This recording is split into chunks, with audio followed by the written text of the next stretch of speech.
Good morning. I'd like to welcome everyone to this judiciary hearing. We have multiple member statements today, so without objection, I'll introduce my longer statement into the hearing record. Today's hearing is about competency, corruption, and cover-up within the Biden administration. Simply put, the last administration was rudderless. From one crisis to another, the Biden administration failed and faltered. The partisan media did their best to cover up those failures. Having discussed these issues with my colleagues, Senator Cornyn and Schmidt, who requested to lead this hearing, all of us agreed that this committee must discuss this important matter. An important part of this discussion involves the last administration's weaponization of law enforcement against Trump and his associates, which was done to try and win an election. That, too, they tried to cover up. Since I became chairman of this committee, my investigative work has exposed how weaponization was done. Look at the FBI's Arctic Frost investigation, which ultimately became one of Jack Smith's cases against President Trump, based upon records that I've made public. The case's origin was anti-Trump FBI agent Thibault and his merry band of artisans and partisans. The records indicate that the opening of Arctic Frost was an intentionally designed vehicle by which the Biden administration would ultimately prosecute their primary political opponent, President Trump. Then I made emails public relating to the Biden administration's political investigation into Peter Navarro, Thibault, and his other anti-Trump agent, Walter Giardina, were also involved in that case. Whistleblowers have told me that Special Agent Giardina openly stated his desire to investigate Trump, even if it meant false predication. Whistleblowers have also told me that Jack Smith's deputy, J.P. Cooney, wanted to open more cases on Trump. He allegedly justified using compulsory process to obtain more information merely based upon partisan news outlets. And guess who was also allegedly involved in those communications? Well, that's the same person, Special Agent Walter Giardina. All of this is more evidence of law enforcement weaponization that would have never been the light of day, but for whistleblowers. I'll have more to say about this matter later today in another forum. Then we have the Biden FBI's anti-Catholic Richmond memo. That memo used the shoddy research of the radical Southern Poverty Law Center to accuse traditional Catholics of being violent extremists. Based on the records that I released the other week, there wasn't just one FBI document that used biased anti-Catholic sources, but over a dozen. And more FBI field officers were involved than we'd been led to believe. It wasn't just the Biden and Ray FBI that failed the people. Recently, I released records showing that the Biden Health and Human Services also failed to address the backlog of over 65,000 reports expressing concern for unaccompanied children. This included 7,346 reports related to trafficking. 36 cases have been accepted by U.S. attorneys for prosecution, with 11 arrests and 3 convictions so far. The Biden administration had a responsibility to do right by the American people. By any metric, they failed. The question is, what did the president actually know or even understand, and who was actually running the government? But regardless, the buck stops with the president, and President Biden will have to answer to history for what's happened the last 4 years. Now I'm going to turn over the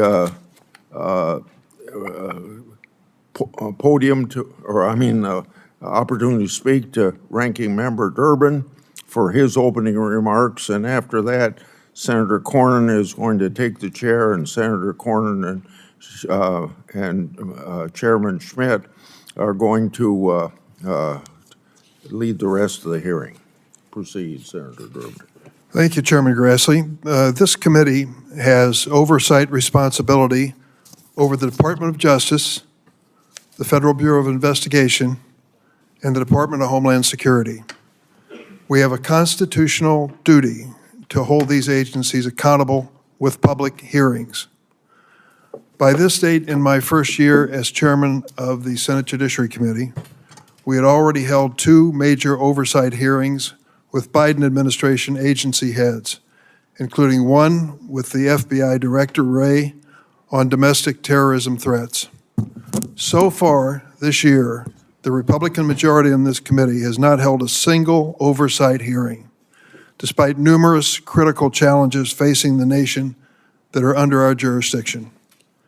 In the last week alone, several events have demanded this committee's immediate attention. The horrific assassination in Minnesota, the treatment of our colleague Senator Padilla by federal agents in Los Angeles, and President Trump's unprecedented deployment of the U.S. military in Los Angeles.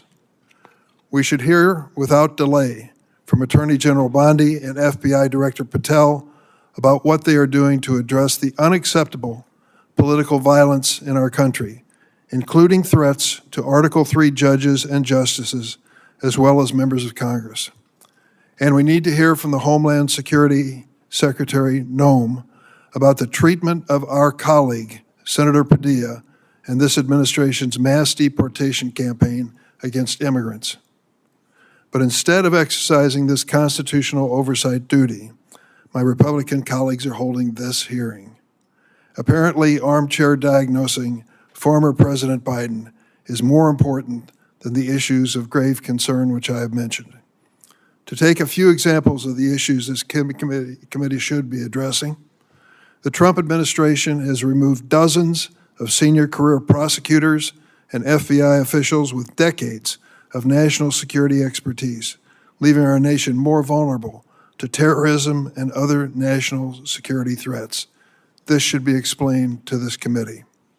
The Justice Department has diverted hundreds of law enforcement agents away from combating cartels, drug trafficking, and gun violence to participate in President Trump's mass deportation campaign.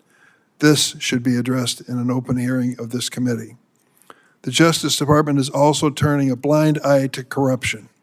The administration has gutted the Department of Justice's Public Integrity Session, which oversees political corruption, just as the president's shameful crypto scheme unfolds. And the administration has removed Department of Justice career ethics officials and shut down the office charged with investigating misconduct by DOJ attorneys. With these internal checks gone and this committee asleep at the wheel, it's no surprise that Attorney General Bondi signed off on President Trump to accept Qatar's gift of a $400 million luxury airliner, despite the fact that the Attorney General was previously a registered foreign agent for the Qatari government. We are still waiting for her official finding on this gift transfer. And it's no surprise that Department of Justice official Emil Bove tried to strike a corrupt bargain with New York Mayor Eric Adams, dropping public corruption charges in exchange for the mayor's cooperation with Trump agenda mass deportations. When it comes to these historic, compelling issues, the GOP majority tells America to move along. Nothing to see here. Let's revisit this administration of a previous president in this hearing. Let's revisit a 20-year-old precedent on the use of an Autopen. And I know my Republican colleagues are eager to discuss President Biden's pardons. But why are they ignoring the actual pardon crisis that's taking place right now? President Trump's pay-to-play scheme. Last month, President Trump pardoned Paul Woollacott, who pleaded guilty in 2024 to withholding over $7 million of taxes from his employees' paychecks and failing to pay them to the Internal Revenue Service. What warranted Mr. Woollacott's swift pardon by President Trump? His pardon application explicitly cited millions of dollars his mother raised for President Trump's campaigns and other efforts to support the president. But that was not enough. It was 3 weeks after Mr. Woollacott's mother attended a $1 million a person Trump fundraiser in April of this year that Mr. Woollacott was miraculously receiving his pardon. And now he no longer must pay $4.4 million to the taxpayers of this country. That's one example of the many pardons granted to President Trump's wealthy donors and political supporters. Of course, these pay-to-play pardons are in addition to more than 1,500 January 6 rioters who received blanket pardon from President Trump, including 169 who violently assaulted law enforcement officials. And we're going to make a question of cognitive ability. I think we should consider what happened in Alberta, Canada, just this week, where President Trump was at a press conference with British Prime Minister Keir Starmer and said the following: "You all know the great PM of the UK, and we just signed a document." President Trump continued, "We just signed it so we have our trade agreement with the EU. Britain has not been a party to the EU for 5 years, but President Trump made a statement which clearly was wrong." Now I'd like you to see a short video that includes some other examples of cognitive ability.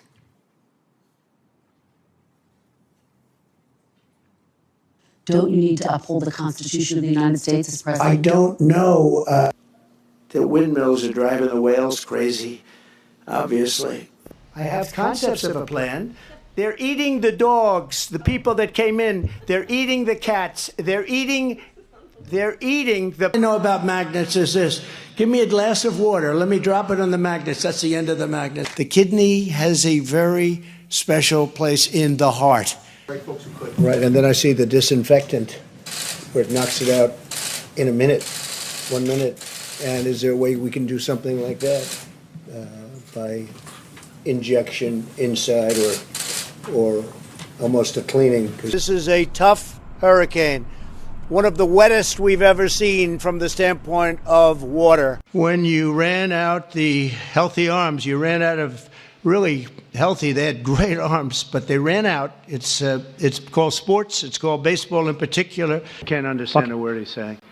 Did you just see Maduro, Venezuela? It's unbelievable. Well, I don't know about it. I mean, obviously, I'm not involved. He wants to know why the proclamation was signed in the dark. I don't know when it was signed because I didn't sign it. Other people handled it. Do any of these statements raise a question of cognitive ability? You be the judge. If my colleagues are truly interested in issues of presidential succession and disability under the 25th Amendment, I would suggest they embark on this constitutional journey with a proposed amendment, not today's political adventure. I yield. Good morning. I want to thank Chairman Grassley for convening this hearing and my colleague, Senator Schmidt from Missouri, for co-chairing this with me as we examine the constitutional crisis posed by the cover-up of President Biden's cognitive decline. The U.S. Constitution provides, as we all know, for 3 co-equal branches. Today, we're concerned about the chief executive, the President of the United States. As we know, the chief executive, the head of the executive branch, enforces the laws, appoints high-ranking officials, serves as commander-in-chief of our armed forces, can issue pardons, and can veto and advocate for legislation. But what are we to do when the president is incapable of performing these duties?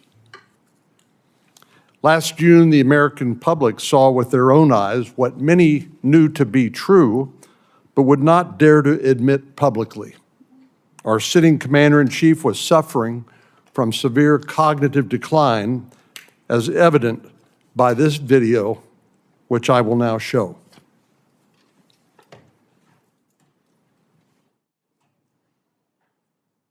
For what I've been able to do with the with the COVID, with dealing with everything we have to do with. Look, if we finally beat Medicare, wants to get rid of the ability of Medicare for us to be able to negotiate. As we now know, there was a conspiracy to hide the president's true condition by his family, by his staff, by the media, and many elected officials. Jake Tapper and Alex Thompson, who co-authored a book entitled Original Sin, that book amounted to a mea culpa by the mainstream media, but they summed up the problem when they wrote this. Quote, "What the world saw at Joe Biden's one and only 2024 debate was not an anomaly. It was not a cold. It was not someone who was under or over prepared. It was not someone who was just a little tired. It was the natural result of an 81-year-old man whose capabilities had been diminishing for years. Biden, his family, and his team let their self-interest and their fear of another Trump term justify an attempt to put an at times addled old man in the Oval Office for 4 more years. So make no mistake about it, this was a constitutional crisis, bigger than President Biden, bigger than any single election, and one that cannot be absolved by the collective apology of the press and an election where the president's party lost. Current events, such as we are experiencing today in the Middle East, are a prime example of why we need a president with his full cognitive abilities, making important decisions involving war and peace. We should know, but we don't yet know, precisely what should happen when a president is unable to perform his or her constitutional duties. And that's the purpose of today's hearing. There are many unanswered questions from this scandal, questions that the authors of Original Sin failed to address in their book, questions that are foundational to the proper functioning of our government. We will address those here and shine a light on exactly what went on in the White House during the Biden presidency. We simply cannot ignore what transpired because President Biden is no longer in office. With a compromised president, our government's very legitimacy and capacity to function was undermined.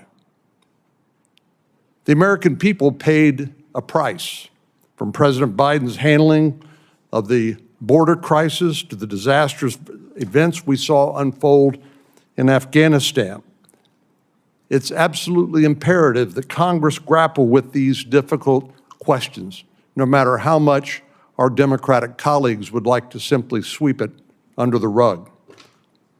We need to know who was in charge during the last months of the Biden administration. Was it his wife, his chief of staff, nameless others? None of these people were elected by the American people, nor were they authorized by the Constitution and laws of the United States to carry out the duties of the President of the United States. The 25th Amendment provides a roadmap for succession in instances of presidential incapacity. Section 4 gives the Vice President and a majority of the President's cabinet the authority to challenge the President's ability to carry out the functions of his office subject to a vote in Congress. But in this instance, the Vice President and the cabinet, the very ones authorized by the 25th Amendment to question the President's capacity, They did nothing. Are there penalties when the when the cabinet and the vice president refuse to carry out their duties under Section 4 of the 25th Amendment? Should there be more accountability? The framers of this amendment acknowledged that the execution of that amendment would depend on the good faith of the cabinet and the vice president. But Biden's cabinet and the vice president did not act in good faith. They acted in their political and personal self-interest.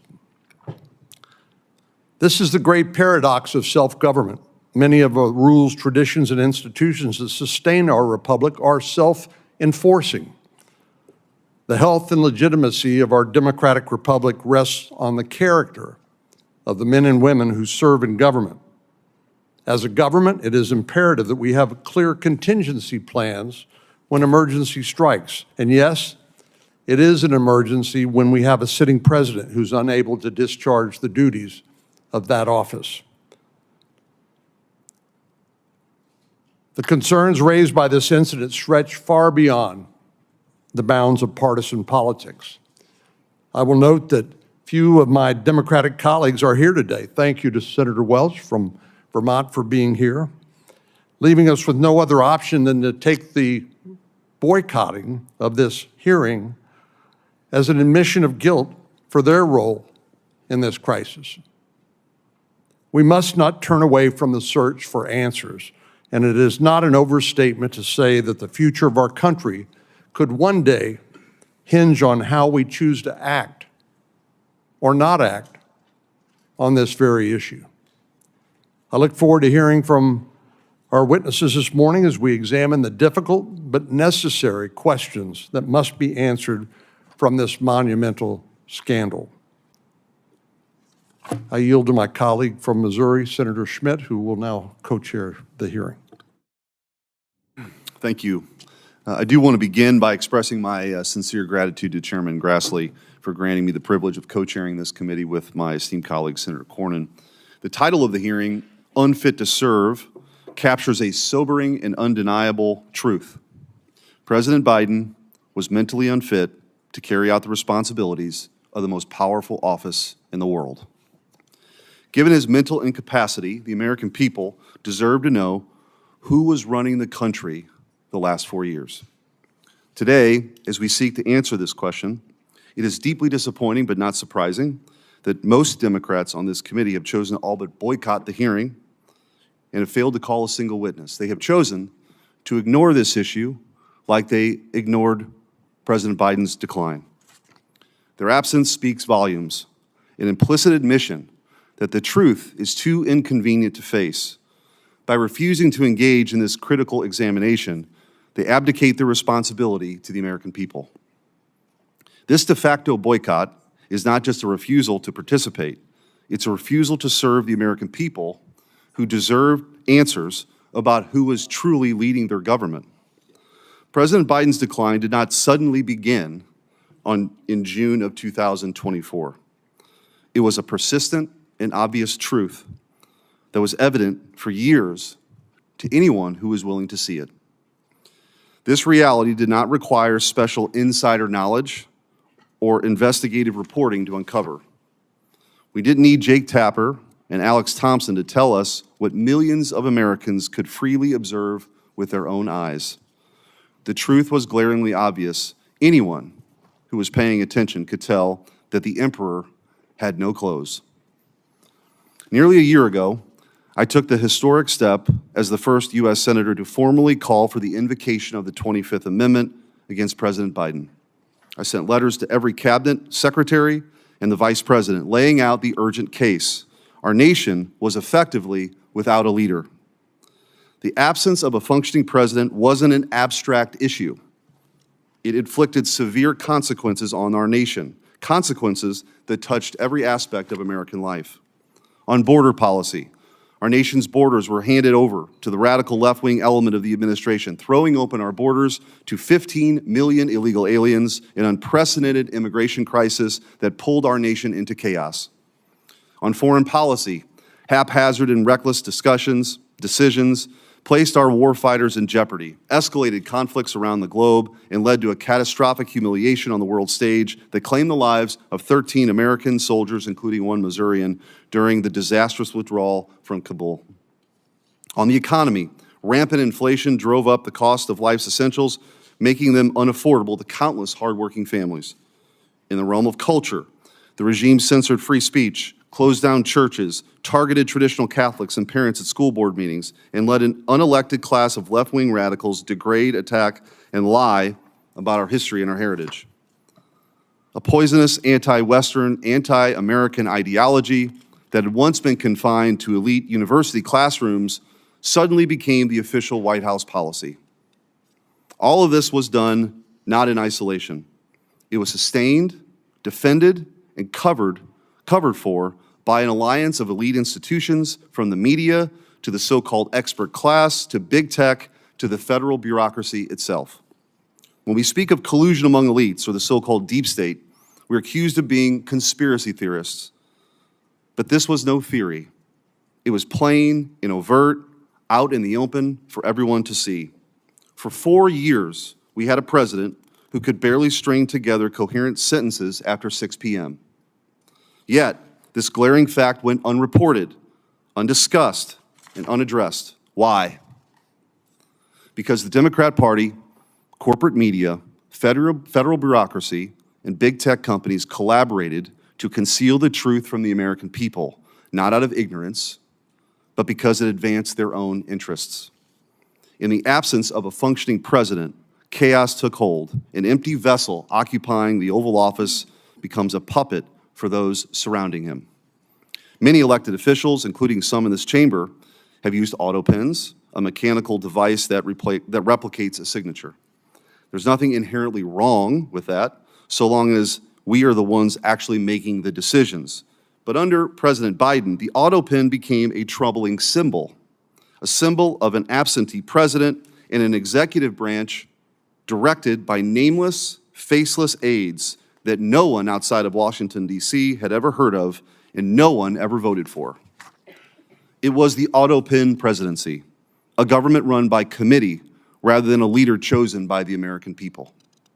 By contrast, love him or hate him, we all know President Trump is in command of his presidency, and he is the one calling the shots. It is plain as day that President Trump is actively making the decisions, whether announced via Truth Social or signature. Under President Biden, that transparency and certainty evaporated. We cannot confidently say that the decisions bearing his signature were the will of the president or his Politburo. That goes doubly for his social media posts, including his decision to drop out of the 2024 presidential election. We did not know if it was his decision or posted on his behalf after a palace coup because President Biden was mentally unfit to serve. The corporate media played an indispensable role in this cover-up, systematically suppressing discussion of President Biden's condition. As we will demonstrate in the video evidence presented today, dissenting voices were silenced, and the truth was buried. It was not a passive oversight. It was deliberate. It was a deliberate campaign to shield a narrative that protected the interests of the most powerful.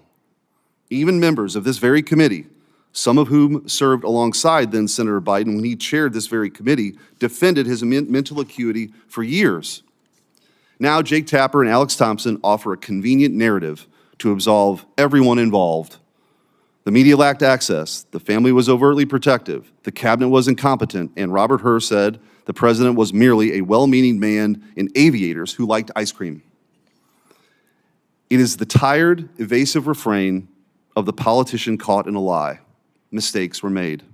Yes, mistakes were made, and every participant in the cover-up, from the media to the cabinet, is jointly and severally liable for what may very well be the greatest deception in our nation's history.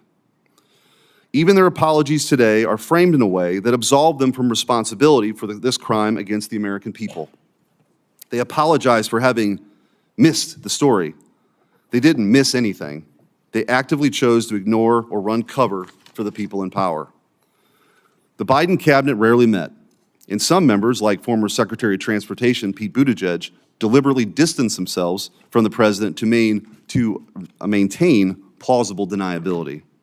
Even members of this committee were part of the Great Deception.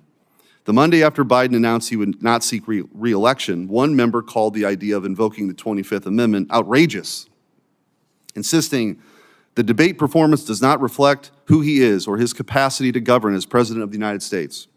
Another member repeatedly vouched for Biden's fitness, declaring, Joe Biden is fit, capable, and ready to serve another term. And later, this is a man who is sharp, who is on top of his game, who knows what's going on. Yet another, during the 2020 Democrat presidential primary, alluded to Biden's decline, but quickly retracted his remarks when it became politically expedient. After the debate, yet another member praised Biden's strong delivery of remarks to NATO as evidence of his capacity to lead. The purpose of this hearing is not to interrogate Biden officials or partisan reporters, though they should be held accountable. Instead, our focus is to identify and rectify the systemic weaknesses that allowed this situation to fester unchecked. Our distinguished witnesses, experts in White House transparency, operational procedures, and executive power will assist us in diagnosing these flaws. While the House and Senate pursue fact-finding missions to hold these responsible to account, our mission here is to chart a path forward. We cannot allow another weekend at Biden's presidency with its glaring national security vulnerabilities papered over by an Autopen. The DC establishment might argue that the governance of a shadowy, unelected figures is a legitimate substitution for a functioning president. It is not. The American people cast their vote for a president, not a faceless apparatus. Article 2 of the Constitution vests immense authority in the President of the United States, a single individual. With that extraordinary power comes equally profound responsibility. At the Constitutional Convention, our founding fathers debated giving the President the title of Defender of the Rights of the American People. The security and well-being of the American people and their rights must take precedent over personal ambition. It is often said that power corrupts. I believe that power reveals. Over the past 4 years, this cover-up laid bare a disturbing reality. The left and the corporate media place their pursuit of power above the welfare of your families and your country. They dismissed your observations, urging you to not to trust your own eyes. We have a solemn duty to call this what it is, an abdication of constitutional duty. As was stated in Federalist 51, ambition must check ambition. If a president is mentally unfit to serve, we need a dependable mechanism to, at the very least, ensure that the truth reaches the American people. I look forward to the insights this hearing will yield and from our expert witnesses in the discussion that will follow. The public is counting on us to ensure this never happens again, because we won't always be fortunate enough to have a leader like President Trump who is so unmistakably in command. Senator Welch. Thank you very much. Senator Cornyn indicated the view of the hearing is that there was a constitutional crisis as a result of the cover-up of President Biden's decline. I believe there is a constitutional crisis. It's the collapse of Congress asserting its Article I authority to make decisions about the well-being of the American people. What has this Senate debated in the months that we've been here, other than nominations? Have we discussed the possible war with Iran? Have we had a serious discussion on the floor about the massive and mounting debt? Have we had any discussion about the abdication of congressional spending authority by the impoundment actions of an administration? Have we had a discussion about climate change that is causing havoc throughout the world? What we've done is gone to the floor and haven't debated. We've gone to the floor and voted on nominations. There's another issue of great concern to me, because I have enormous respect for my colleagues. Each and every one of us who was elected, it's the highest honor of our life. Each and every one of us came here because it is in our bones that we want to try to do something beneficial and make life better for the people we represent. And we have different points of view. But instead of this Congress debating those different points of view about oil exploration or about clean energy, about a good healthcare system, what we do is turn that debate into personal accusations of motivations, of cover-up, of conspiracy, of bad character, of demeaning folks who disagree with us. So we never get to the discussion about how do we have a healthcare system that works for the people in Texas, the people in Louisiana, and the people in Vermont. We never get to the discussion about are we going to deny the reality of what you know is true, climate change, and how do we address that in a way that maintains a strong economy and actually builds a strong economy. We get into the accusations that if you disagree with me, you're a left-wing radical. We get into these discussions that if you disagree with me, you're a Marxist. We get into these discussions that fan the perception of the people we all represent, who desire nothing more than be able to take care of the families, live with some security, make a contribution in the communities where they live. That if a person disagrees with you, they are a bad person. We will get nowhere with that approach. Now, so many of the things that happened in the Biden administration, I totally supported, and many of you totally opposed. Those are policy disagreements.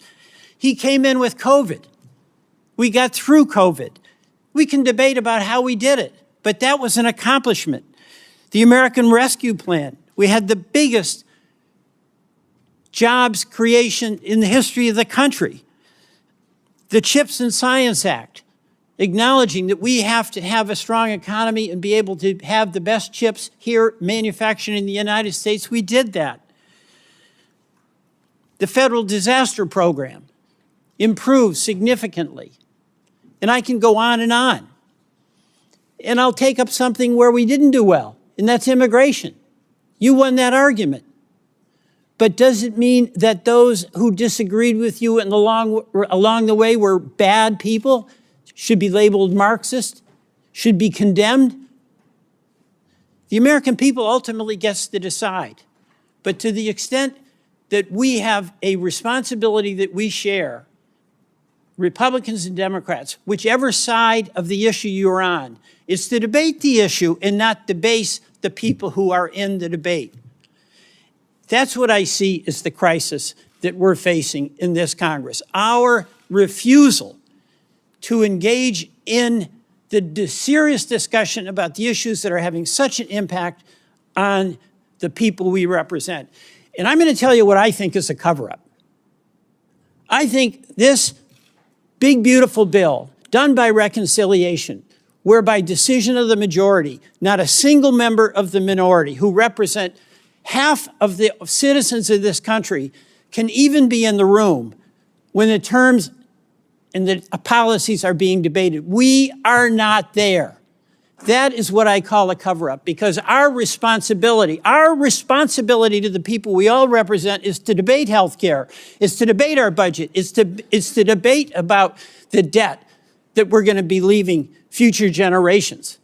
And there is no debate in what is going to be decided in the private back rooms amid discussions, not even of all the Republicans, but of some Republican leaders.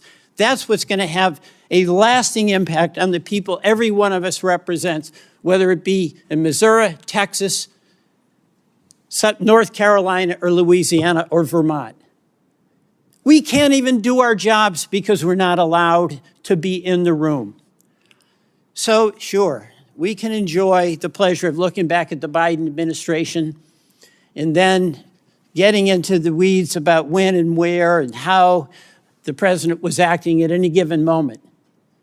But you know, I ask myself before I get into a debate and before I do anything, why am I doing it? And if I do it, does it have the potential to make things better for the people I represent? And if the answer is no, it doesn't have any opportunity to help the folks in Vermont, I just shut up. That's what I do, because it won't help. What we're doing right now won't help. It will not help. And I ask myself, why in the world are we doing it? But we know the answer to that, because the politics that has been embraced in this Congress is the politics of accusation, of demeaning adversaries, of deflecting from engaging in the hard discussion about hard issues and trying to come to some common agreement that's going to be to the mutual benefit of all of the people that we represent. I yield back. Thank you. We'll now introduce the witnesses. First up, from my left to right, John Harrison. John C. Harrison is the James Madison Distinguished Professor and Class of 1941 Research Professor at the University of Virginia School of Law. He's a graduate of the University of Virginia and the Yale Law School. After graduating from law school, he engaged in the private practice of law, then clerked for Judge Robert Bork on the U.S. Court of Appeals for the D.C. Circuit. From 1983 to 1993, he worked at the U.S. Department of Justice, including as Deputy Assistant Attorney General in the Office of Legal Counsel. He joined the law faculty at the University of Virginia in 1993. In 2008, he was on leave from the law school to serve as counselor on international law and legal advisor to the United States Department of State. His principal academic fields are structural constitutional law, administrative law, federal courts, and constitutional history. Skipping over the empty seat to Theo Wald. Theo Wald is a visiting fellow for law and technology policy at the Heritage Foundation. Wald is the former Solicitor General of Idaho. Previously, Wald served as the acting assistant attorney general in the Office of Legal Policy at the Department of Justice and deputy assistant to the president for domestic policy under President Donald Trump. Wald clerked at the U.S. Court of Appeals for the District of Columbia Circuit for Judge Janice Rogers Brown and the U.S. District Court for the District of Puerto Rico for Judge Jose Fuste. Wald is an intelligence officer in the United States Air Force. Wald holds degrees from Georgetown University, where he studied government and English, and from the University of St. Andrews, where he studied English literature, and a JD from the University of Notre Dame. Mr. Wald and his wife have 5 children and live in Boise, Idaho. Sean Spicer. Mr. Spicer served as the 30th White House press secretary, is the author of 4 best-selling books, and the host of The Sean Spicer Show. Mr. Spicer previously served as communications director and chief strategist of the Republican National Committee and worked for several members of Congress. He currently serves on the board of visitors of the U.S. Naval Academy, holds master's degrees from the U.S. Navy War College, and is in his 26th year of service in the U.S. Navy. Mr. Spicer is a native of Rhode Island and resides in Virginia. It is the tradition of this committee that all witnesses will be sworn in. If you'd please rise, I'll swear you in now. Raise your right hand. Do you swear that the testimony you're about to give before this committee will be the truth, the whole truth, and nothing but the truth, so help you God? Thank you. And now we'll start with you, Mr. Harrison, with your opening statement.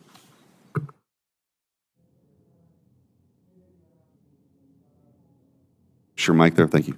Thank you, Senator Smith, Senator Cornyn. The committee has asked me to discuss Congress's power to regulate the process by which the president's signature is affixed to a document other than a bimanual signature, that is to say the use of an Autopen or similar technology. I have 4 points to make. The first is that the Constitution and the laws generally, when they require that the president act by signing a document, do not require that the president manually sign the document. The Justice Department's Office of Legal Counsel wrote an opinion on that subject in 2005, which is quite extensive, and I find it persuasive.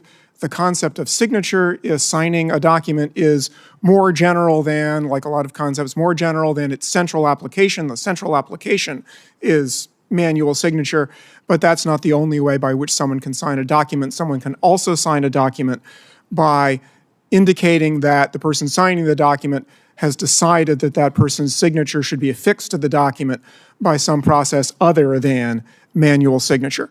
The second point is that as a general matter, Congress has power to carry into execution the constitutional powers of the other branches of government. The last power that is conferred on Congress by Article 1, Section 8, is the end of what's called the necessary and proper clause, and it provides that Congress shall have power, I'll read the whole clause, to make all laws which shall be necessary and proper for carrying into execution the foregoing powers, that's Congress's other powers there in Article 1, Section 8, and all other powers vested by this Constitution in the government of the United States or in any department or officer thereof. That's the last part. That's the part that's relevant here.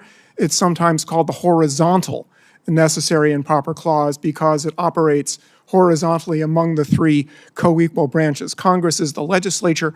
There are times when one of the other constitutional powers can use support that can be given only by the force of law. And that is something that Congress can do with a horizontal necessary and proper power. The next thing I'll say is there are some principles, I think, that should govern exercises of the horizontal necessary and proper power.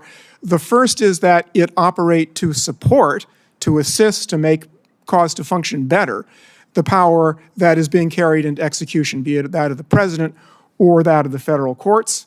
The second is that in supporting the other powers, Congress not seek to exercise powers that are vested elsewhere, like the power to decide cases, like the president's power of pardon.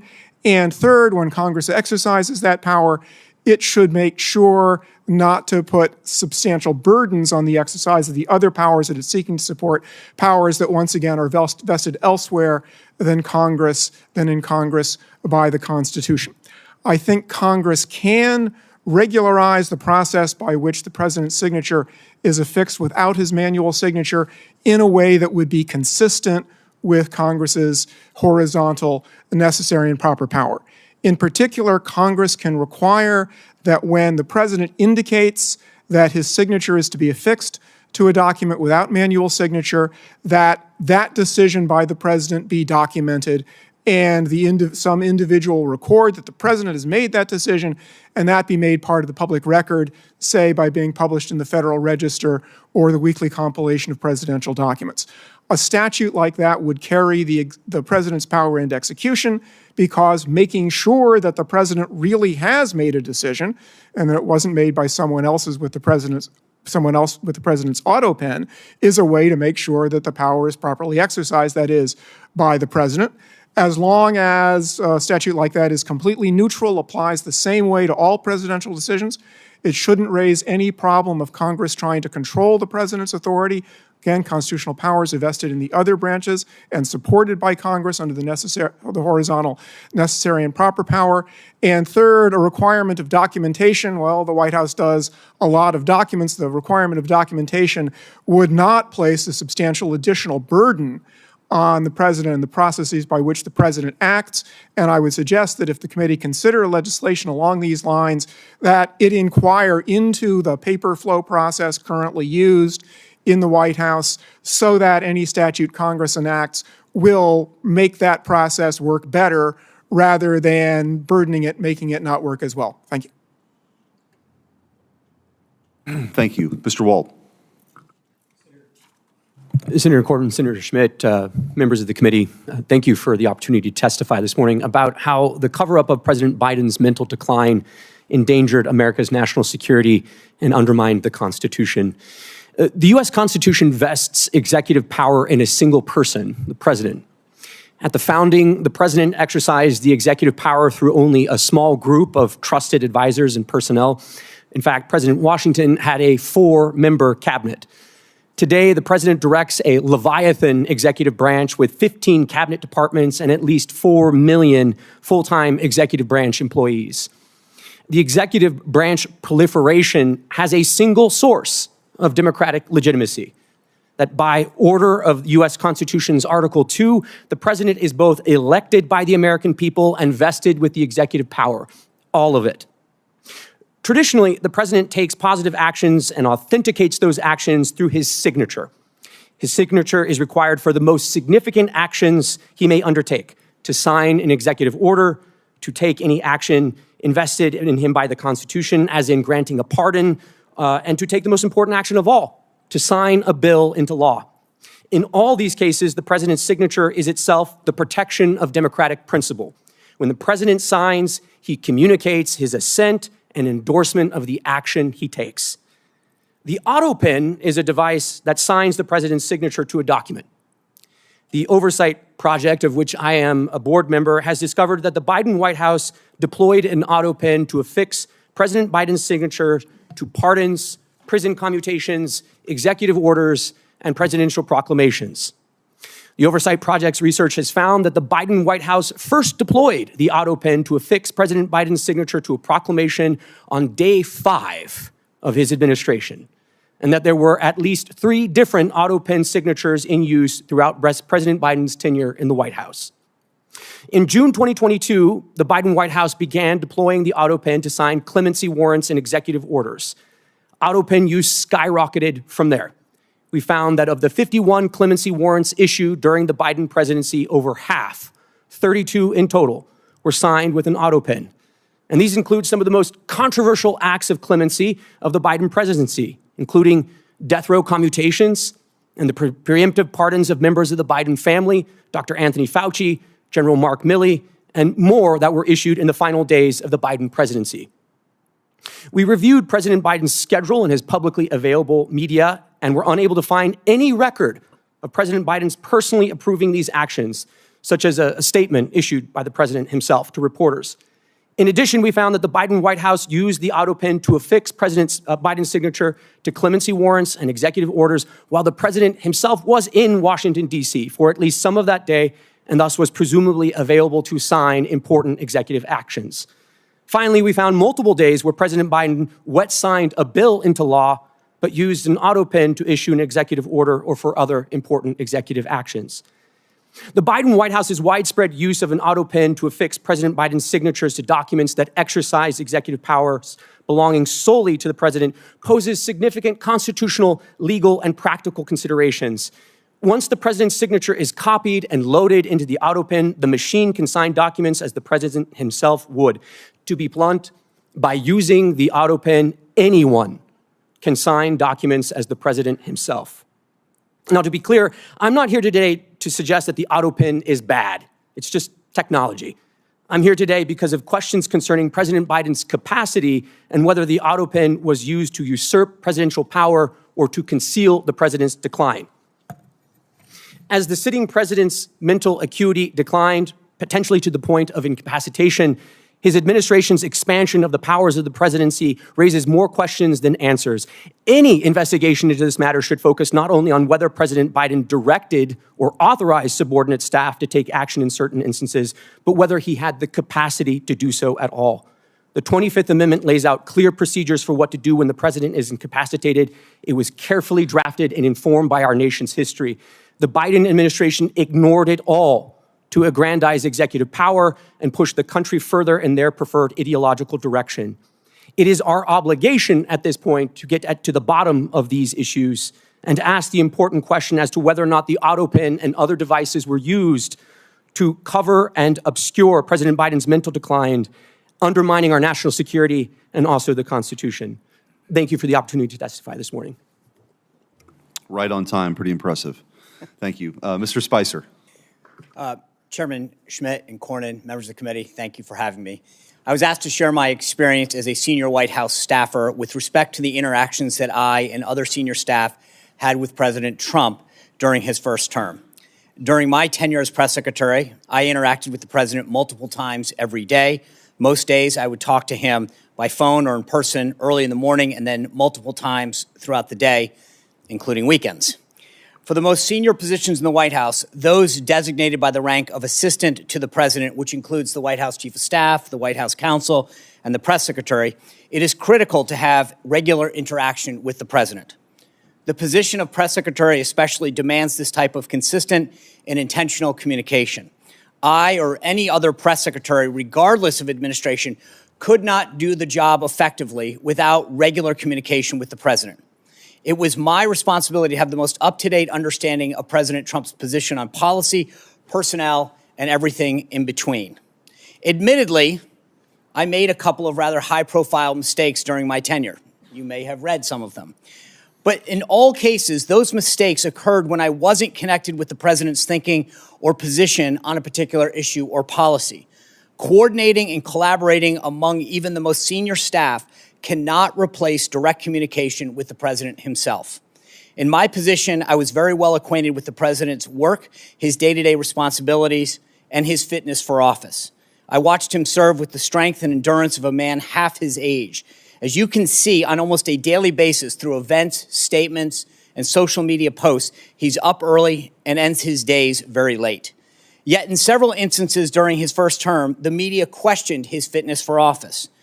Guests and so-called experts like Sanjay Gupta at CNN were called upon to speculate on the result of Trump's physical and mental well-being. The Washington Post ran hit pieces with headlines like, "The White House struggles to silence talk of Trump's mental fitness." Vox wrote, "Is Trump mentally unfit to be president?"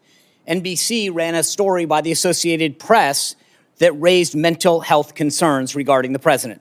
CNN's Brian Stelter questioned if members of the news media were, quote, tiptoeing around obvious questions about President Trump's instability. These headlines were not isolated instances. Most major news outlets ran with these ridiculous type of propaganda pieces.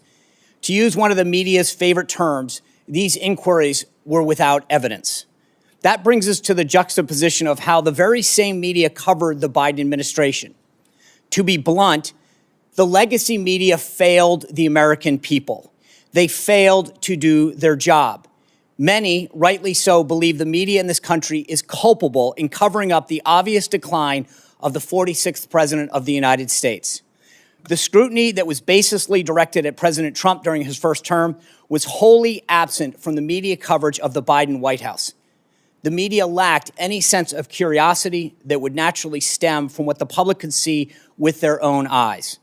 Even in the face of deeply concerning and public signs of President Biden's mental and physical decline, legacy media outlets were silent. Biden and his senior aides flatly dismissed the need for a cognitive test during his tenure, as had been requested of President Trump. Yet no protest was heard from the voices that were so critical of Trump. With the exception of a couple White House reporters like Fox News Channel's Peter Doocy, reporters generally refused to breach the subject at White House briefings. News outlets weren't the only ones complicit in covering up Biden's decline. Presidential staff would have or should have been interacting with Biden on a daily basis. At best, his administration was grossly negligent. At worst, Biden's staff actively concealed his fitness for office.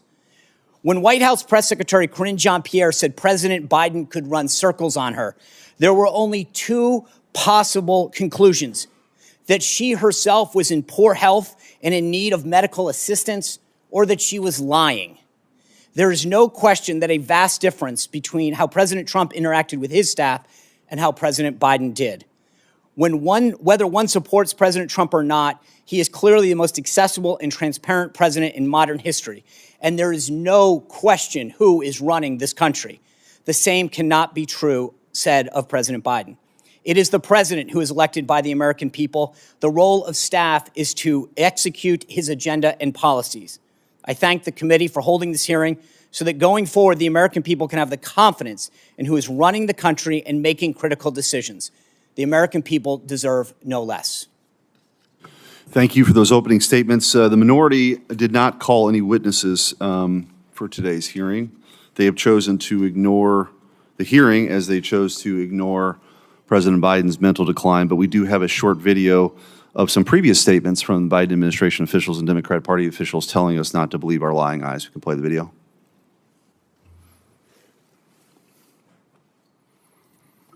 Does the president have the stamina, physically and mentally, do you think, to continue on even after 2024? Don, you're asking me this question. Oh my gosh, he's the president of the United States. You know, I can't even keep up with him. The most difficult part about a meeting with President Biden is preparing for it, because he is sharp, intensely probing, and detail-oriented and focused. I can testify because I've been working very closely with this president for the past 2 years. I've been knowing him for 30 years.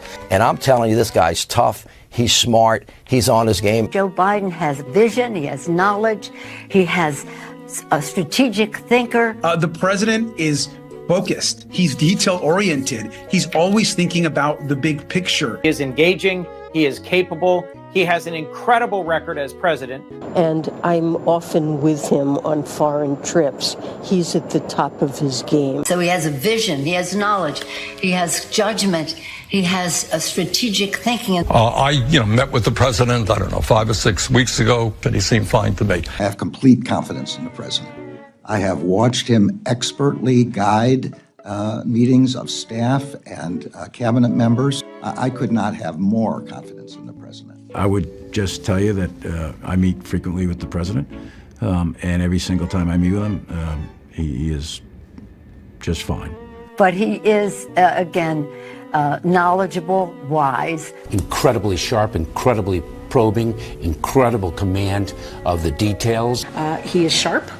He is on top of things. There is nothing to these challenges, these suggestions that somehow he's not sharp and he's not capable. We see Joe Biden up close. We know how attuned he is to the issue. And you're going to see how smart he is and the experience he has. I say his age is an asset. Aha! He's wise. Yes, he's wise. He has wisdom. He has experience. And his experience, because of his age and his wisdom, has been invaluable to this country. A lot of countries, people who've been in office a longer period of time are praised for their wisdom. I have seen a lot of 72-year-olds not as capable as this 80-year-old. It is hard for us to keep up with this president. His mental acuity is great. It's fine. It's as good as it's been over the years. He's fine. All this right-wing propaganda that his mental acuity has declined is wrong. And this kind of sense that he's not ready for this job is just a bucket of BS that's so deep, your boots will get stuck in. Yeah. Okay. Professor Harrison, I do want to ask a couple questions. I just wanted to presume for a moment that, that a pardon was issued under President Biden's Autopen signature, but issued without his direction. It comes to light that that he actually didn't direct it. A member of his staff used the Autopen for a pardon. What recourse is available under those circumstances? Well, Senator, I think there would be two questions. The first has to do with whether, and I can't answer it other than to identify the question, which is to say sometimes documents that are properly authenticated are treated as having been validly issued even when they're not. That can happen. There are legal rules that produce that result, and I don't think there is such a rule about a pardon, but I would have to inquire into that again because there are such rules.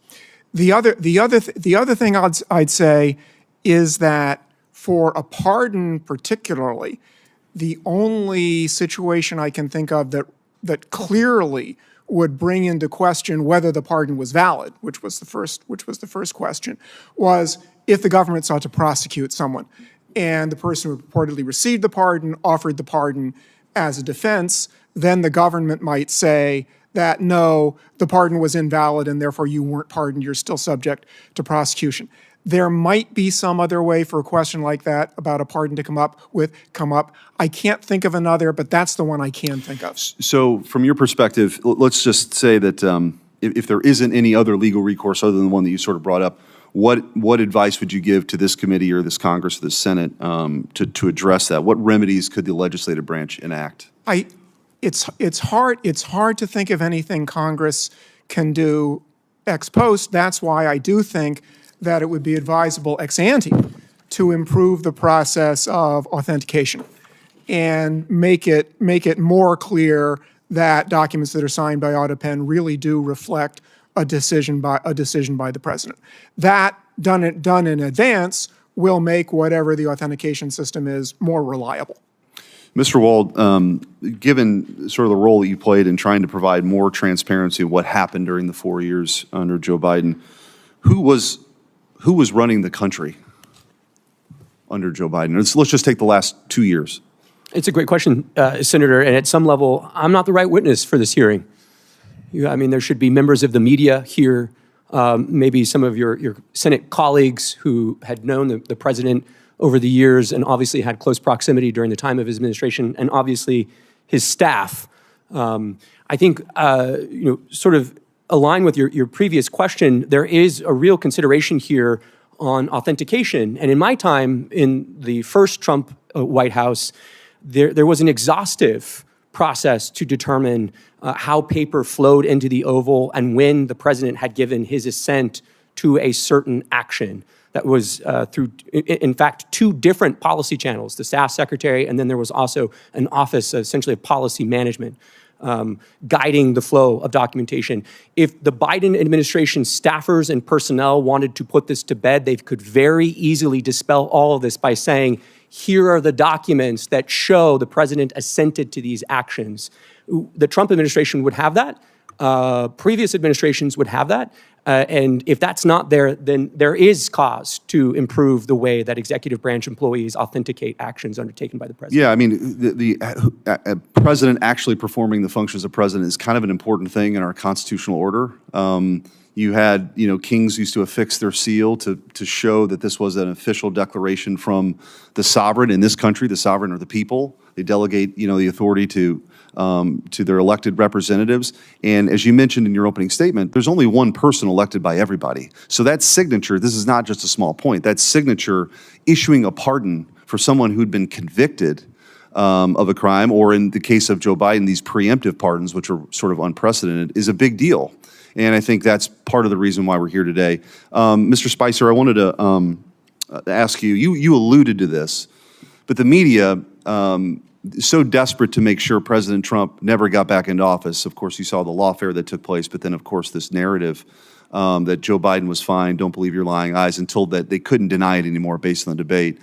Could you just kind of compare that to your experience when you were, press secretary for President Trump, to sort of the inquiries that were made daily about his mental acuity versus the inability to do that during the 4 years under Joe Biden? Senator, in many cases, there was no inquiry. They would just run with a story, having guests on that would question his physical or mental acuity, speculate on it, bring guests on that would speculate it. We would often then push back on those kind of stories. That's in vast contrast to the lack of any kind of curiosity that existed throughout the 4 years of President Biden. And I think the difference was they would seize on the simplest thing with President Trump, whereas in President Biden's case, there was multiple issues of physical, mental confusion, him going in the wrong direction, him falling down, him misunderstanding an event or not being able to finish the sentence. That was never the case with President Trump. They were almost manufacturing instances in his case without actually trying to get to the bottom of a story or inquire within the press office to get our response. They would go with the story, then we'd push back. With Biden, my understanding from the conversations that I would have with the media is they would never ask. They just literally were basically afraid to go there. Senator Cornyn.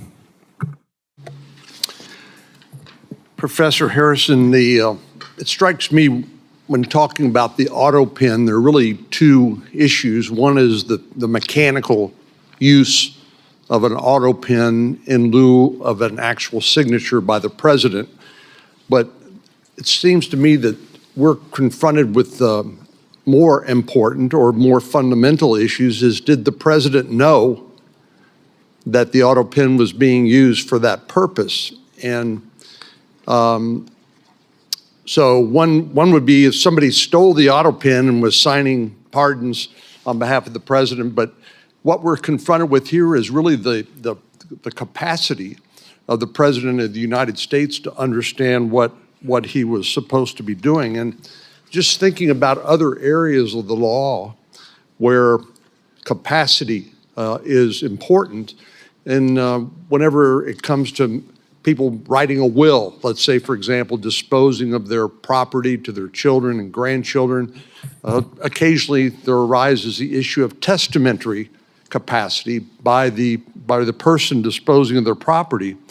And generally speaking, to have testamentary capacity, that person must understand they're signing a will, they comprehend the nature and the extent of their property, they recognize their relationships with potential beneficiaries, and understand how the will disposes of their assets. So why can't we have a similar inquiry into the executive capacity, let's say, of the President of the United States to actually know what he or she is doing? Senator, you're absolutely right that question, whether the president or somebody else who holds official power has the legal capacity to exercise it, is distinct from authentication of documents.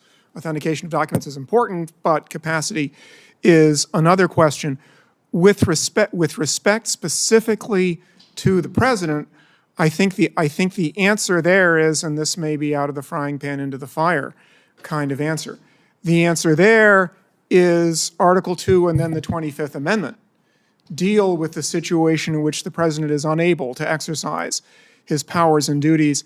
And I think it's a reasonable inference, although the Constitution doesn't come out and say this, that a president who is not determined to be unable through now what's the 25th Amendment process for making that determination. There's no process in Article 2 itself. The 25th Amendment added something.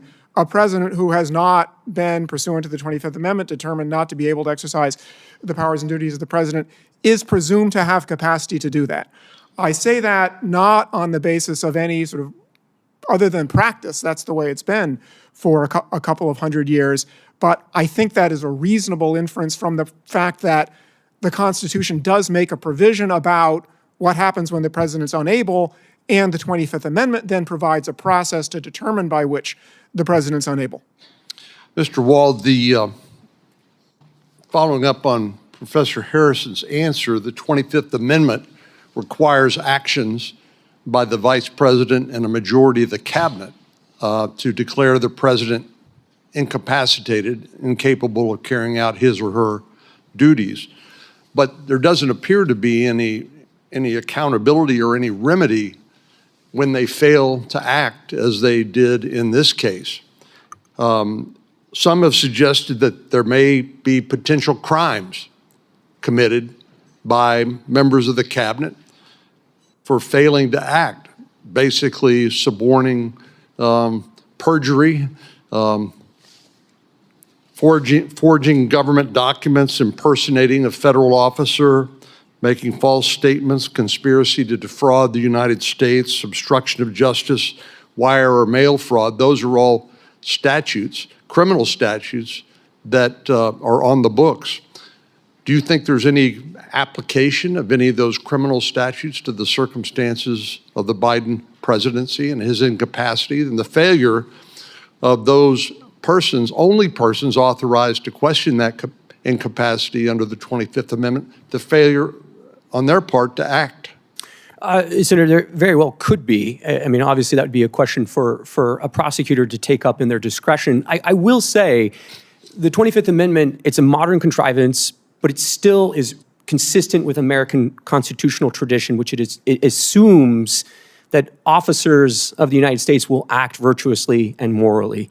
And the idea that members of the cabinet would go to the length of avoiding the Oval Office so as to abdicate their responsibility to verify the appropriateness of the president's acuity or the ability to authenticate actions taken by the president. If that's not a constitutional scandal, I mean, honestly, I don't know what would constitute such. So yeah, I mean, I think there could be the potential for crimes, but moreover, the 25th Amendment can only function in its procedural mechanisms if people are actually willing to call a spade a spade.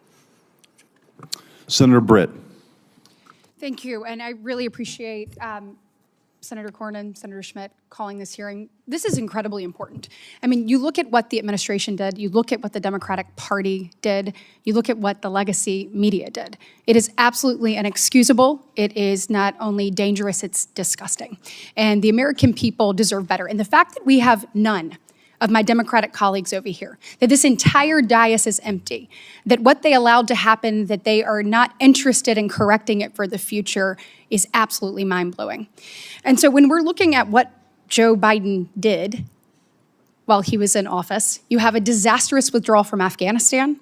I mean, leaving equipment, leaving allies, changing the way the world viewed us.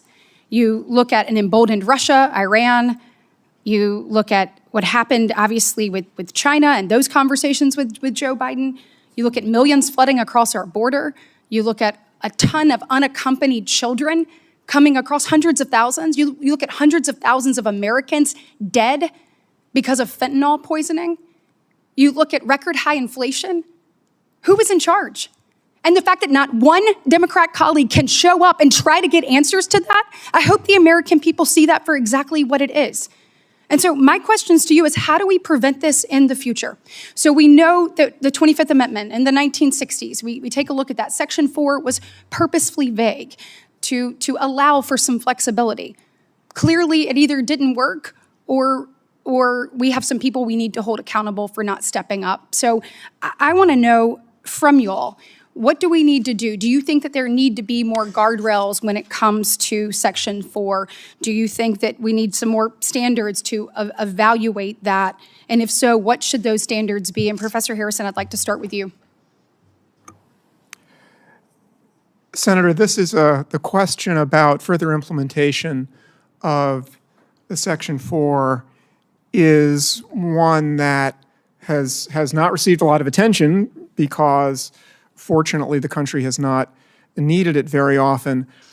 I think that this is a situation in which Congress's power is pretty limited because the Constitution, by design, put a somewhat vague but nevertheless meaningful concept, which is ability on the part of the president to and act it also means in the good hands of faith. political process. That's the Yes, last thing and I'll good say. faith. Yes. And I don't think, obviously, we don't have that here.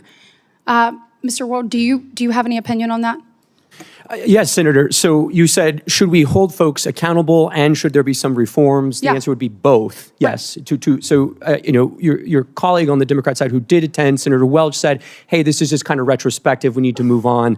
I would strenuously disagree with that. The only ability to move forward is if there's an accounting of what was undertaken under the Biden staff, the Biden personnel, the bureaucrats, and the cabinet.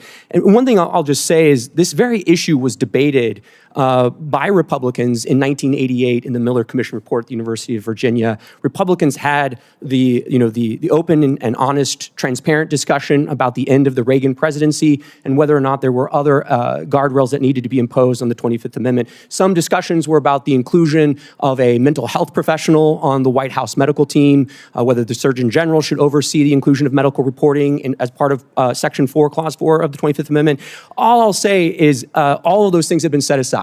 There has been no legitimate discussion in the years since about how to make the 25th Amendment more robust and how it could actually operate in the instance that the president lacked capacity. And do we need to more clearly define what unable means in the 25th Amendment? Oh, I think most certainly, and I think there should be, the other issue, and a number of legal academics, former colleagues of Professor Harrison, have taken this up over the years. Professor Calabresi wrote about this 20 years ago, that there needs to be a more precise definition. And there are lots of issues related to succession. There clearly does, because even from all of us from the outside, we're saying there is a problem. And the fact that we could get no one on the inside to actually take a look at what they already knew to exist and then be able to hold them accountable, we have to have other guardrails moving forward. And that is absolute. So we need to be talking today about what those guardrails are. I have a question. I'm running out of time. It's two things. One, senior staff. So I have been a senior staff member. You take an oath when you get to come and work in this body. You want to make sure you're doing what's best for the United States of America, for the state you serve, all of the things. Is there any way to hold senior staff accountable for either helping to cover up and or moving people to the side? Because it is clear that there are people within this administration that saw that, and they should be sitting in front of us today answering the question of why they turned their back on America, because that's exactly what they did. And so whether it's secretaries, whether it's people in the administration, or whether it is senior staff, we deserve some accountability and we deserve some answers. And then my last question will be for Mr. Spicer, legacy media. How in the world do we hold them accountable? If all of us on the outside can see it and we are saying, get to the bottom of this, but yet they refuse, what mechanisms should we put in place to be able to hold them accountable for not actually following what is clearly in front of them? Senator, you're asking the right question. When it comes to accountability, it can't be overstated. When the Biden White House stripped 440 White House hard passes from independent journalists, they were attempting to control the narrative, to make sure that no one who wanted to hold them accountable was silenced. part of what I think this administration has done so well is bringing in new voices, people from disparate backgrounds of all sorts, to ask the White House press secretary, to ask the senior staff, and to be able to hold them accountable. Part of it is allowing other voices in the media. We've seen what the legacy media did, but that's why I think the growth of independent media is so healthy for our democracy, and we need more of it, not less. Thank you. And then the senior staff question, please. Yeah, look, Senator, I mean, senior staff from the first Trump administration were brought in before committees and investigated for their participation in drafting the president's remarks on January 6th, for drafting a speech. So if there was an effort by senior staff, the Politburo, as they seem to like to have called themselves, if they were purposely distancing cabinet members, evading difficult Q&A with press, all as an attempt to conceal the president's mental acuity, yes, they should be held accountable. Thank you. Thank you. Senator Moody. Thank you, Senator Cornyn, Senator Schmidt. Appreciate you holding this important hearing. And certainly I appreciated my colleague, Senator Britt's remarks in listing out so many of the failures of the last administration as they played out. I think Americans, yes, sat horrified as they watched these events unfold, but at the core of those failures were bad policy decisions. And the truth is, you know, people talk a lot about the end of the Biden administration and his debate performance. But those of us that were involved of the repercussion and the consequences of some really bad, irresponsible, reckless, I would say dangerous policies, and were involved from day one of the Biden administration, we started questioning immediately who was making these decisions, because they were so disastrous for the security of this nation and the safety of our people. So I would say from day one of the presidency through all 4 years, this was a legitimate question, and every single failure that Senator Britt listed was the consequence of a policy decision. When I was the Florida Attorney General, one of the very first executive actions that came out undid both Republican and Democrat presidential precedents of saying, if someone is here in our country and they're here illegally and they are committing serious felonies, we are deporting them.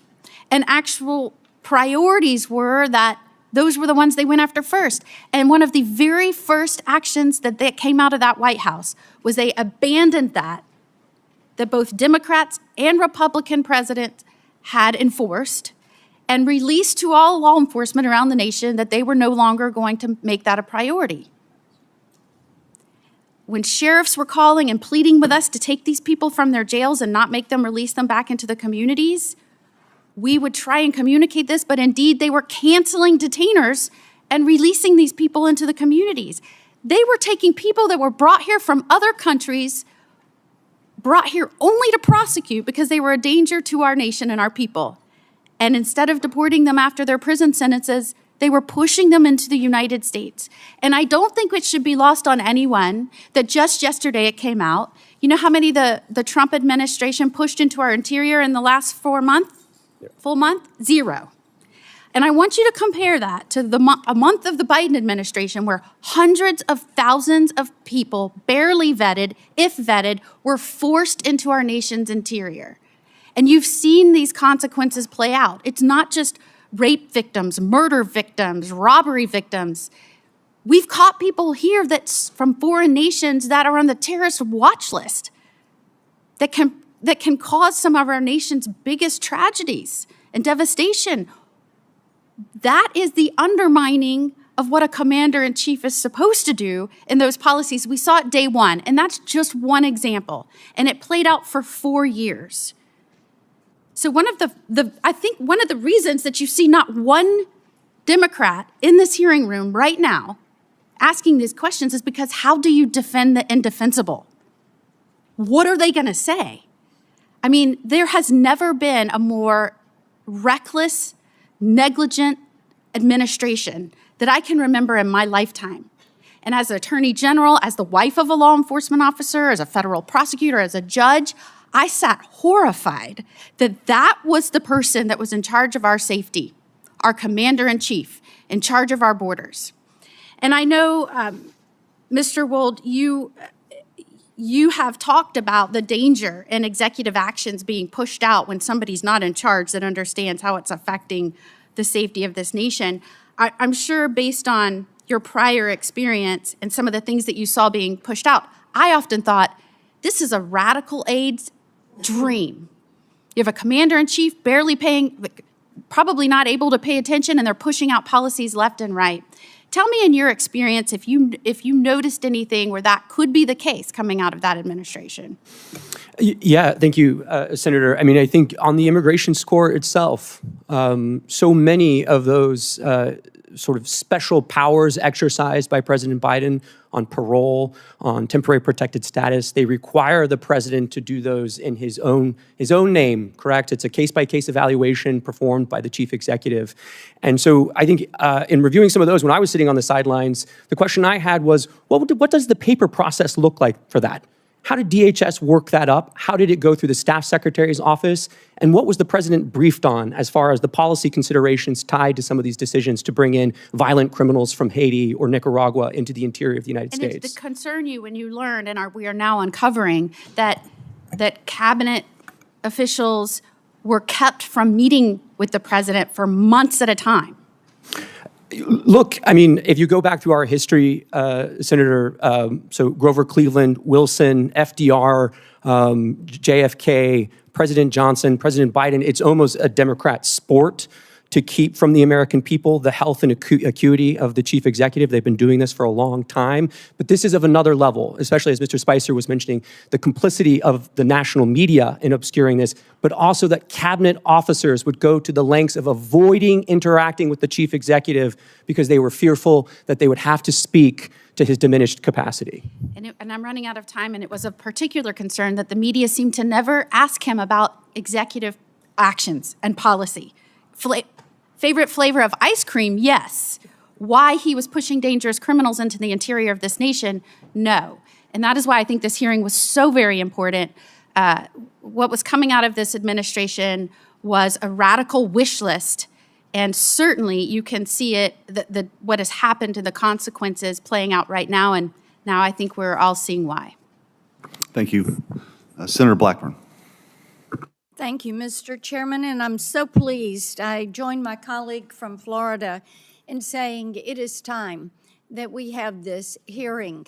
All across Tennessee, I hear from people every single week that say what was really going on in the White House and why would no one say anything when with your very own eyes you could look at any of the footage and see what was transpiring with President Biden. And I think the fact that many of his own cabinet members knew that he was not fit to serve and that there was a cabal behind the curtain who was making all the decisions.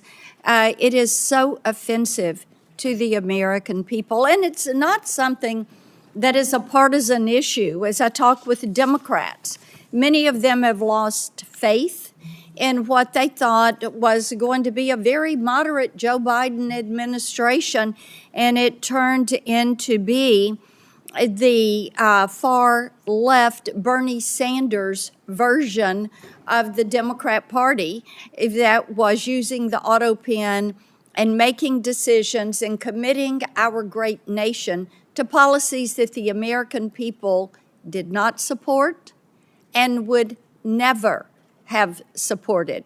And I fully believe that because of that overreach and that flippant attitude that much of his staff had toward the policies of this nation, to people in the administration that chuckled about tossing gold bars off the Titanic. They knew they were going down. They knew they were going to be found out. And they probably knew at some point there would be a hearing like today, and the other side of the dais would be completely empty because no one can defend what they did. Mr. Wold, I want to come to you for a moment and talk about something that was really a disturbing revelation from the Tapper Thompson book. And you know, this is part of the thing. Now we're finding out the media was all a part of the joke. They were part of the ruse. They were part of the fraud that was pushed forward. A Biden staffer told the authors that Biden just had to win and then he could disappear for 4 years. That's all they needed to do. And, you know, it is, the following statement was, he'd only have to show proof of life every once in a while. And as I had a Tennessean say to me, when they had actually downloaded this book and read it, and then they said, you know, how stupid do they think we are? And the disrespect this administration showed to the American people. Why is it that the American people appreciate that President Trump goes out and nearly every day is taking questions and answering questions? It's because they have now found out that these staffers were willing to do undemocratic things, as using their term, to keep the president in office, to keep Biden there. They were willing to do undemocratic things, unlawful things. So, Mr. Wohl, let's talk about that behavior and how that undermines the faith of Tennesseans and all Americans in our public institutions, because they could see what was happening, but they were being lied to by people in the White House who were probably then running in their office and saying, well, we pulled it off another day.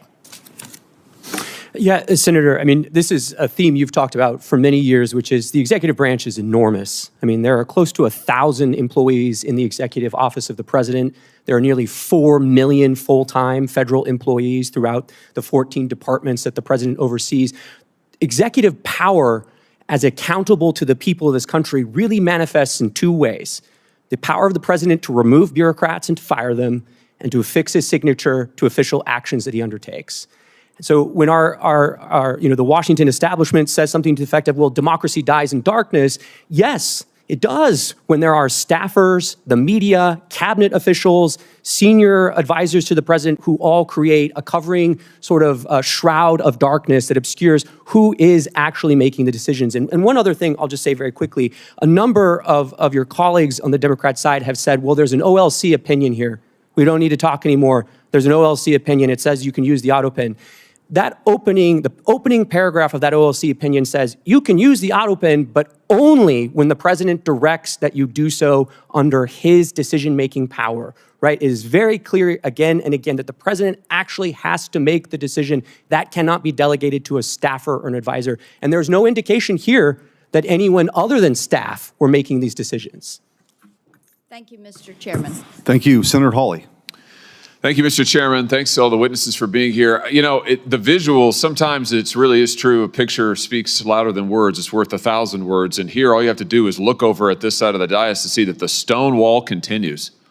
I mean, from the party that lied to this nation for 4 years, let's just take a look at some of the things that our colleagues said on the Democrat side when their own Justice Department was concluding that Joe Biden, who, let's not forget, illegally took classified documents and kept them in his garage, in his freezer. I mean, Lord knows where. He just certainly didn't know. Their own Justice Department interviewed the guy and concluded he could not form the requisite mental state to stand trial.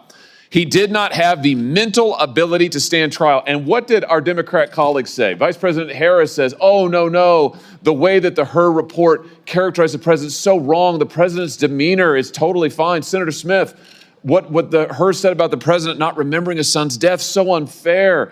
Senator Caine said this is grandstanding. Senator Fetterman said it's just cheap shots.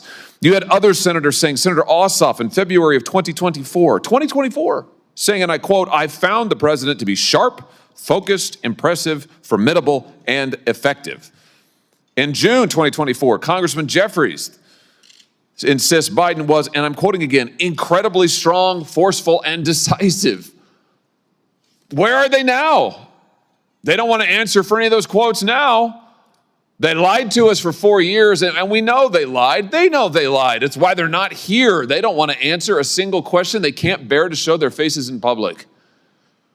And you know what? It's right that they can't do that, because the bill of goods they sold this country, they walked this country right into one of the greatest constitutional crises of our history, And now they are afraid to even show up to admit it. These are people, and this is a party that cannot be trusted with power, that cannot be trusted to tell the truth, the most basic truth. They all changed their tunes after Joe Biden debated President Trump, and the whole world could see he couldn't even form a sentence, that running this guy for president again is a form of elder abuse. My, how they changed their tunes after that. Now they can't even show up in public to talk about it. This is embarrassing. But worse than that, it's dangerous. It is dangerous for this country. Mr. Wold, I want to pick up on something you just said a second ago about the OLC and their opinion as to when an Autopen can be used. Just be clear about this. Autopen means not signed by the person. Autopen is basically push of a button and it gets signed. OLC says only when the president specifically directs it and it is under his direct authority. Do I basically have that right? That's correct, Senator. So, based on the facts we know, did that happen in this case with all of the pardons and clemencies and other giveaways that Joe Biden signed? Assuming that the Biden White House complied with sort of traditional practice of presidential administrations and that there was record keeping either from the staff secretary or others, there should be records to indicate either through covering memorandum or briefing books where the president would have signed his signature authorizing this decision. None of that has come forward. That would be very easy to dispel some of these concerns. And I think what we're seeing here is really the Autopen is best understood as a sort of a tool of executive convenience. Hold on a second. You just said something very important. I want to emphasize that. So what you're saying is that there should be, for every time that Biden authorized the Autopen, there should be a record of that. And he should have had to have registered his personal consent to using the Autopen. Is that basically correct? I think to put it another way, I would say in the policy paper flow to the Oval Office, there should be a record of what documents are presented to the president when he gave his assent to the actions that are listed in those documents, whether it's a judicial nomination or it's a statutory response to Congress. Well, I think the answer is we need to get those documents. And I just say to our friends in the media over here, you guys need to be asking for those documents, and we need to be asking for them, Mr. Chairman. We need to see those documents. And the president, the former president now, can certainly choose to release them. I'm sure they're part of his personal papers, right, Mr. Wold? And that's correct. And the first place to start would be the staff secretary's office under President Biden. Oh, here's the trail. If you want to know, if you want an answer to the question, did Joe Biden actually assent to the use of the Autopen and you think of all the people he pardoned, he granted clemency to, murderers, drug dealers, child rapists. Let's find out, did he actually authorize it? There should be a record of it, is what we've learned today. Thank you for that testimony, Mr. Wold. There should be a record of it. So this is a binary question. It's not, oh, we don't know, gee, it's hard to say. No, actually, we can find out. So right now, today, I call on President Biden, former President Biden and his staff, release the documents. You have them, you know you have them, release them. If what you did is legal, and if you're really not embarrassed about it, and you think it was totally constitutional, release the paper flow. Show us the documents where the president authorized the use of the pen for every single pardon and clemency and stay application. Let's see it. Let's see all of it. And if you won't do it, we should subpoena those documents, and we should find out the truth of who was really running the White House, because I think we can see it was not Joe Biden. Thank you all for being here today. Mr. Wold, thanks for your testimony. Senator Kennedy. Thank you, Mr. Chairman. Gentlemen, I want to try to separate policy and politics for a second. I know it's hard to do around this place, but I thought Senator Cornyn made a very good point in his opening remarks. I think Senator Schmidt made the same point that the policy here is very important. And I want to ask you your opinion on the policy. Professor, tell me briefly, I know you came to talk about auto pens, but tell me briefly about the 25th Amendment. Senator, the 25th Amendment provides the process by which to implement a principle that's in the original Constitution, which is when the president's unable to exercise the powers and duties of the presidency, somebody else exercises them, starting with the vice president. The 25th Amendment sets up a process by which, if there's a question whether the president is able to do that, the vice president and the heads of the executive departments can temporarily basically put the vice president in as acting president, and then Congress ultimately decides the question. Well, the standard, is it not, Professor? The standard is disability of the president. Is that correct? Unable to exercise the powers and duties. Okay. Yes. Here's what I would like your opinion on, and the opinion of these two gentlemen here. You have all been staffers. You've worked in government. You've had a boss. In Mr. Spicer's case, his boss was the President of the United States.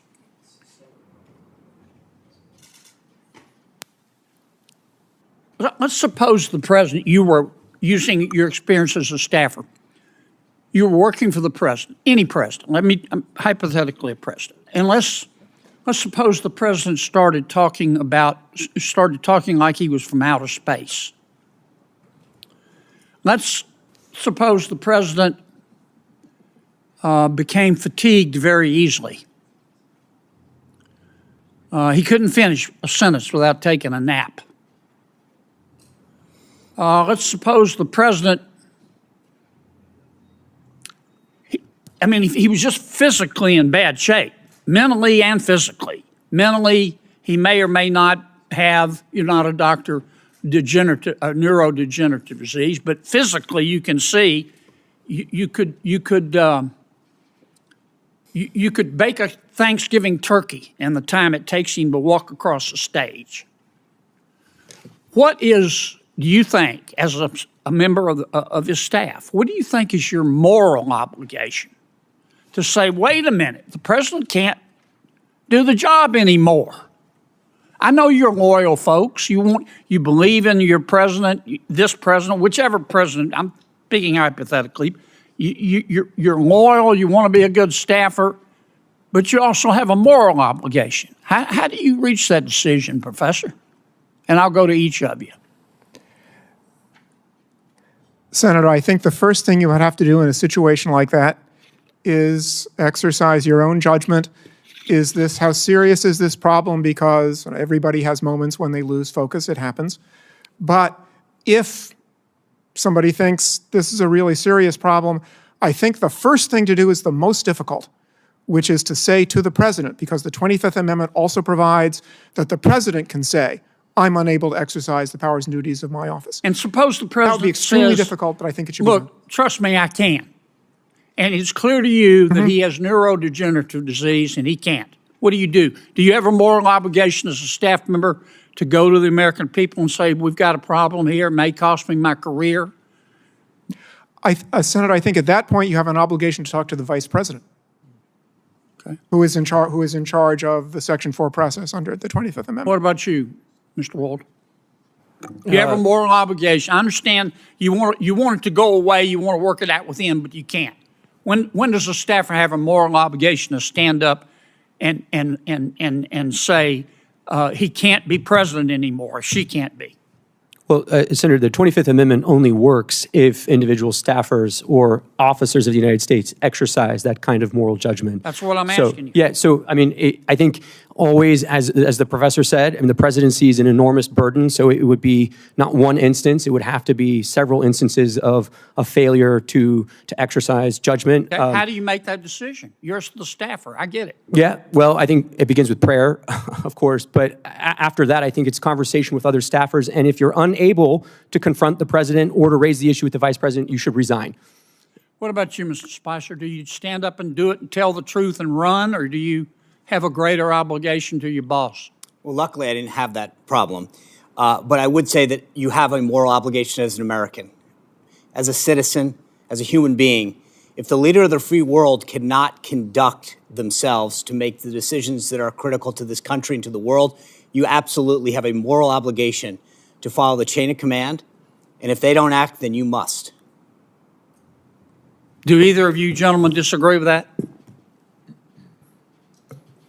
Professor? Senator, I think acting means talking to the people who have the responsibility or in a position under the Constitution to do something. You don't about the agree with situation. Mr. Spicer? Senator, I'm not sure exactly what he has in mind, other than talking about talking to the people who can make the decision. I'm just trying to ask. You've all been staffers. Suppose you go to everybody you're supposed to go to, and they all say, "My advice to you is to shut up." Do you have a moral obligation as a staffer to say, "Look, this person can't be president of the United States. It isn't policy. He physically can't do it." Senator Kennedy, it's not a question of whether a staffer has that obligation. It's whether you as an American have that obligation, and I think each and every one of us does. Yeah, but you can see it. An American can't. Professor, what do you think? Senator, I think there are situations under which someone in that position should speak publicly, but I also think that the views of a single individual who is not the person who is constitutionally responsible for taking measures should be considered by the public as just the views of of one individual who has some information about the subject. Thank you, Mr. Chairman. Thank you. Senator Tillis. Thank you, Mr. Chairman. Gentlemen, thank you for being here. I actually, the fact that this is in the past kind of reminds me of that scene in Lion King where Rafiki, the andro, hits Simba on the head and said, "Doesn't matter, it's in the past." I hear, I could see where my Democrat colleagues would like to use that argument, but it mattered. And for me, I met President Biden as Vice President Biden when I was sworn in. He literally sworn me in 2015. And I've had several interactions with him over the years. There's no question that there was a significant degradation in his cognitive abilities. Probably the last time I spent much time with him was at a NATO summit. And I do think there are a lot of legitimate questions to be asked about who may have been tending the store, and I believe we should get to the bottom of it. But I want to look to the future. And back when this discussion was going on, I was suggesting the 25th Amendment. We know what the 25th Amendment does. Professor, I'm kind of curious about why, and with due respect to my colleague from Louisiana, this is a hell of a burden to place on a staff. Mr. Spicer, you've been in the White House. Can you imagine how heavy that would be and how unlikely it would be for you to be successful as an individual staff member? But Professor Harrison, I'm thinking more along the lines of what you see in boardrooms all the time about annual evaluations of the CEO or board members. What about the concept of something short of triggering the 25th Amendment, where the cabinet members, hand-selected members of the president, confirmed by the Senate, maybe on an annual basis, have to have an attestation that based on their work with the President of the United States, that he is mentally capable, fit, and the same way that we have boards make those decisions about board directors and CEOs. What would be wrong with some sort of a report or attestation to Congress from the cabinet member saying this man or woman is good to go, and it would be it would be perjury to Congress if they ended up covering up and history proved that. What's wrong with something like that as we're looking forward? Senator, I would be, and maybe I am sort of being unduly protective of the independence of the other two branches, but well, that's sort of why I want to leave it in the. That's why all I want is the cabinet to truthfully attest to the fact that their boss is of sound mind and body, and unless they lie, it's not an issue.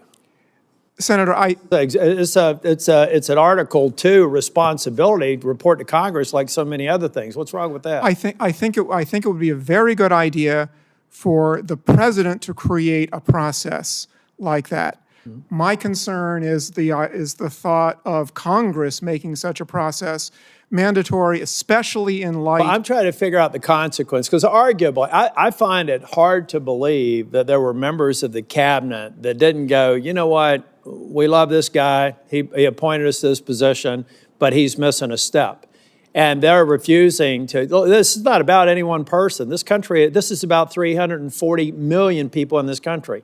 No one of us should think that we should somehow be given a break if we're missing a step. So all I'm saying is you got to report honestly to Congress that the President of the United States, in your opinion, is absolutely demonstrated sound mind and body. It's like no other testimony. It'd be no different than us having them before the committee and say, is the boss okay? And if they lied, they'd be perjuring themselves. So what's the difference between that and some sort of a pro forma report that I'd be willing to subject the current president to, and then we'd have it for all the future presidents? What would be wrong with that? Senator, again, I think the problem there is the Constitution has created a process for that, and that's the 25th Amendment, and that suggests that Congress can't create another process. Now, I do think that the point you're making today is part of the political process that might lead presidents to create a system like that on their own, which might enhance the people's confidence. About to run out of time. Mr. Spicer, what do you think? Senator, the president normally goes under a routine physical every year. In the case of President Biden, it was Dr. O'Connor who affirmatively stated his fitness for office. The doctor is probably the most competent person to attest to the president's fitness for office. The doctor should be held accountable for stating in the affirmative that President Biden was fit for office. Thank you. Thank you, Mr. Chair. Thank you. Senator Cruz. Thank you, Mr. Chairman. The Biden administration may go down in history as the most brazen constitutional fraud in American history. A Potemkin presidency fronted by a failing puppet with staffers behind the scenes pulling the strings. This is not political hyperbole. The American people saw it with their own eyes during the June 2024 debate. Numerous times, Biden stood frozen behind the podium, mouth agape, eyes frozen and unblinking. When he did speak, his words were confused and disjointed. I said that night, this is the most consequential presidential debate in history because it will result in one of the two candidates being removed from the ballot. That was exactly right. And following that debate, the Democrats recognized the collapse. They pulled out their knives and took out President Biden like Caesar on the Ides of March. For all of their strutting about, protesting that they support democracy, not a one of them gave a damn about democracy when they pulled Biden off the ballot and dropped Kamala Harris in without a single Democrat primary voter voting for him. And you know what? Not a single Democrat is here today because not a single one of them gives a damn about the fact that they lied to the American people for 4 years. They knew. Every one of them knew that Joe Biden was mentally not competent to do the job. The White House press secretary, she knew when she stood in front of the American people and lied over and over and over again. And they're not here because they can't defend themselves. It wasn't a surprise. For 4 years, the White House hid President Biden from Republican senators, would not let him meet with us. He served 40 years in this body. We all know him. And they deliberately lied. And by the way, Jake Tapper had a bombshell book exposing the incredible scandal that Biden's mental decline was covered up by Jake Tapper. There's a Yiddish word, chutzpah. And that truly is chutzpah. How dare we lie and cover up what we all knew? Now, I have been asked literally 1,000 times by Texans, who was running the country? And I'm going to give you the most terrifying answer. I don't know. I genuinely don't know. And not a single Democrat here cares. The most telling proof of Biden's decline came with the signature of the president, the symbol of executive authority that was outsourced to a machine. Mr. Wold, you're a lawyer who served in the White House counsel's office. You understand the gravity of presidential action. Does the president's signature carry legal and constitutional weight under Article 2? Yes. Is the act of signing an executive order or signing a law or granting a pardon a delegable duty of the president? So in that opinion in 2005 from OLC, they said essentially that an Autopen could be used by a subordinate, but the president's determination as to sign the document can never be delegated. Can that authority be transferred to a staffer or a machine without the president's explicit authorization? Never. And if you look at the statistics are stunning. In 2021, President Biden issued 78 executive orders. None were signed with an Autopen. That first year of the presidency, Biden, I suppose, was relatively lucid, and 78 executive orders he signed by hand. The second year, however, we see the Autopen emerge. The first Autopen executive order was issued on July 15th, 2022. After that day, 100% of the executive orders issued in 2022 were signed by an Autopen. In 2023, Biden issued 24 executive orders. 16 were Autopenned. In 2024, Biden issued 19. 14 were Autopenned. In 2025, Biden issued 14 executive orders. Every single one was Autopenned. Mr. Wold, let me ask you as a legal matter, if there's a law that's passed both houses of Congress and it goes to the White House, and a staffer autopens signing that law without the president's authorization, is that law legally passed and signed into law? No. If an executive order is issued and a staffer autopens it without the president's authorization, is that executive order legally binding? No. And if a pardon is issued from the President of the United States and a staffer autopens it without the President's authorization, is that pardon legally binding? No. Under the Biden White House, the ceremonial song, Hail to the Chief, was effectively replaced with Hail to the Pen. And it was an outright assault on democracy. And every reporter covering this ought to ask, why doesn't a Democrat care? We heard about the moral responsibilities of a staffer. How about an elected senator who knows damn well that if we get into a war and Iran is preparing to fire a nuclear weapon at the United States, that the commander-in-chief is busy playing with his Jell-O and is not competent to defend ourselves? And every member of the cabinet, the chief of staff, the press secretary, and the members of Congress who lied about this on a daily basis with the press's complicity, they are all responsible for subverting democracy. Senator Cornyn. Professor Harrison, we've talked about the mechanics of the 25th Amendment whereby an incapacitated president would be removed. But it strikes me that ultimately it happened, albeit not before the end of President Biden's full term. What we saw happen after the disastrous debate in the summer of 2024 is basically an exercise of the powers of the 25th Amendment by the political elites in the Democratic Party to get President Biden not to run again and to substitute Kamala Harris for him as the Democratic nominee for president. So, Mr. Spicer, maybe the mechanics were a little bit different.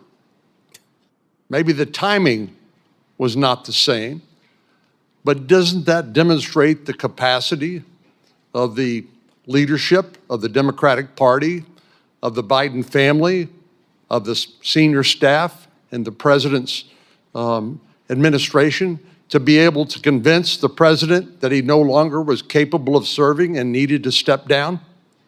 Senator, the left and their friends in the media like to throw around terms like threats to democracy, constitutional crisis.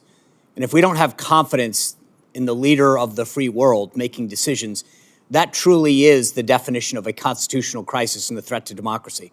So for all of these folks to stand up here and use those phrases over and over again and then not have the desire to show up, to understand what's happening, to stand up at the time, as we discussed earlier, whether it was a staffer or a cabinet member, to literally avoid going to the Oval Office. And in the case of the media, to avoid the questions that were so clearly obvious to the rest of America, shows that they were more concerned with power and preserving that power and an agenda than they were at really caring about the Constitution and democracy. I agree that that is the clear conclusion. And obviously they decided to do it only at such a time as that ability to wield power was coming to an end. If, in fact, President Biden had remained the nominee of the Democratic Party and then ran against and lost to President Trump, these folks would be out of luck and out of power. So they decided to act under that circumstance. Senator, you look at a lot of these decisions, and it was pretty clear that there was a handful of folks at the top of the Biden administration and Biden White House that had been around him for decades, where all of that information funneled. So I mentioned before, there are approximately 25 senior White House staffers that have the rank of assistant to the president. Those are the highest White House staffers. I would bet that only a handful of them ever interacted with President Biden on a daily basis. The rest of them had their communications funneled through other people. If the press secretary, the communications director, whose job it is to speak on behalf of the principal in lieu of them being able to talk or communicate, don't have access to those individuals at the senior-most level, then what good are they? And I would argue that while many times we heard people in the press and on the left accuse the Trump White House of quote-unquote lying, for them to go out there and talk about the president's stance on issues, what President Biden thought or didn't think on a personnel issue, a policy issue, when in fact they had never spoken to him, is in fact the epitome of lying. One of the most consequential actions or inactions of the Biden presidency during 4 years was his failures to secure our southern border and to deal with illegal immigration. I have in my hand examples of the Biden immigration proclamations and executive orders, and there are a lot of them, as you know. They also include things like granting temporary protected status to large populations of immigrants, particularly from countries in Central America, rescinding Trump administration policies when it came to enforcing our laws at the border, granting parole, which is essentially a permission slip to enter the country in a way that would otherwise be illegal. And Mr. Chairman, I'd ask unanimous consent that this document be made part of the record as an example of the sort of consequential border security and immigration-related measures that President Biden purported to sign. Without objection. Mr. Wald, I do want to follow up on a couple of things with you and Mr. Harrison and also Mr. Spicer. Under the Presidential Powers Act, we could have a special access request, correct, to the archivist to find out what assent was actually given by Joe Biden on the Autopen. Is that your understanding? If they kept records, right. Yes. Right. Well, I think that will be something we will be pursuing. Professor Harrison, I wanted to ask you, sort of on the Article 1 branch's role, and I think I understand your concern when you say the president could do something. You're dealing with sort of a separation of powers issue is sort of what I'm reading into that. So the Article 1 branch can impeach for high crimes and misdemeanors. Should the Constitution be amended, in your view, to deal with this incapacitation? So impeachment would be a vehicle beyond just the 25th Amendment, but impeachment would be a vehicle to deal with these issues. Senator, there's a long-standing question about whether impeachment is appropriate for inability. There's been questions right at the beginning of the Republic about a couple of judges who were in very poor shape. Not that they'd committed crimes; they were impeached and removed. And there were doubts as to whether impeachment was appropriate for that because there was problem. Their problem was age and inability. So you're absolutely right that there's a doubt right now whether the impeachment process, and it goes back a long, long way, whether the impeachment process is a way of dealing with inability as opposed to misconduct. It's clearly primarily directed at misconduct, and I think that if members of Congress are thinking about an additional constitutional amendment, and maybe they should be, they should think both about adapting the impeachment process to inability, which, as I say, right now it's not clear it's properly used in those situations, or creating yet some other political process to deal with presidential inability if lawmakers think that the political process that's in Sections 3 and 4 of the 25th Amendment is inadequate. The last thing I'll say, just as a policy matter, and this is not speaking on the legal question, I do think it's important that any decision about presidential inability remain something that's decided by politically accountable people, that it's treated as a political decision. It can't just be a technocratic decision. Mr. Spicer, you've criticized the corporate media and legacy media folks for sort of lying down here or being complicit because of their, whether it's Trump derangement syndrome or whatever the reason was. Who specifically do you think gets a gold star for lying most profusely and just sort of continuing to cover this up over the years? Sir, that would be like a photo finish. There'd be a lot that would probably right there at first place. They're all culpable. I mean, I read some of the headlines to the committee earlier, the Washington Post, CNN, NBC, where they, without evidence, to use their phrase, went after President Trump's physical and mental acuity, and yet failed to ask similar questions of the White House press office publicly. They failed to cover the stories. I don't think that there's a winner. I think they're all losers. Thank you. And then we'll sort of wrap up here with Professor Harrison and Mr. Wold. So moving forward, we mentioned maybe possibly amending the Constitution or further exploring whether incapacitation is an impeachable, if impeachment's a remedy. What other, in your experience, what other things moving forward could be done to make sure that this scenario that we saw play out over the last 4 years never happens again? Senator, I think the most important thing that can be done is something you're doing right now, which is draw public attention to this problem, and so give presidents an incentive to take steps that will reassure the people that they are sound and able to perform their functions. Mr. Wall. I would agree with the professor and just add that there should be some accountability for the staffers and the officers of the United States who acted to conceal and to cover up the president's incapacity from the American people. One other issue that's tied up in sort of this bundle of incapacity, impeachment, is also succession. And that's something so many have written about extensively over the years. We are very blessed that we have never had a double vacancy with the president and the vice president, either because of terror attack or misconduct. That's something that legal scholars have said for many decades, that Congress really has to work on that. And I would add, yes, in fact, that's something you all should take up with some seriousness. May I say spontaneously, yes, please.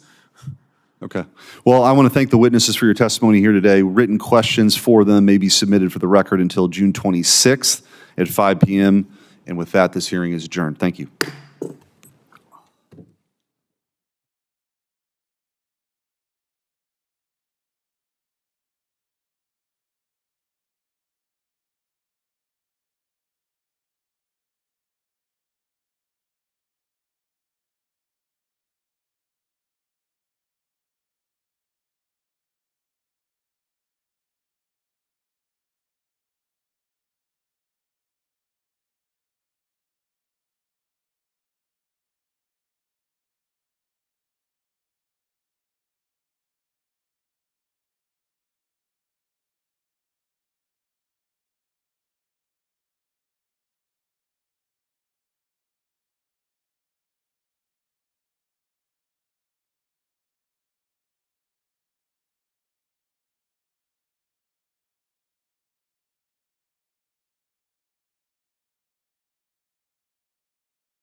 But this hearing now convenes to hear the testimony of the President's concerning the President's fiscal year 2026 budget request. I welcome Secretary Hegseth, Chairman Caine, and Acting Comptroller MacDonnell. As we review the past 5 months, the President and the Department of Defense have much to be proud of. The administration has largely succeeded in refocusing the Pentagon on warfighting. Our recruitment numbers have dramatically improved. That is a very important achievement and one we will continue to celebrate. The U.S. military has played a significant supporting role in the President's wholesale success at our southern border. He has achieved operational control over the situation, a position the vast majority of Americans support.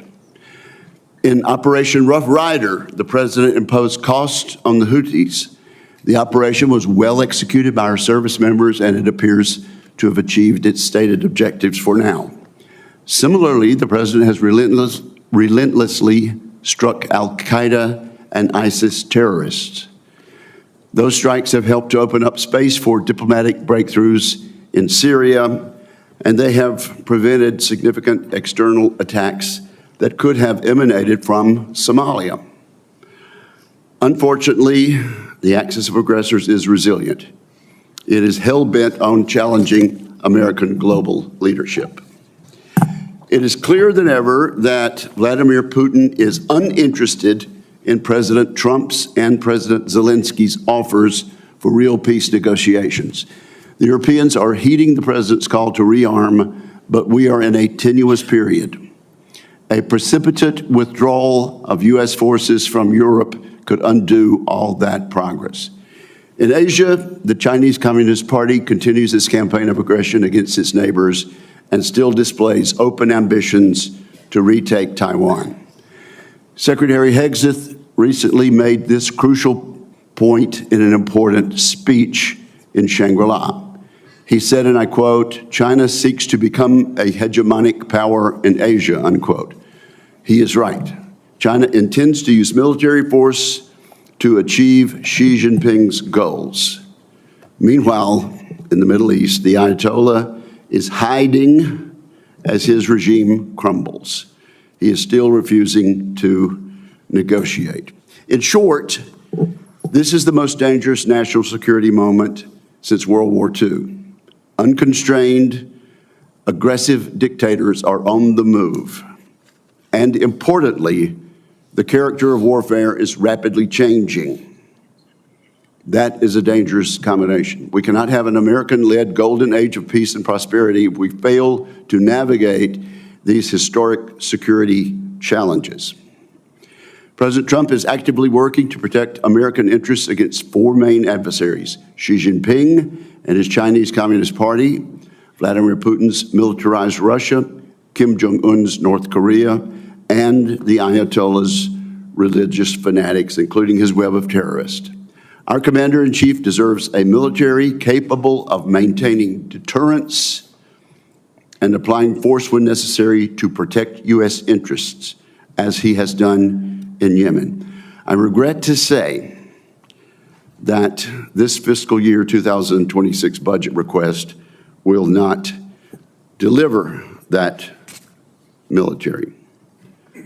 When Secretary Hegseth testified before this committee in his confirmation hearing, he made the correct point that spending less than 3% of GDP on defense would be, and I quote, "very dangerous," unquote. What we have in front of us is an inadequate budget request with precious little detail and no follow-on data about fiscal years 2027, 2028, or 2029. We must assume, and in fact, we have heard, that OMB intends to maintain defense spending at $893 billion across the 4 years of this administration. So even with a one-time $150 billion reconciliation infusion, this would leave us at 2.65% of GDP by 2029. below 3% of GDP and well below the 5% of GDP that we really, really need. Clearly, such a budget plan would allow the military balance to continue, as it has been, to tilt away from the United States and toward Communist China. Communist China has increased its budget by over 7% each year for the past decade. I know the Secretary fought for a stronger fiscal year 2026 discretionary request, but we need to acknowledge that a flat fiscal year 2026 budget is what OMB delivered. I expect we will spend today reviewing the numerous significant holes in this request, gaps that will make it much more difficult for President Trump to equip our service members and for his advisors to develop credible military options. Across the budget, we see significant holes: shipbuilding, tactical fighters, basic maintenance money, and more, all insufficient. The budget seems to be written as if there are many items in the reconciliation package that simply are not in that bill. This is confusing because the text of the reconciliation bill has been public for quite some time. Chairman Rogers of the House and I worked closely with the executive branch and members of this committee on the contents of the package. This budget threatens to undermine the good work we have done together on that bill and leads me to question whether some officials in the administration plan to ignore congressional intent. I believe ignoring congressional intent would be a wrong-headed decision for the United States of America. We all work for the American people, and we share largely identical goals when it comes to deterring Xi Jinping, Vladimir Putin, and other threats. We need to work much more closely together on investment strategies and actions necessary to rebuild our industrial base. The President and the Congress want action on reindustrialization. We want to rebuild the arsenal of democracy. We need action on industrial base integration, streamlined weapon sales, and cooperation with our allies and partners. We agree on fundamentally changing the way the DoD budgets and handles acquisition. Now we need to agree on providing the men and women of the Department of Defense with the resources they need to do their jobs. We have no time to waste. We must commit to continued collaboration now. With that, I turn to my friend and colleague, Senator Reid, for his remarks. Well, thank you very much, Mr. Chairman. Mr. Secretary, General Caine, Ms. McDougall, welcome. Mr. Secretary, as the Chairman has said, this is a dangerous moment. As we speak, missiles are striking cities across Israel and Iran, threatening to ignite a regional war. There should be no doubt that for the safety of the United States and the rest of the world, Iran cannot acquire a nuclear weapon. However, Prime Minister Netanyahu's decision to preemptively launch a war with Iran against the urging of the President threatens the stability of the entire region and the safety of Americans stationed there. The Trump administration must take urgent steps to prevent a wider war. Mr. Secretary, I would ask you to be crystal clear this morning about the administration's posture toward Iran. More broadly, Russia continues its bloody assault on Ukraine, unmoved by President Trump's negotiating tactics, and China is threatening our allies in the Indo-Pacific as America once again redirects its attention to the Middle East. This is a moment that requires leadership, expertise, and confidence from the Department of Defense. And Mr. Secretary, I am concerned, frankly, that these qualities have been eroded under your leadership. In your opening statement, you write, quote, "At the Department of Defense, we are sweeping away distractions to focus on our core mission of warfighting," close quote. I'm a bit skeptical. Since you were sworn in, much of the Pentagon has been in disarray. You have purged thousands of defense experts, gutted oversight offices, and surrounded yourself with hand-picked loyalists. You have fired a number of our most accomplished generals and admirals with no explanation, no replacement. Your chief of staff, several top policy advisors, and chief spokesmen have all either resigned or been fired. This is a legitimate problem for our national defense. Much of the Pentagon seems to have been paralyzed by infighting and stripped of expert staff at a time when we need stability and professionalism. Mr. Secretary, you must address this so the rest of the department can be laser focused on their missions. I'm also concerned about your forays into diplomacy. The Secretary must be a capable statesman, especially in this dangerous global environment. During your first official trip to Europe, you made unfortunate mistakes, including by accidentally conceding America's negotiating leverage to Russia when you announced, quote, we must start by recognizing that returning to Ukraine's 2014 borders is an unrealistic objective, and, quote, the United States does not believe that NATO membership for Ukraine is a realistic outcome of a negotiated settlement. The State Department walked back your comments, but I worry that they cost us lasting credibility during peace negotiations and with our European allies. And, Mr. Secretary, I hope you've learned from these episodes. The key to our long-run success against China, Russia, and Iran and others depend on our ability to equip our forces with the ships, aircraft, and weapons needed to effectively deter them or, if necessary, defeat them. Mr. Secretary, you have said that readiness is your top priority, but I'm concerned by a number of actions you have taken that seem to distract from readiness. For example, you're in the process of firing 8% of the defense workforce, or 75,000 employees, and you recently gutted the Office of the Director of Operational Tests and Evaluation, which is responsible for testing new weapons and platforms for warfighters. You have argued that these cuts were needed to eliminate wasteful spending, but you have simultaneously pledged hundreds of millions of dollars to convert a second-hand Qatari jet to be Air Force One. These decisions do not seem to align with readiness. Similarly, over the past 2 weeks, you have ordered 4,700 National Guard troops and Marines into Los Angeles against the will of the governor and mayor. These forces are in addition to the 13,000 troops you have deployed to the southern border, and separate from the 20,000 National Guard troops requested by DHS to help ICE conduct, quote, interior immigration efforts. As a consequence, military units have to cancel their national training center rotations and waste invaluable hours and resources performing DHS activities unrelated to their warfighting missions. I cannot imagine a faster way to erode military readiness and distract from our ability to deter China, Russia, and Iran. You also claim that merit is the only measure of performance under your leadership. That is a worthy principle.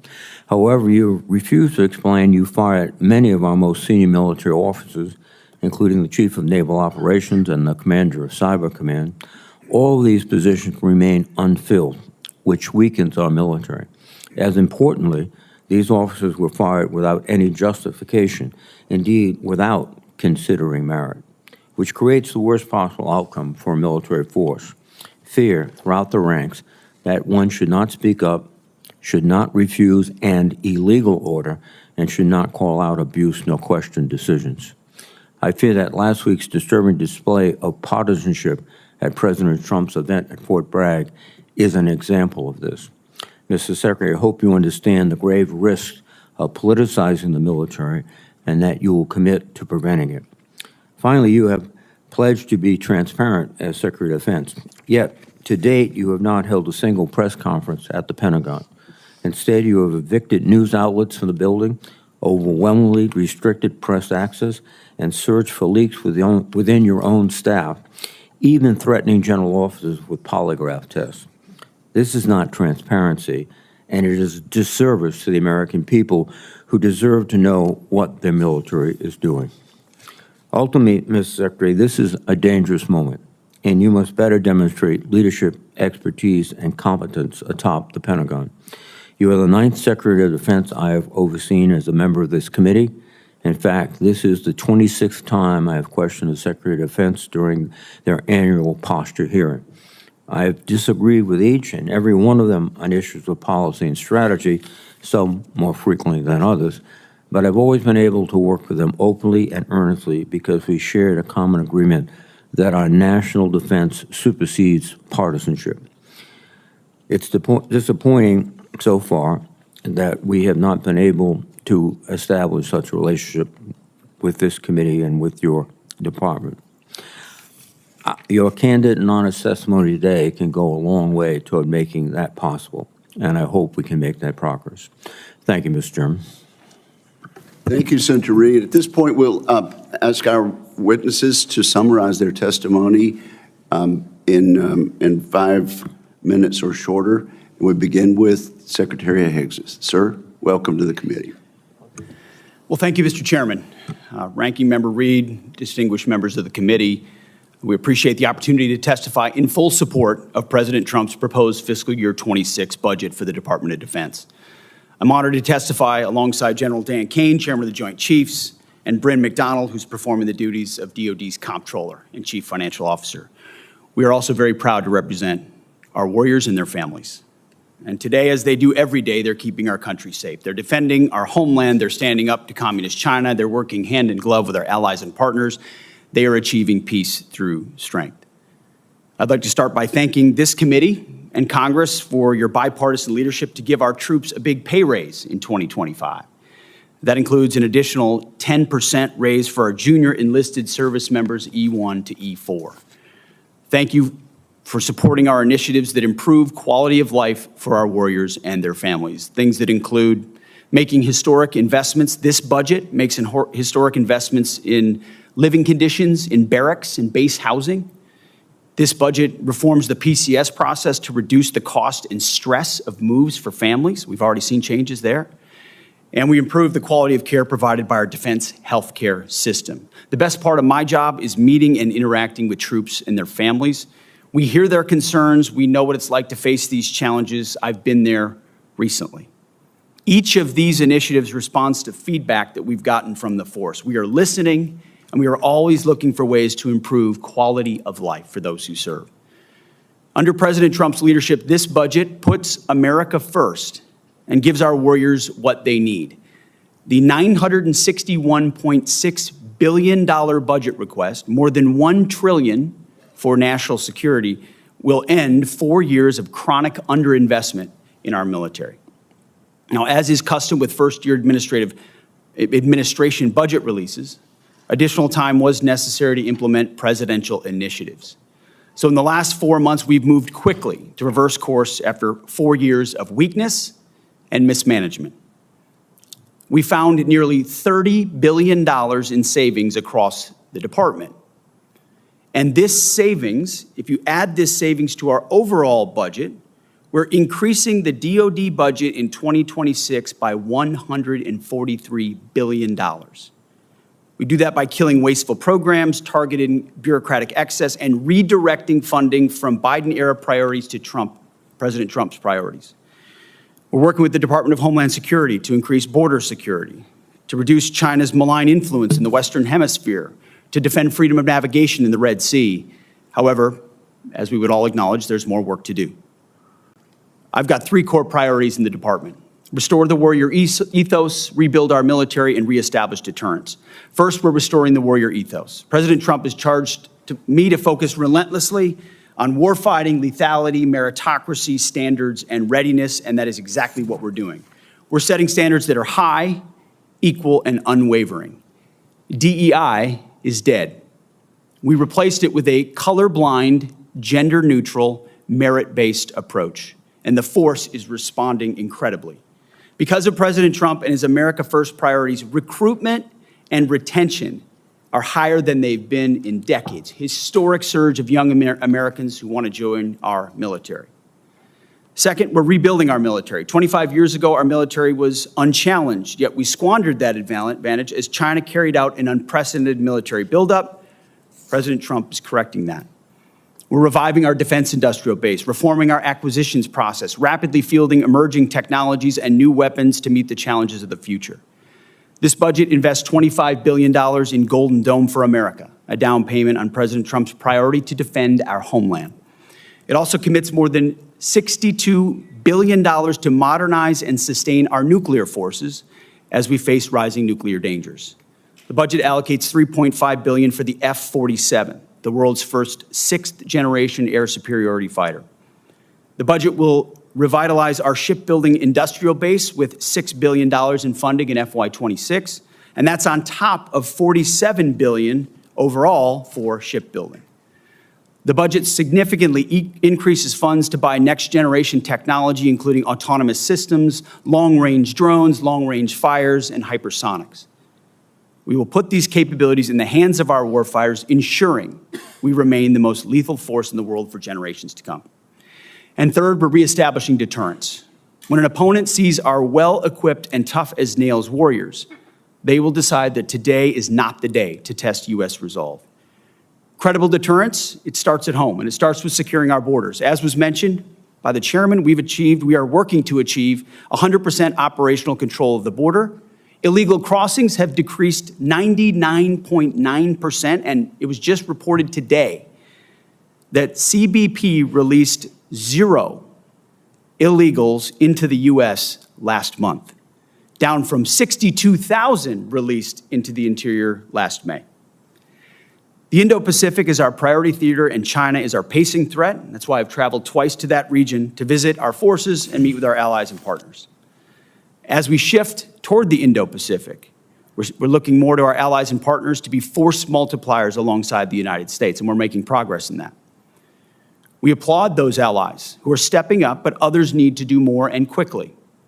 At the NATO Heads of State meeting next week, we expect NATO allies to commit to spending 5% of GDP on defense and defense-related investment, an almost inconceivable accomplishment when President Trump started that project in his first term.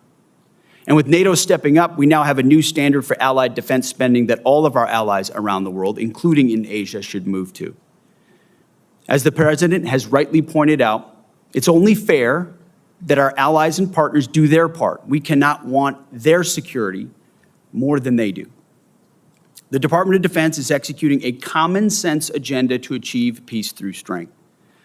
We know the threats we face are serious, and so our investments are as well. And that's what this budget does. It matches capabilities to threats. We long for peace, so we prepare for war. We must overcome decades of neglect and decline. We must fortify our position as the world's most lethal fighting force, and we have to act fast because our opponents are. This committee is our critical partner. We appreciate your leadership and oversight, which is essential. And I look forward to accomplishing these goals to achieve peace through strength, support our warriors, protect our citizens and our taxpayers together with you. May God grant us the wisdom to see what is right and the courage to do it. Thank you. Thank you, Mr. Secretary. General Caine, do you wish to summarize your testimony? Yes, sir. You are Good morning. recognized for 5 minutes, sir. Thank you, sir. I'll try to hit that target. Chairman Wicker, Ranking Member Reed, members of the committee, thank you for being here. I'm honored to join Secretary Hegseth and Ms. Bryn McDonnell to appear before you today to testify on the President's fiscal year 26 budget. Today's hearing reflects our shared commitment to maximize efficiency, accountability of our taxpayers' dollars, and ensuring every expenditure increases the lethality and survivability of your joint force, providing our warfighters with the advanced capabilities and cutting-edge technology required to dominate our adversaries. I have deep gratitude for everyone in this room and our shared commitment to help deliver the capability and capacity that the joint force needs. That goes to our civilians and their families as we work to deliver peace through overwhelming strength.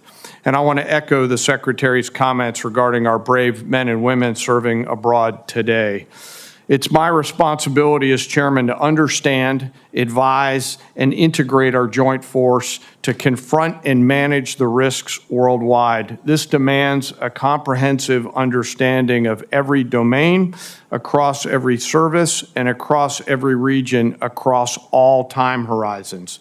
It also requires making and advocating for difficult decisions that prioritize the finite taxpayer resources that we have in order to ensure the greatest impact and capability for our warfighters. The President's budget enables the joint force to defend our great nation from adversaries seeking to do us harm.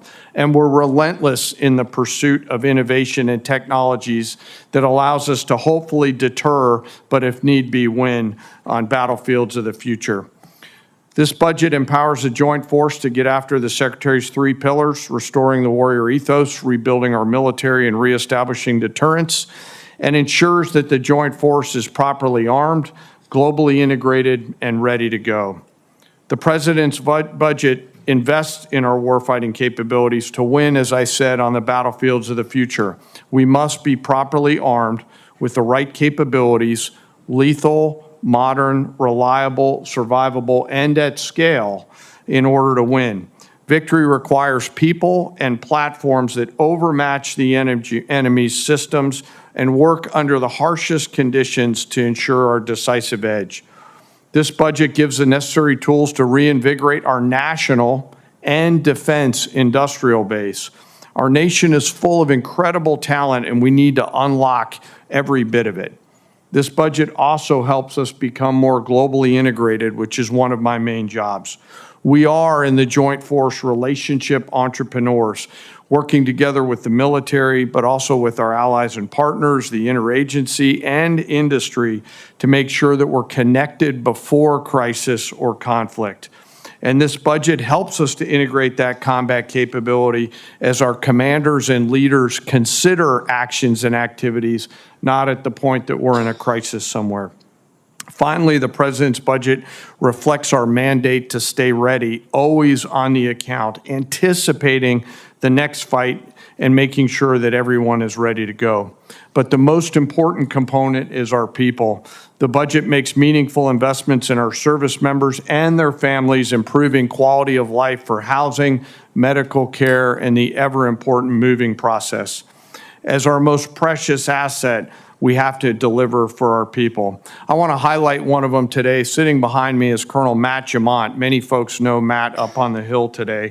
It's probably his last hearing in uniform, which after 31 years, he graduates from service later this year. He's been like a pterodactyl for the Joint Force, always delivering and advocating for it. Pterodactyls are very, very old. Yes, sir, I know. You'll note his, would he looks you raise very, your hand, very Colonel? young. Yes, sir. Thank you. Thank you for your service. It's an honor every day to serve alongside some of the extraordinary warriors and civilian teammates that our nation has to offer.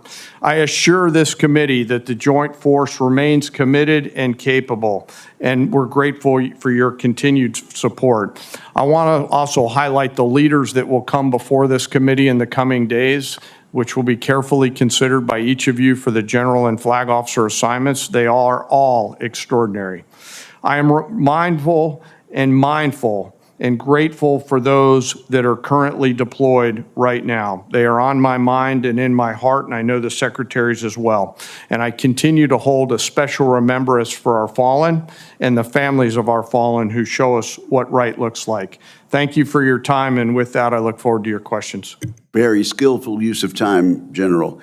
And Ms. MacDonnell, we will not require an opening statement from you. Thank you for being available for questions today. And now we move to rounds of 5-minute questions. And let me say, we expect full attendance today, and I expect all members will want to ask questions. I've tried to be very skillful sometimes in my membership on this committee to ask a very involved question with about 20 seconds to go in my 5 minutes. We will not be using that practice today.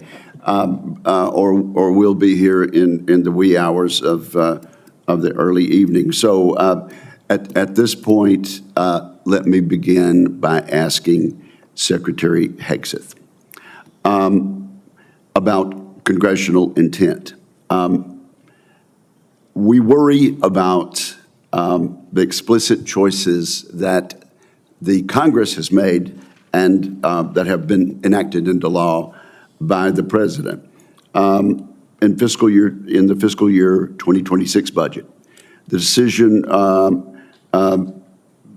came to us surprisingly to zero out destroyers, even though Congress intended for reconciliation to give the industrial base stability with a third DDG in fiscal years 2027 and in 2029. I've asked this of every nominee from the department who has come before us about honoring congressional intent. We will put funds in the reconciliation bill, working with the House and working with the administration to get the signature on the bill. And we will make clear alongside that the specific congressional intent. I've asked this of every official, and I will ask you as well, Mr. Secretary, do you commit to following congressional intent unequivocally on reconciliation? Well, thank you for the question, Mr. Chairman. Yes, our team looks forward to working with this committee, both through the budget process and reconciliation, and would acknowledge, just as a starting point of the conversation, that we are looking at 2 bills and 1 budget at the Defense Department. So as we have discussions about allocation, we may sometimes be talking about different numbers because of that, but from our perspective, we built a budget tied to $960 billion. Are you qualifying your explicit yes? Because we have not had that from any of the other witnesses that have come before us. If our congressional intent alongside the numbers in reconciliation is explicitly expressed, do you commit to following congressional intent unequivocally in reconciliation? Yes, we just wanted to clarify the entirety of the budget from our perspective. Well, thank you very much. Now, you said once before that, and I quoted in my opening statement, Mr. Secretary, that going below 3% of GDP would be very dangerous. That was your testimony in January. Of course, you know well that we're asking our allies in Europe and NATO to go to 5%, and it has been the intention of most of us on the committee that the United States lead by example and, in fact, follow the peace through strength example of President Reagan and his administration in getting to 5%. I understand that if you put reconciliation and the budget requests together for this year, it exceeds 3%. But if we go back to that same baseline for the next 3 years after that, we'll be under 3%. We intend to fix that. But do you still agree that going below 3% would be a, quote, very dangerous, unquote, choice? Yes, sir, and so does the President of the United States, which is why this budget increases from FY25 13%, puts us at 3.5% of GDP on defense, and we feel like is a generational increase in defense capabilities. And when you add that alongside the $30 billion we've already found in savings and repurposed, that's where I get to the $143 billion in additional spending in defense, which we think is substantial. And you agree then, Mr. Secretary, that in future years, it would be very dangerous to go below that 3%? As I said in my remarks, we're going to match our budget to threats. And so, yes, in the future, we anticipate threats like we have today. And so I would anticipate a robust budget in the future. Yes. Would you please be kind enough to answer my question? Would going below 3% in future fiscal years be, quote, very dangerous, unquote, as you said in your statement in January? Yes, sir, and I believe the President of the United States definitely feels the same way. Thank you, sir. Senator Reid. Thank you very much. And I yield back 5 seconds. I'll take those 5 seconds. Oh, no, sir. No, that's not the way it works. First, let me apologize to Miss MacDonald, who I said was Miss McDougal. You're Irish, right? My husband is, yes, sir. Well, that's good enough. Thank you. You were Scotch for a few minutes, but I apologize, ma'am. And, Mr. Secretary, you have fired a number of general and flag officers, and you clearly have the authority to do that, but there was no cause given, and it's also deeply concerning. It's taking a long time to appoint successors. I understand that today you announced that the nominee for CNO will be Admiral Darrell Caudle. Is that right? Yes, sir. Well, we still have many of these positions open, including the U.S. Cyber Command, which is absolutely critical. Do you believe that these lack of nominated leaders are affecting our warfighting abilities? Sir, I believe we all serve at the pleasure of the president. And in every single position, we're looking for the right man or woman to fill that role to execute on behalf of the missions of this department. And we're doing it expeditiously in every case. Again, do you have any anticipation of when we'll receive the nominee for Cyber Command? Sir, as I mentioned before, we have a very capable deputy at Cyber Command who has taken the helm. So it's not as if it's without leadership, very much so. But we are, as recently as yesterday, had a high-level discussion of exactly what that will be. Mr. Secretary, in your opening statement, you stated, at the Department of Defense, we are sweeping away distraction to focus on our core mission of warfighting. However, since your confirmation, your office has been consumed by high turnover and disarray.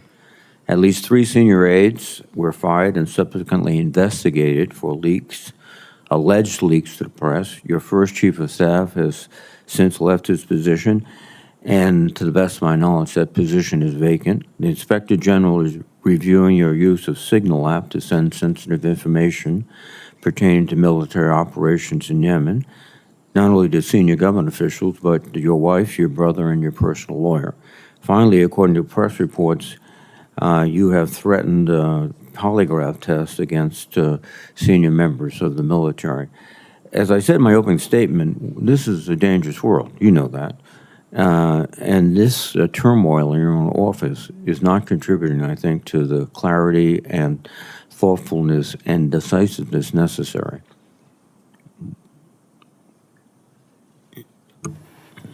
Sir, I would just say the media loves sensational headlines that are not connected at all to reality. If you look at the execution of our office and what we've done on the president's priorities, I'm very proud of what we've been able to do in 140 days. And when you move fast to reestablish deterrence and restore a warrior ethos and rebuild the military, it's going to come with some changes. But when you look at the leadership structure, both in uniform and on the civilian side of the Defense Department, it's as strong and capable as it's ever been. And I would contrast it with the chaos of the world under the previous administration. The debacle in Afghanistan, war unleashed in Ukraine, what happened on October 7th, that was a view of weakness and chaos unleashed by the Biden administration under the previous defense secretary. So if a few changes have to be made in the first portion of my term in order to get it right, I think that's pretty acceptable to establish deterrence and rebuild our military and restore the warrior ethos. Well, Mr. Secretary, you can cite those examples. History, I might have a different perspective. As I understand it, the direction to leave Afghanistan was an agreement with President Trump in Doha, which left our forces in a very precarious position since they were there for a year and they had to come out. And Taliban knew that, and they were going after them. But let me move on to another issue, which is 30 seconds. 35. We have had detainees in Guantanamo, and we have used military flights to get them there. The problem, I think, is that some of these military flights have not contained DHS agents on it. And so, in effect, the military becomes not just the custodial agents, they're also the control agents. And that would seem to me a violation of military procedures. Is that practice continuing? Senator, every aspect of that mission is in coordination with DHS and with DHS officials. So there are no flights with airmen only on board? Not that I'm aware of, sir. Thank you. Thank you, Senator Reid. Senator Fisher. Thank you, Mr. Chairman. Mr. Secretary General, Ms. MacDonnell, welcome. I serve on both the Armed Services and the Appropriations Committees, and every year we legislate annual authorization and appropriation bills that provide the policies and the funding for the department. While I'm confident we will do so again this year, the administration has made this process more difficult by delaying the delivery of budget materials to Congress. Mr. Secretary and General Caine, I've appreciated our previous discussions about the need to modernize our nuclear triad and to provide the President with additional options for regional nuclear deterrence. And to achieve this, we must have sustained and predictable funding within the Department's base budget. I'm concerned that the Department's fiscal year 26 request relies too heavily on reconciliation for some of our nuclear programs. For example, the reconciliation text includes funding for Sentinel. That is meant to accelerate and reduce risk in the program over the next several years. It is not meant to fill a self-imposed gap in funding in a single fiscal year created by shortchanging ICBMs in the base budget. I understand using reconciliation funding is relatively new to the Department, but I expect us to work together throughout this cycle so that we can assure that funds are used as intended and that the programs are adequately funded within that base budget. General Caine, do you agree that nuclear modernization programs should be prioritized both to keep pace with the threats and to ensure that the President has a full array of options for nuclear deterrence? I do, Senator, and appreciate your leadership on ensuring that we've got the tools that we need to deliver for the triad of the future. Secretary Hegseth, although progress has been made the last several years, I continue to be concerned about the ability of our defense industrial base to produce munitions at an adequate scale to support our warfighters in these modern conflicts that we have. And now that you have been sworn in and had time to review the current state of our industrial base, what more should the Department be doing to increase munitions production, and how does this budget request support these objectives? Senator, it's a great question. We should be doing everything we can, which is precisely what we are doing at the very highest levels, from myself to the Deputy Secretary of Defense. With industry, this budget is a 45% increase in the defense industrial base. It invests in critical munitions procurement. It invests in defense supply chains, in resilience in supply chains, in increased competition and capabilities for outside companies to get into the business of providing critical munitions. So across the board, we're finding and hiring innovators to move as quickly as possible, cutting through the bureaucracy, the red tape to deliver those systems in a world that needs them now more than ever.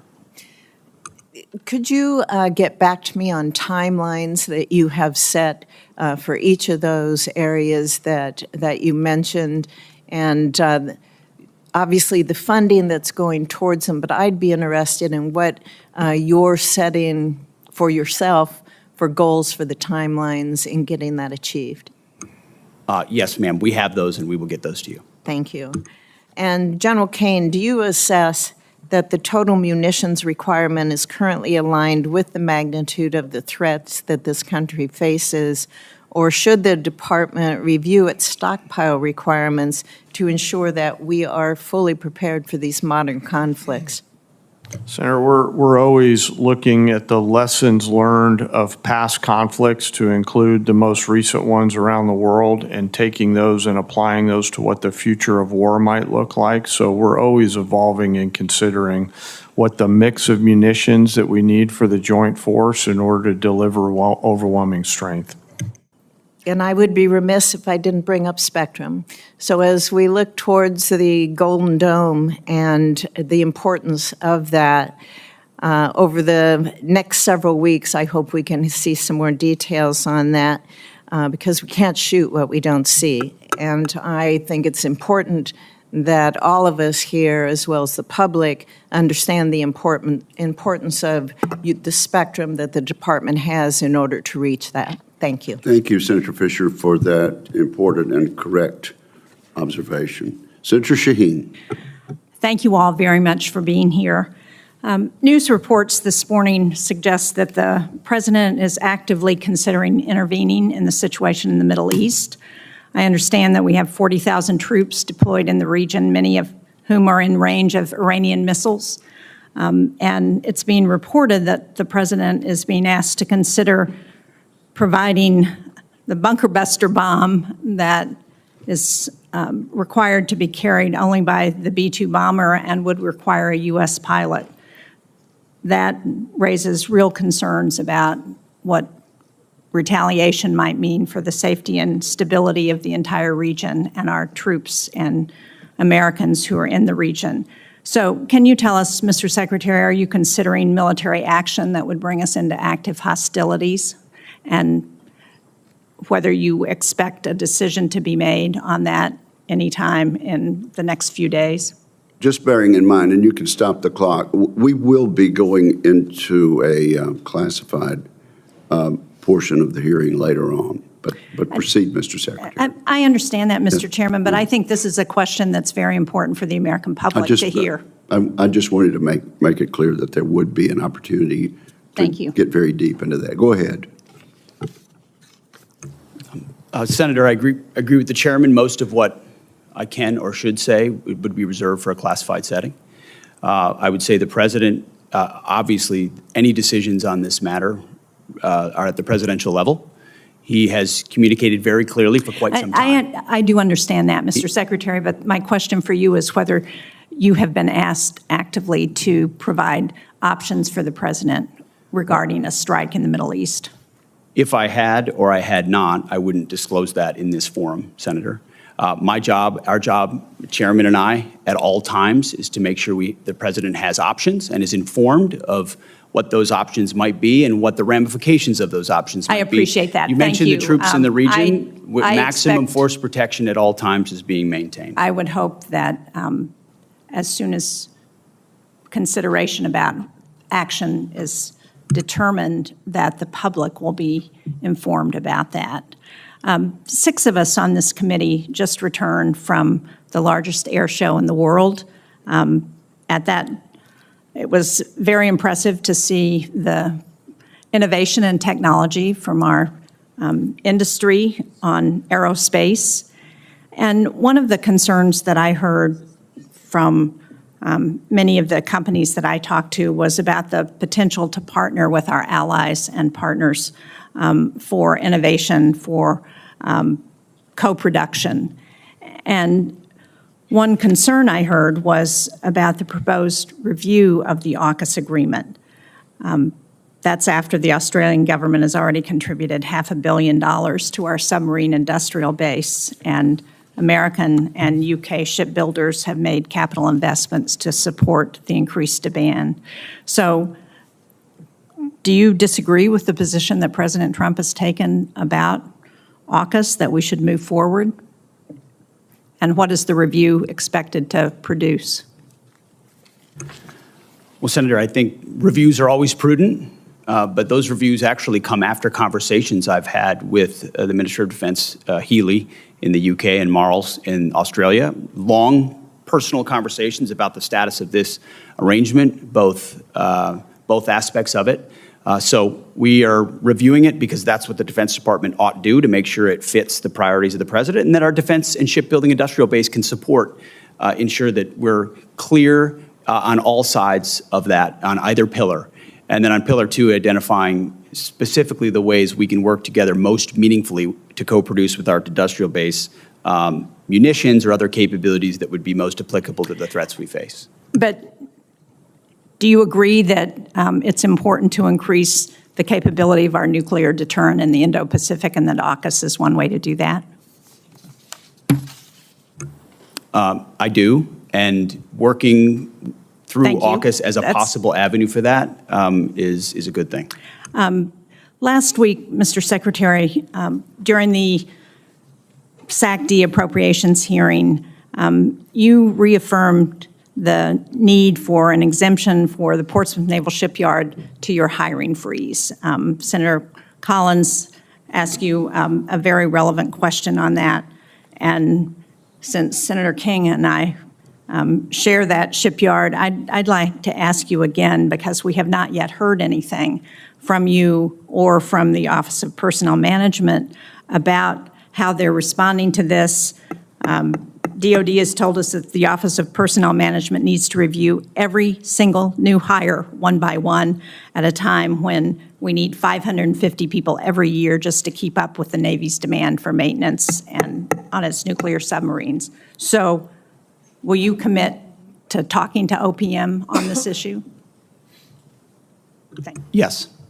Thank you, Senator Shaheen. Senator Cotton. Welcome, everyone. Thank you for your testimony and, more importantly, your service. Secretary Hegseth, the president at a press gaggle just now at the White House said of strikes against Iran, to Senator Shaheen's question, I may do it, I may not do it. I mean, nobody knows what I'm going to do. You had referred to these questions as a presidential level decision, is that right? And I think that's always true. Advisors advise and presidents decide. But it's your job to have contingency plans for everything that the president may or may not decide. Is that correct? That is correct. And no one should be surprised or scandalized that the Pentagon has lots and lots of contingency plans. Senator, our job is to have contingency plans. It's like in Armageddon, Billy Bob Thornton's character Truman, speaking of NASA, could have been speaking of the Pentagon. You're geniuses. You're just thinking stuff up, and you got people in another room backing them up. Is that right? We plan. Thank you. And although it's true in every part of the government, it's probably no more true in your department that it's a presidential level decision. This is the president's core constitutional responsibilities as the commander-in-chief. I mean, it's important what he does with labor and HUD and the rest, but as the commander-in-chief, it's the most important role he has, and therefore you're the department where you take the most direct guidance from the president. Everyone in the department has to support the president's decisions once those decisions are made, correct? Correct, Senator. As I've said, there's only one person that was elected president of the United States. Yeah. And the American people elected him to make these decisions on their behalf. And if and when those decisions are made, the department is prepared to execute. And I know that you welcome and have robust policy debates in the department, and no doubt you have very differing views on many questions, whether it's what to do with Iran or what kind of aircraft or ships we need to build or what the quality of commissaries are on our bases, and that's welcome. You need that kind of robust debate to make the right recommendations. But once the president's decision has been made on any question, that's final, right? That's your standard? The president welcomes, I've watched it in real time, views on all issues from all aspects. But yes, once those have been represented, intelligence represented, options represented, upsides, downsides, threats, of course, when the president makes a call as the commander-in-chief, we will execute. Well, thank you. Because I know there was some controversy earlier this year inside the department, and not everyone seemed to be on the same page that you and the president are after presidential decisions had been made, and you had to make some tough decisions there. And I commend you for those decisions. I think you did the right thing. You have to make sure that everyone stays on the same page and everyone supports presidential decisions. One decision I also want to call out, since we haven't spoken about it here, and I'm not sure we will, and I want to commend you for as well and commend your team, is the redesignation of base names for Army bases. In the summer of 2020, as a Jacobin fever swept the country during the BLM riots, it was decided to rename several Army bases. To be honest with you, I think most soldiers serving those bases didn't even know who they were named after. They just had fond recollections for decades of their time at Fort Benning or Fort Bragg or other places. And I think now you've completed the effort to redesignate those names, those bases, to the names that so many generations of soldiers served at for new American heroes. Is that right? Yes, all of the previous names for the U.S. Army installations have been returned. Well, thank you. I think that was an inspired approach. It complies with the law. It teaches a new generation of soldiers about those who went before them, and I hope the matter is settled. I especially want to commend you for Fort Gordon, named after Gary Gordon, one of two Delta operators along with Randy Shugart, who willingly laid down their life in the Battle of Mogadishu to protect their buddies, not even in the battle at the time, and against commanders' repeated wishes until they pestered the commanders finally to let them get on the ground and protect those soldiers on the ground and lay down their life. I think that was an inspired choice. One final question. You'd said that everything needs to be on the table to address our munitions crisis. We all agree on this committee. We all have been working hard for many years on that.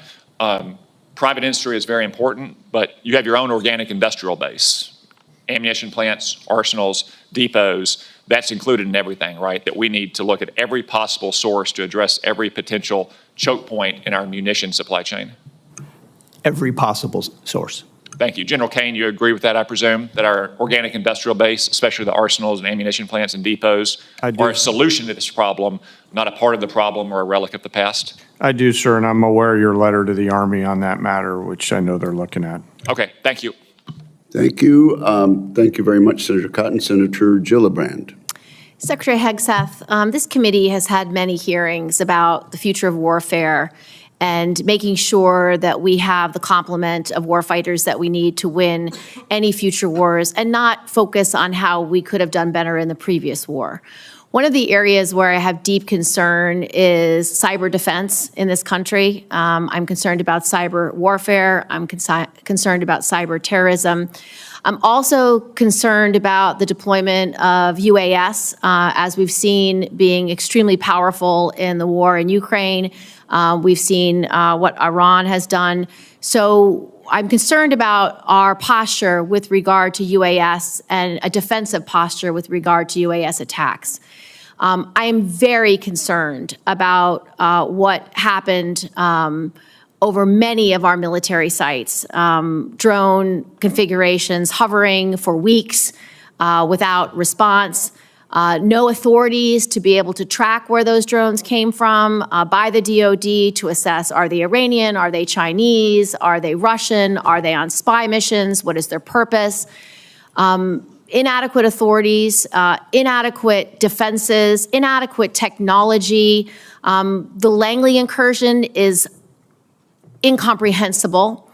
On top of that, I'm very concerned that we are not investing in our cyber professionals, that we don't have enough cyber offense, enough cyber defense. We have currently 30,000 open cyber positions within the DoD. So I'd like to hear from you, what's your plan to have cyber defense and cyber warriors at the appropriate complement? And number two, what is your plan to create the authorities that you need for UAS defense and to have the inadequate response of this is someone else's job no longer come out of our leaders? Well, Senator, thank you for the question. You're right over the target. Cyber needs to be a part of every single way that we plan and look at the world. That gray zone part of conflict, and we can't cede that terrain in any way to our adversaries. And so it is, you'll see the resources in this budget that invest in that. You'll see it fully integrated into planning and capabilities. And what we're looking for in the next Cybercom and what we're looking for there, our Deputy Secretary of Defense is leading a charge to make sure it fits precisely what the world needs today. So we have a program that this committee supported in the last two NDAAs, which is a cyber academy to create a pipeline of young people who do cyber for service. So they get a state-of-the-art cyber education at over 600 schools around the country, and then they dedicate the number of years they had education to the Department of Defense or the intelligence community. And right now it is not being funded. And right now, because of the hiring freeze, these kids who've completed their degree under the Cyber Service Academy actually can't get a job at the DoD or the intelligence community. And they're either going to have to no longer serve, which was part of the program, or get employed somewhere else, but we lose them. So what are you doing to unplug this problem of not hiring these cyber professionals immediately because they are part of the cyber service program? And your budget does not show that you are planning to fill 100 cyber positions for these young people who want to serve in the IC community or in the IC or in the Department of Defense. We'll review that aspect of the hiring freeze in the Cyber Academy. We want those positions filled. We're fully committed to it. And then on counter UAS, which you mentioned, it is a reality of the modern battlefield, whether it's in Ukraine or elsewhere, that we have to fully account for and address as aggressively as possible. And you have my assurances at the highest levels.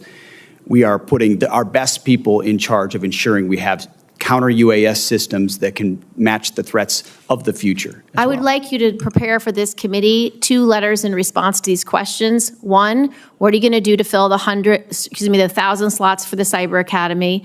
And how are you going to get this hiring freeze taken care of? And 2, what is your plan for increased authorities, increased investment, appropriate review of UAS that hover over our military and nuclear sites? So this committee has a fulsome response from your whole team about how you will address these 2 problems. We will get that to you, Senator. And authorities, you are right, is a huge issue on counter-UAS. It's something Senator Cotton and I are committed to passing. We both serve on intelligence and armed services, and so we share the urgency on this issue. And so, Mr. Secretary, you'll submit those letters for the record. Thank you, sir. Thank you, Senator Gillibrand. Senator Rounds. Thank you, Mr. Chairman. To all of you, first of all, thank you for your service to our country. I have heard now from 25 senior department officials, including every service chief and 8 combatant commanders, that vacating the 3.1 to 3.45 gigahertz and the 7 to 8 gigahertz bands of the spectrum would have significantly negative consequences for our warfighting capabilities. Being forced to share these bands with commercial interests in a non-optimal way would have the same impact. General Caine, does the Joint Force have capabilities operating on the 3.1 to 3.45 band and the 7 to 8 bands of the spectrum which would be used in a conflict with China? We do, Senator, yes. And would those capabilities be negatively impacted if the Department of Defense were forced to share those bands with commercial users in a non-optimal manner? Sure, Senator, I think the key is non-optimal. I know there's some work going on around dynamic sharing that would minimize to an acceptable level the ability to frequency hop in and out of those particular bands that would not adversely impact the Joint Force. So, but as of today, there is no way to make it happen. Not today, as you know, Senator, and I appreciate your leadership on this, but there's a lot of work going on in that space, sir.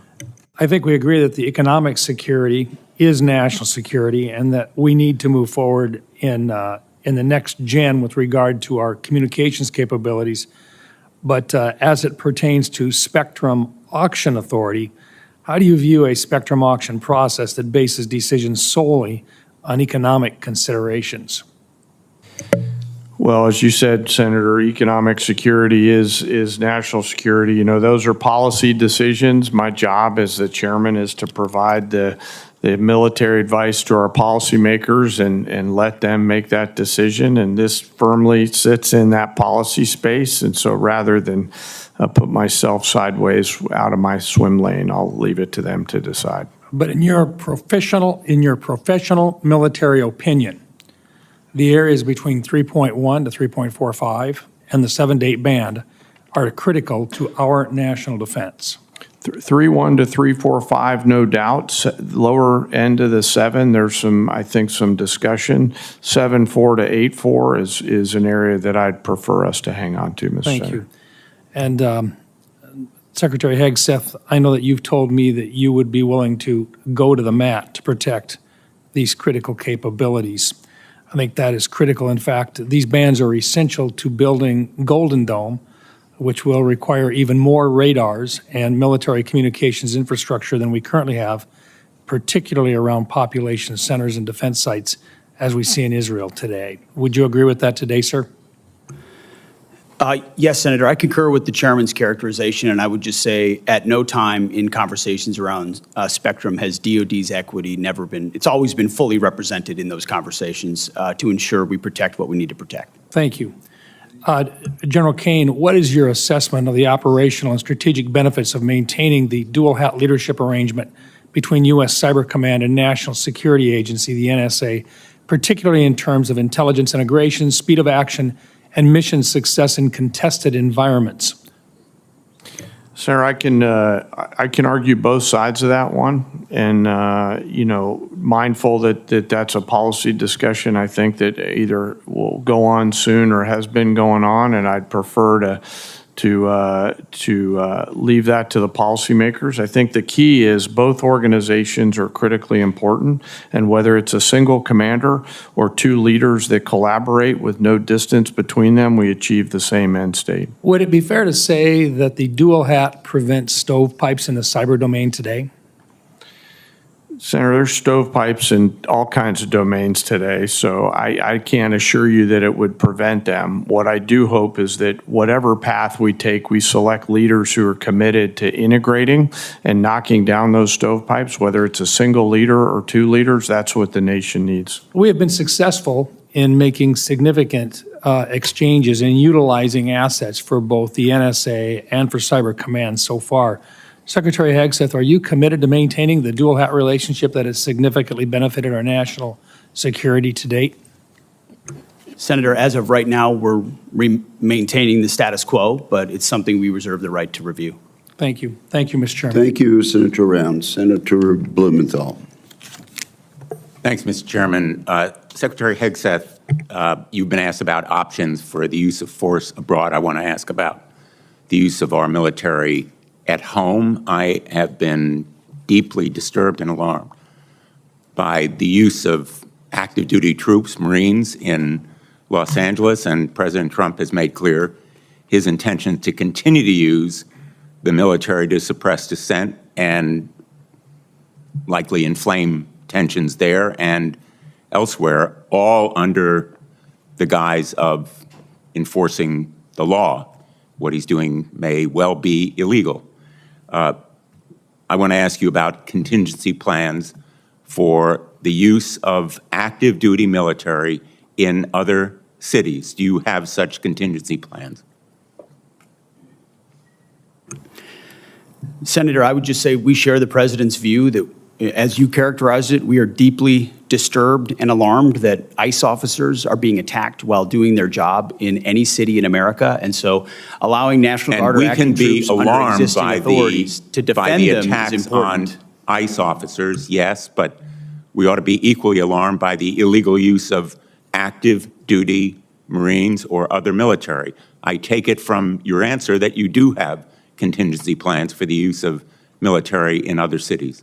We have never and will not illegally deploy troops. All have been under existing and well-established authorities to use troops to support federal law enforcement officers. So far, there's been no legal justification. It's been challenged successfully. I think that it will prevail. Those challenges will prevail in the courts. And I want to ask you right now to submit to this panel those contingency plans for the use of active duty military in other cities. I want to move on to another area of questioning. The chairman has said that you've submitted precious little detail, to quote him, precious little detail about the budget. I think there is no detail. This budget is literally a rough outline with short-sighted shortfalls. For example, the shortfall on the Columbia class, $2 billion. Only about $1 billion for Virginia class. There is virtually no outline or specificity as to how you are going to provide drones to defend and also engage in offensive outline and maneuvers. The nature of warfare is changing right before our eyes in real time. Unmanned aerial and undersea warfare is happening in Ukraine and elsewhere. And I think that you owe this committee and the American public more specificity in that budget, because we will be at risk. We are at risk right now in the Middle East. And I want to know whether we have contingency plans to protect our U.S. personnel in the region from the kind of swarm of drones that have proved devastating already to 3 of our service people in the Middle East on a base in Jordan. Do you have such plans to protect against drones there? Senator, we work hand in glove with the Joint Staff and CENTCOM and every COCOM especially right now, to ensure everything at our disposal is available to ensure maximum force protection against any contingency, including the one you described, sir. Well, I have no assurance that we have the capacity to safeguard against the swarm of small, lightweight, slow-moving drones that are, in my view, our major vulnerability. And right now, if we engage in the Iran conflict, would put us and U.S. personnel at risk there. Let me ask you about Ukraine. I've just returned from my 7th trip to Ukraine. I am the advocate, chief sponsor with Senator Graham in the Russia sanctions bill. You said that the United States and the ranking member cited it, that we must start by recognizing that returning to Ukraine's pre-2014 borders is an unrealistic objective and will only prolong the war. My question to you is, when will you release the PDA $4 billion in equipment that Ukraine desperately needs? It's sitting there. Ukraine deserves it.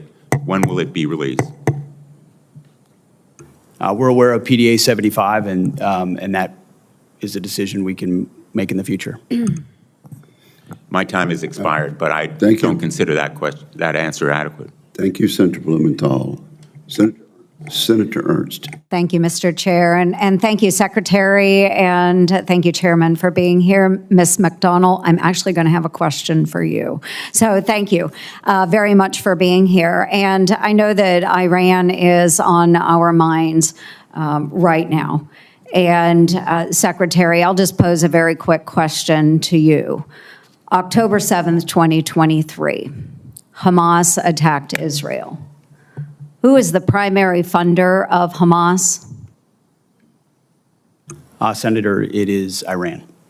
And who is the primary sponsor then that provides them with the weapons that they use to attack Israel? Same answer, ma'am. And maybe our public is not aware, but 43 Americans lost their lives on October 7th at the hands of Hamas, which is an Iran-backed terrorist organization. 43 Americans. We never talk about it, folks. I heard nothing about this in the Biden administration. So when there is question about whether it's appropriate for America to be engaged in the Middle East in defending Americans that live and work abroad, I think there's our answer. So thank you, Secretary. I'll start with the Secretary, then I'll come to you, Ms. MacDonnell. Secretary Hegseth, I do want to thank you because we've had many discussions about this. You have appointed Steve Erickson as the Executive Director of Force Resiliency, and he will oversee the department's Sexual Assault Prevention and Response Office, what we know as SAPRO. And he will directly report to you on the issue of sexual assault within our military. And you've been very responsive on this issue, and I commend you for that. And I have already received my first briefing by Mr. Erickson. So to continue building on this progress, I'm going to hold quarterly meetings with the SAPRO, and we want to make sure that we continue the momentum that we are seeing within the department on that. And Secretary Hegseth, from your vantage point, what positive trends are you seeing out of SAPRO?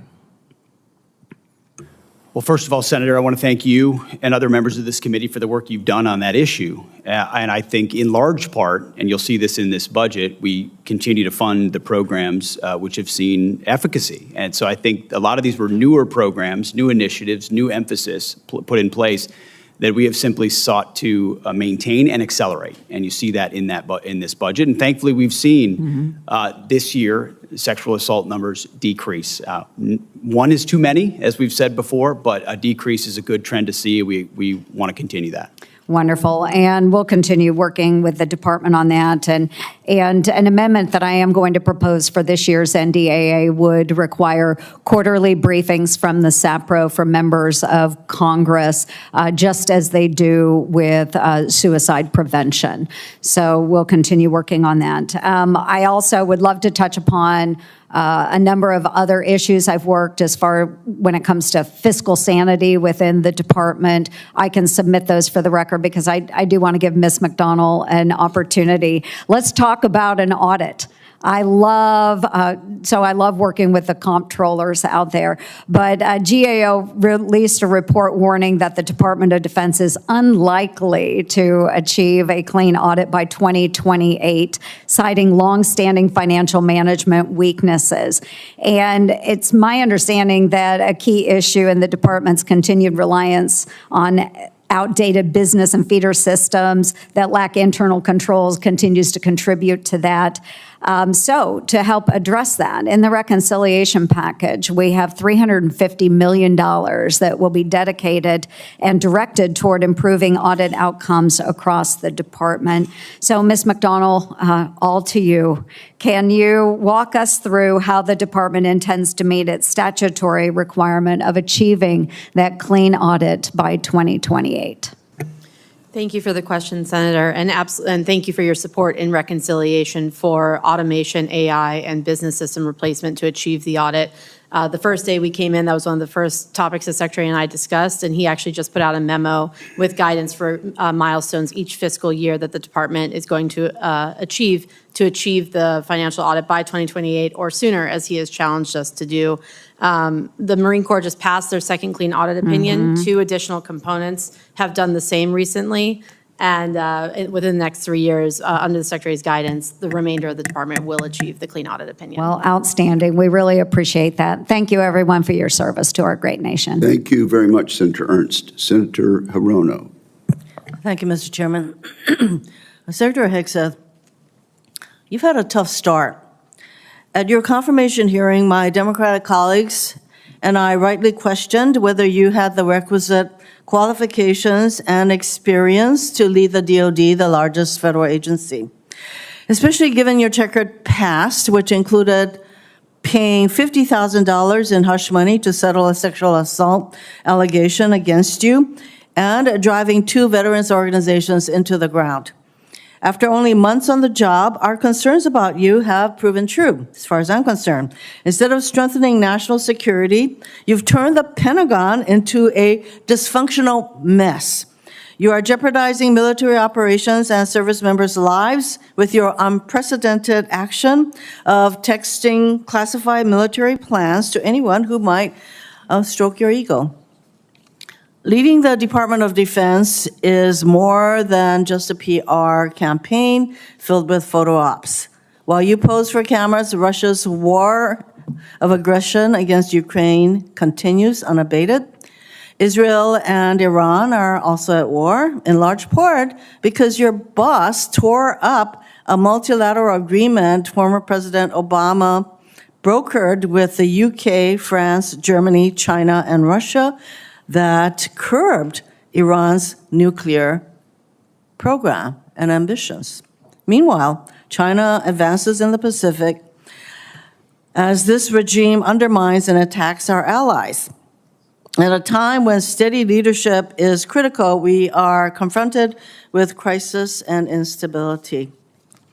Mr. Secretary, close to 5,000 Marines and National Guards have been deployed to LA without the request or consent of the California governor or the Los Angeles mayor, Bass. Rather than calming the situation, this troop deployment is purposefully inflaming and escalates tensions. You claim lethality is your top priority. Do you plan to unleash this lethal force against U.S. citizens and civilians in LA and other cities?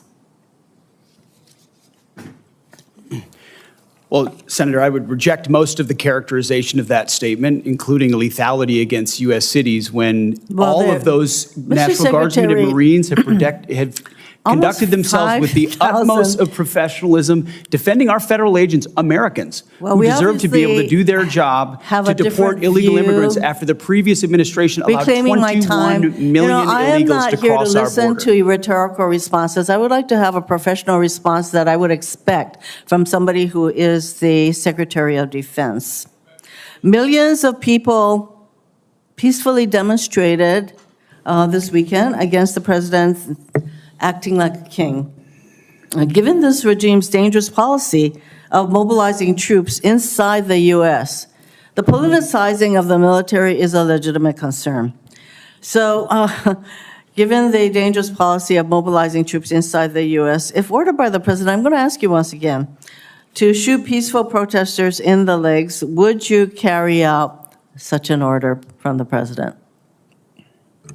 Senator, as I've said before, of course, I reject the premise of your question and the characterization that I would be given or are given unlawful orders. It's all meant to attempt to smear the commander-in-chief, and I won't fall for it. Considering that the president in his first term actually ordered such a thing, it is not a premise that you can reject. He can order it, do the same thing. So you're, again, I think you would just follow what the president wants you to do. Let's face it, it is not normal to call up our troops in this way, and there is active litigation against this deployment. Will you follow a court's order regarding whether or not this deployment is legal? If the court says this deployment of troops into our cities is not legal, would you follow that court's order? It's pending in the courts, Senator. Well, when the court decides, would you follow that court's order, decision?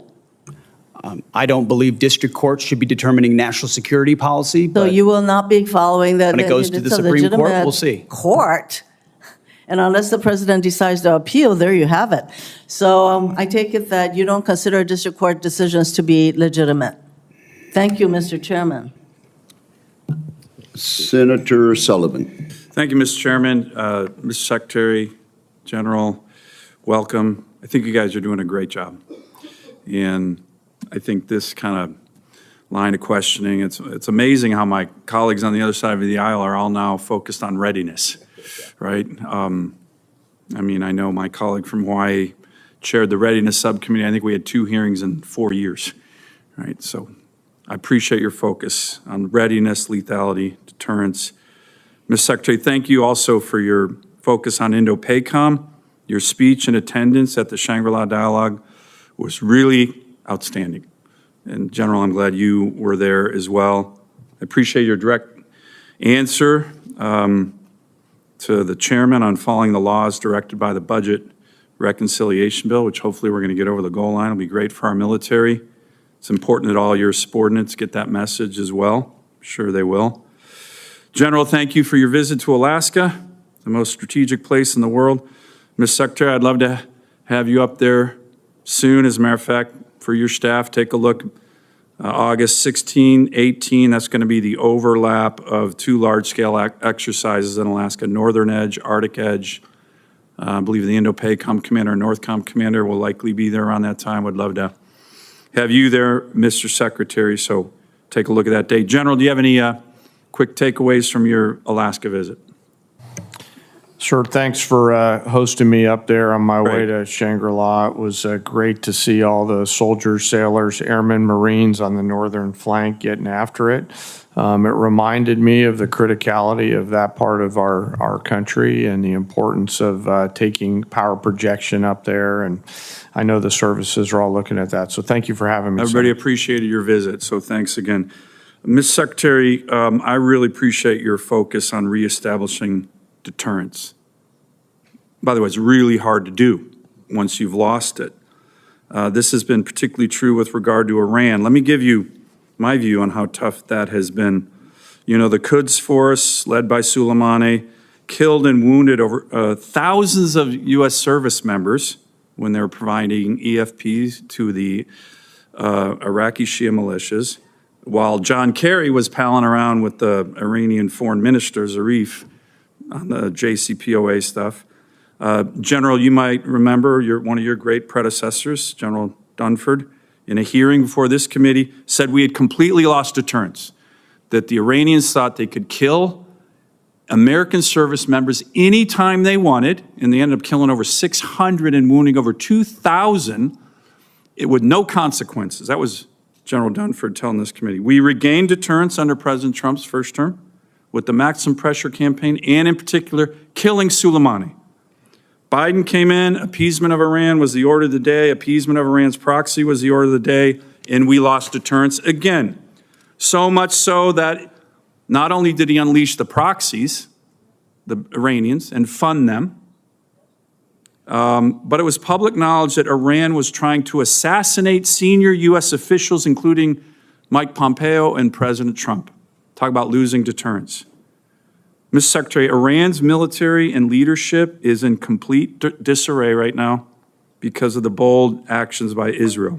Is this an opportunity now to once again, like we did in the first term of the Trump administration, reestablish deterrence against this terrorist regime by making sure one way or the other they never have the capacity to enrich or produce a nuclear bomb, a goal that President Trump has repeatedly emphasized? And again, I thank you for focusing on reestablishing deterrence. It's critical, and you're right. It's difficult to reestablish when we lost it, which we did under the Biden administration. We know right now that Tehran understands exactly what the president is saying. He set 60 days. The world can believe it, and the world cannot believe it. He set 60 days. They had an opportunity to make a deal. They should have made a deal. President Trump's word means something. The world understands that. And at the Defense Department, our job is to stand ready and prepared with options, and that's precisely what we're doing. So is this an opportunity now to reestablish deterrence the way it was done in the first administration? Senator, I think we already have, in many ways, in this environment, reestablished deterrence. The question is, in the coming days, where exactly what direction that goes. Finally, Golden Dome, we look forward to working with you. It was good to see you at the Oval Office. We have a great opportunity here. Presidential leadership, your leadership, budget reconciliation bill, $25 billion down payment. Senator Kramer and I will be introducing legislation with Senator Sheehy on this next week to firmly entrench our strategy. We've been working closely with DOD on Golden Dome in the law, and we look forward to continuing to work with you on that. Thank you, Senator Sullivan. Senator Caine. Thank you. Mr. Secretary, earlier this month, you announced a plan to change the name of 3 Virginia military bases to restore the names of Confederate-era generals on those bases. You researched to find brave American soldiers with the same last names, Lee, Hill, and Pickett, who had not fought for the Confederacy and declared that those Confederate adjacent names would be restored.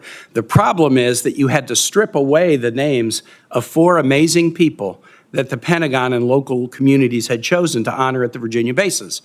Van Barfoot, he was a Mississippi native, Mr. Chair, who came to Fort Pickett in the early 40s to train for war. He fought all over Europe in World War II. He won the Congressional Medal of Honor for his bravery.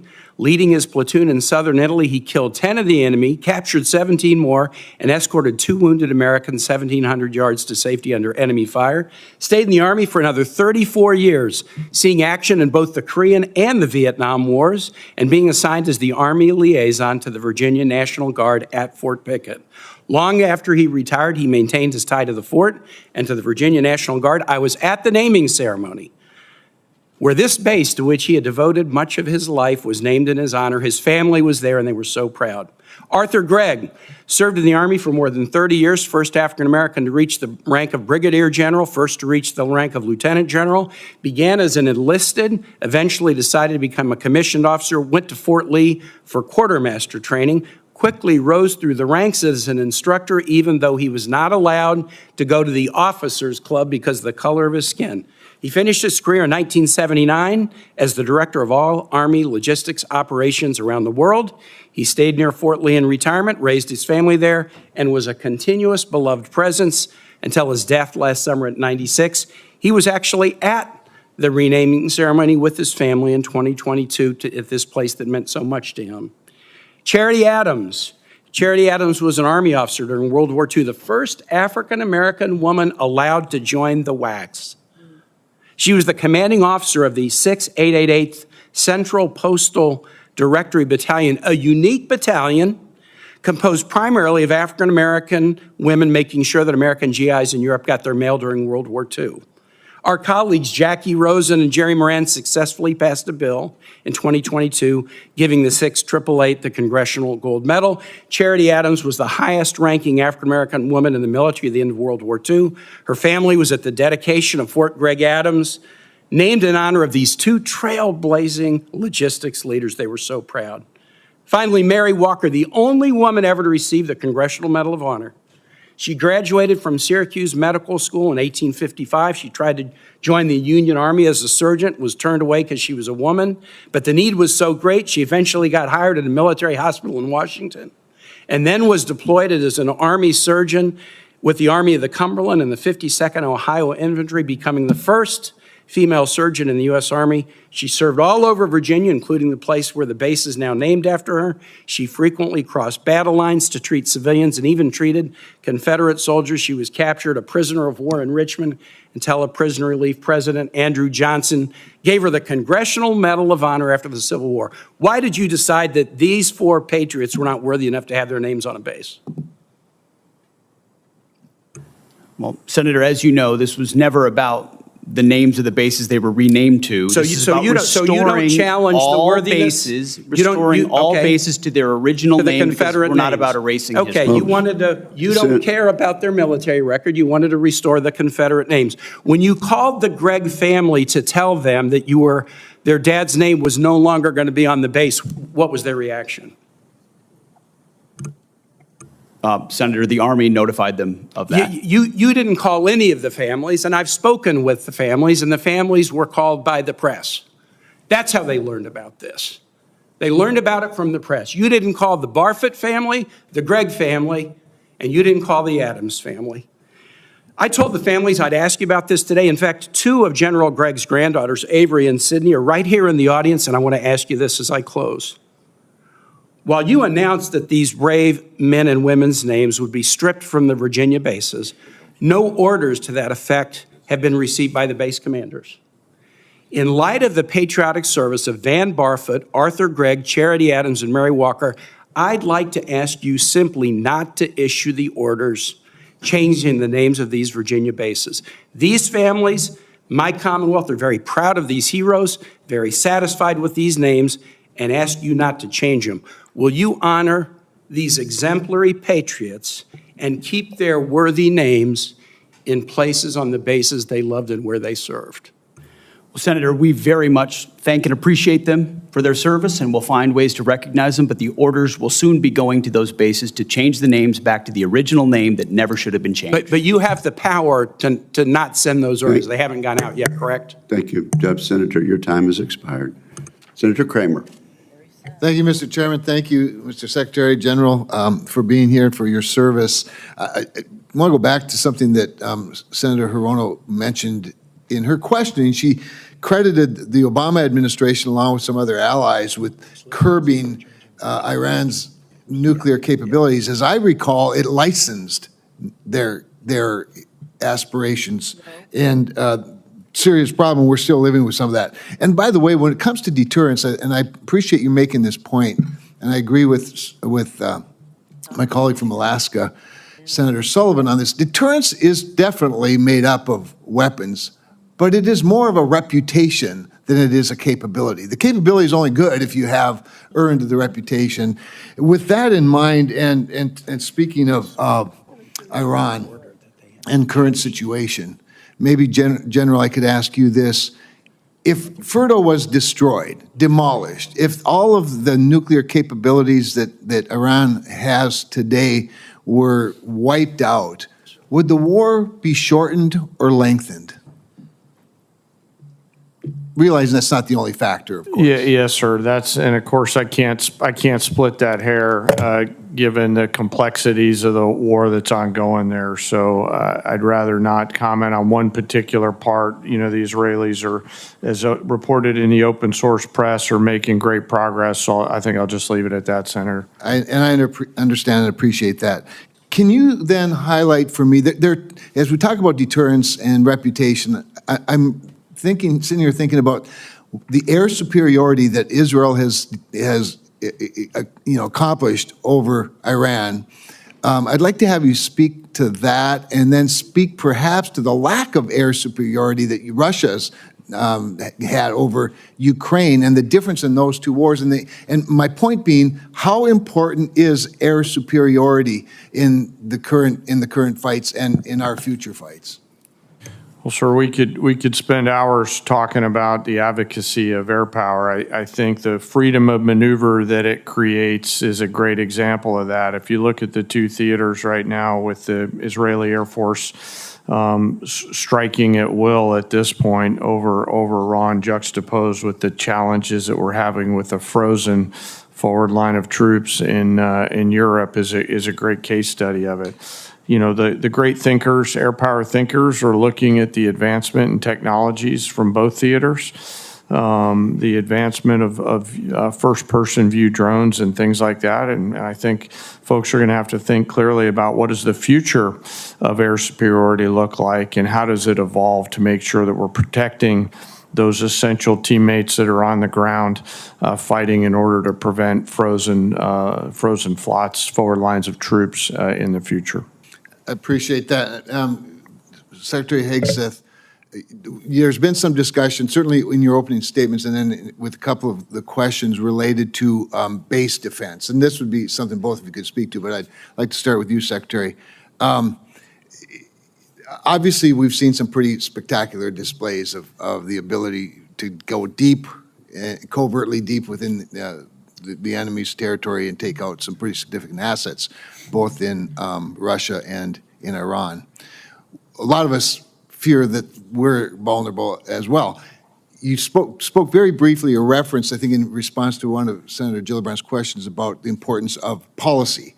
So when we talk about the United States itself and our bases here in the country, policy is a bigger challenge than weapons, to be honest.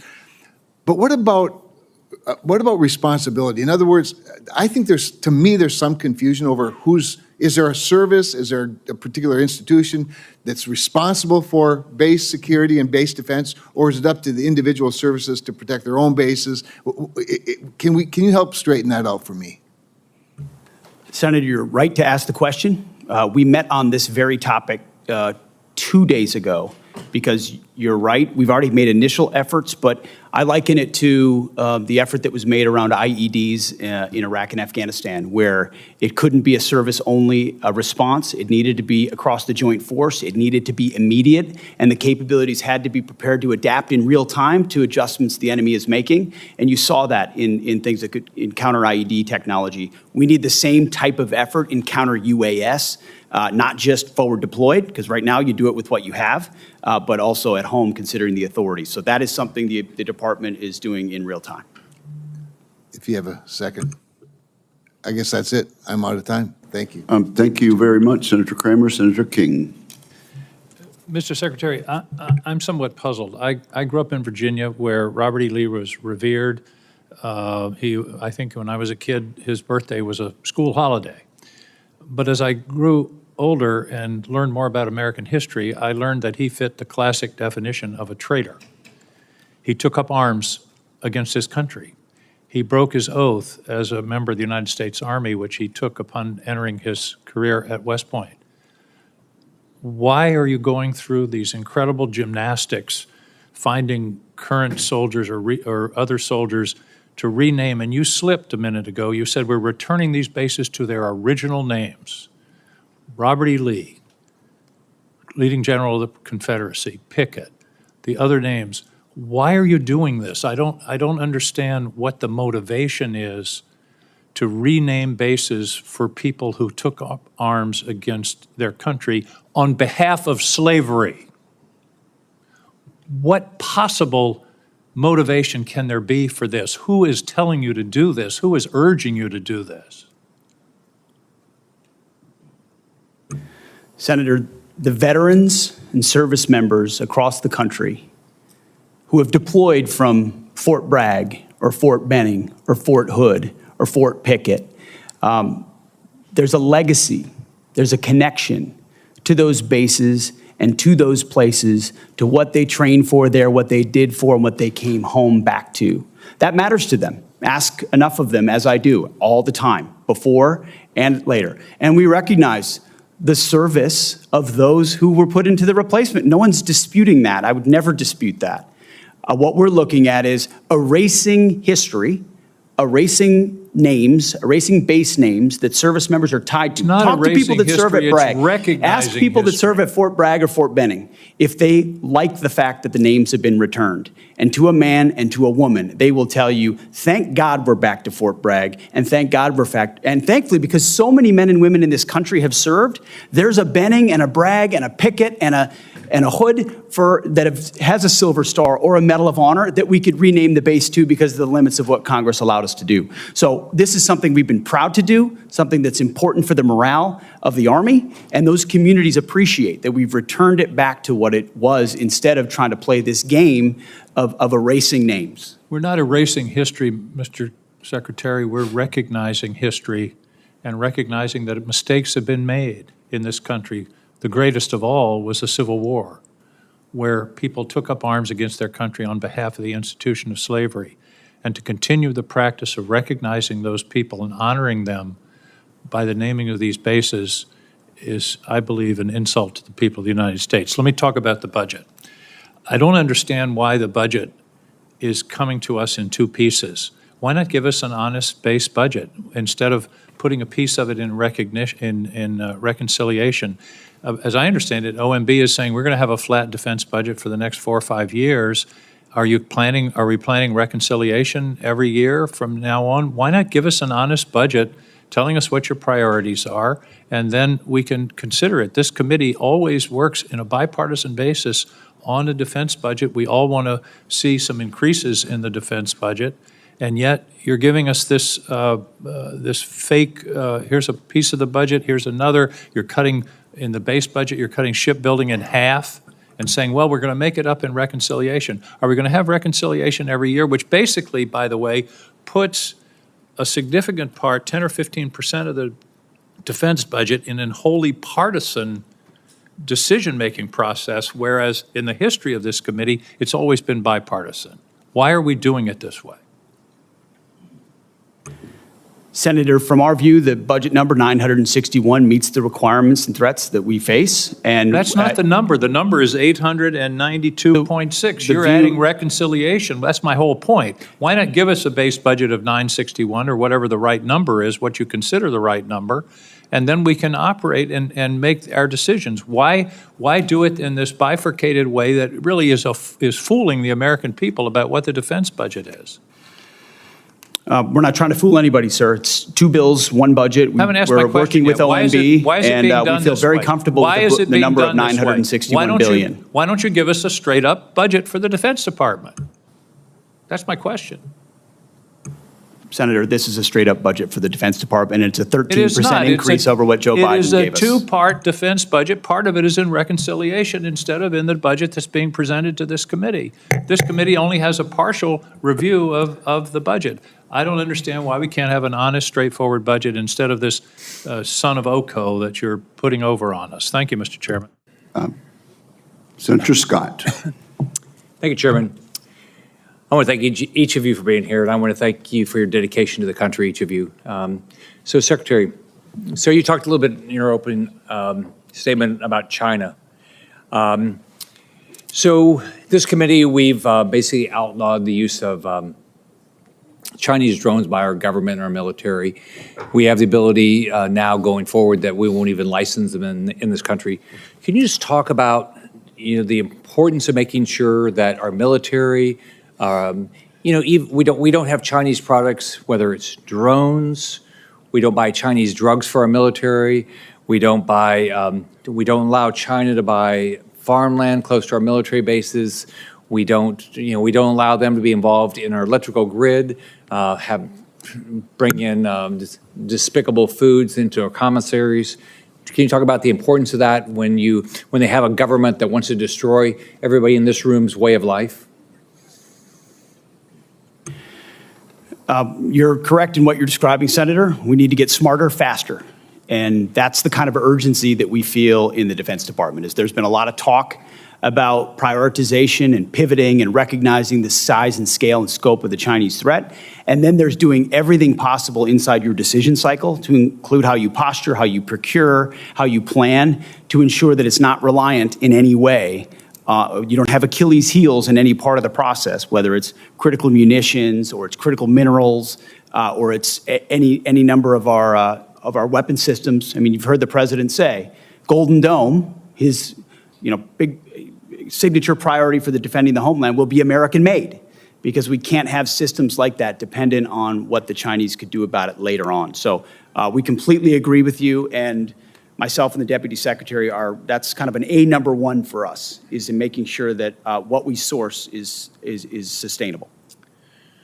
So if Communist China continues to build up their economy, do you think they'll continue to invest in their military? Yes, sir, and I think a lot of that spending is commingled. Right. And do you believe that that if the American public knew the risk of China and what you think about every day, that they would buy fewer Chinese products? Sure, sir, it's our job to think about that every day. If a lot of the information we saw were to be made public, there would probably be more urgency. Yes, sir. Do you think that we ought to be allowing Chinese companies to be able that support either the economy of China so they can build up a military, or companies that actually work with the Chinese military? Do you think they ought to be able to sell stocks in America? Senator, that's not really my lane, but I would say that the president is focused, especially through trade, on right-sizing a lot of those dynamics and making sure that American companies, American industries are protected and brought back to the United States. Okay.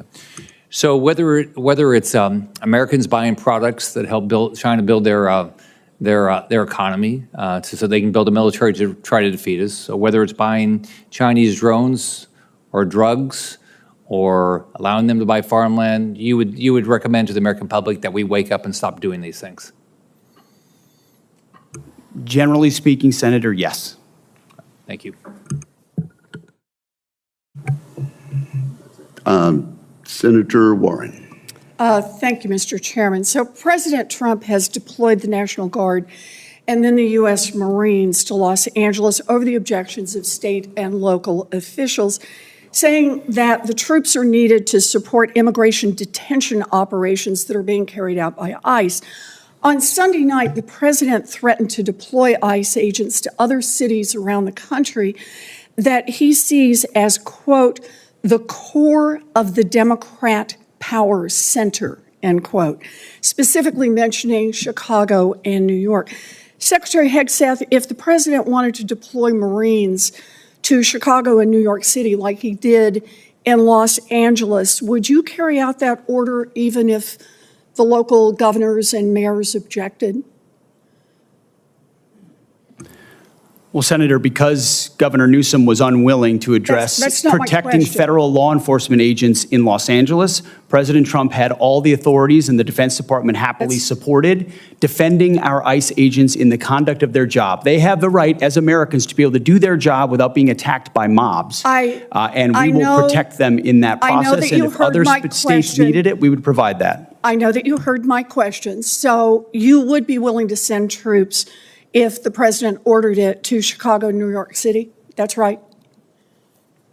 Well, thankfully, New York City, unlike California, unlike Gavin Newsom, is willing to step up and address the issue with their local law enforcement. I will take that as a yes. How about if the president says he wants to send troops to 15 cities? Would you be willing to do that? Senator, I don't accept your hypothetical because it's That's a hypothetical. Not a real That's one. the question. You're the Secretary of Defense. Would you send troops to 15 cities if the president said do it? Would you do it? 15 cities. Again, Senator, it's a complete hypothetical lacking any context Look, at all. You're the Secretary and I refuse of to box Defense. myself in based on Well, you questioning can refuse, on a hypothetical. But you're here asking for $1 trillion, and I want to know how you're going to spend it. And so my question is, if Donald Trump tells you to send troops to 15 American cities, are you going to spend the money and send the troops? Thankfully, we're spending money on securing our southern border, a way the previous administration abandoned and allowed Okay, so you're 21 not million gonna answer illegals to that enter our country. question anyway. So defending our homeland is a real serious priority under this administration, and we're doing I it. understand the question about defense. Secretary Hegseth, about 4,000 National Guard troops and 700 Marines have been sent to L.A. Is there a number of troops deployed to American cities over the objections of governors and mayors at which you would be concerned that we are undermining our national defense? Senator, we've spent 2 decades guarding other people's borders. We think at the Defense Department it's about time we shore up ours. So that's my question. Is there a number at which sending those troops to Los Angeles or Chicago or New York starts to undermine our ability to defend ourselves around the globe? Is there a number? Senator, we look at capabilities and readiness around the globe all the time, and we're quite satisfied with our capabilities to defend the homeland, and we'll provide more if and when it's necessary. So you are satisfied with our capabilities. Let me just ask, have you actually done the analysis and figured out how many troops you can deploy domestically before you start to undermine readiness around the world? Have you done that analysis? Yes, ma'am. Then would you let the rest of us in on it? We are the Senate Armed Services Committee, and you're here to ask for $1 trillion. What's the number? We've got contingencies and plans for any number of capabilities should governors be unable, as Gavin Newsom has been, to actually secure his own federal agents in their cities. How many troops can you deploy domestically before you start to cut into our readiness internationally? As I said, previous administrations deployed our National Guard all around the globe in numbers far beyond what we were capable of supporting. So limited contingencies inside the United States to protect federal law enforcement is doable. If the Supreme Court orders you doable. to remove troops from American city streets, will you do so? Can you repeat the question, please? Yes. If the Supreme Court orders you to remove troops from American cities, will you do so? As I've said, Senator, I don't believe district courts should determine national security policy, but if the Supreme Court rules on a topic, we will abide by that. Okay. You know, during her press conference last week, Secretary Noem said, "We are staying here to liberate the city from its mayor and its governor, people who were elected by a majority of voters." Secretary Hegseth is saying he is ready to deploy more troops and won't tell us what the implications are for our national defense. This is un-American, and it makes us unsafe. I wish our Republican colleagues would speak up.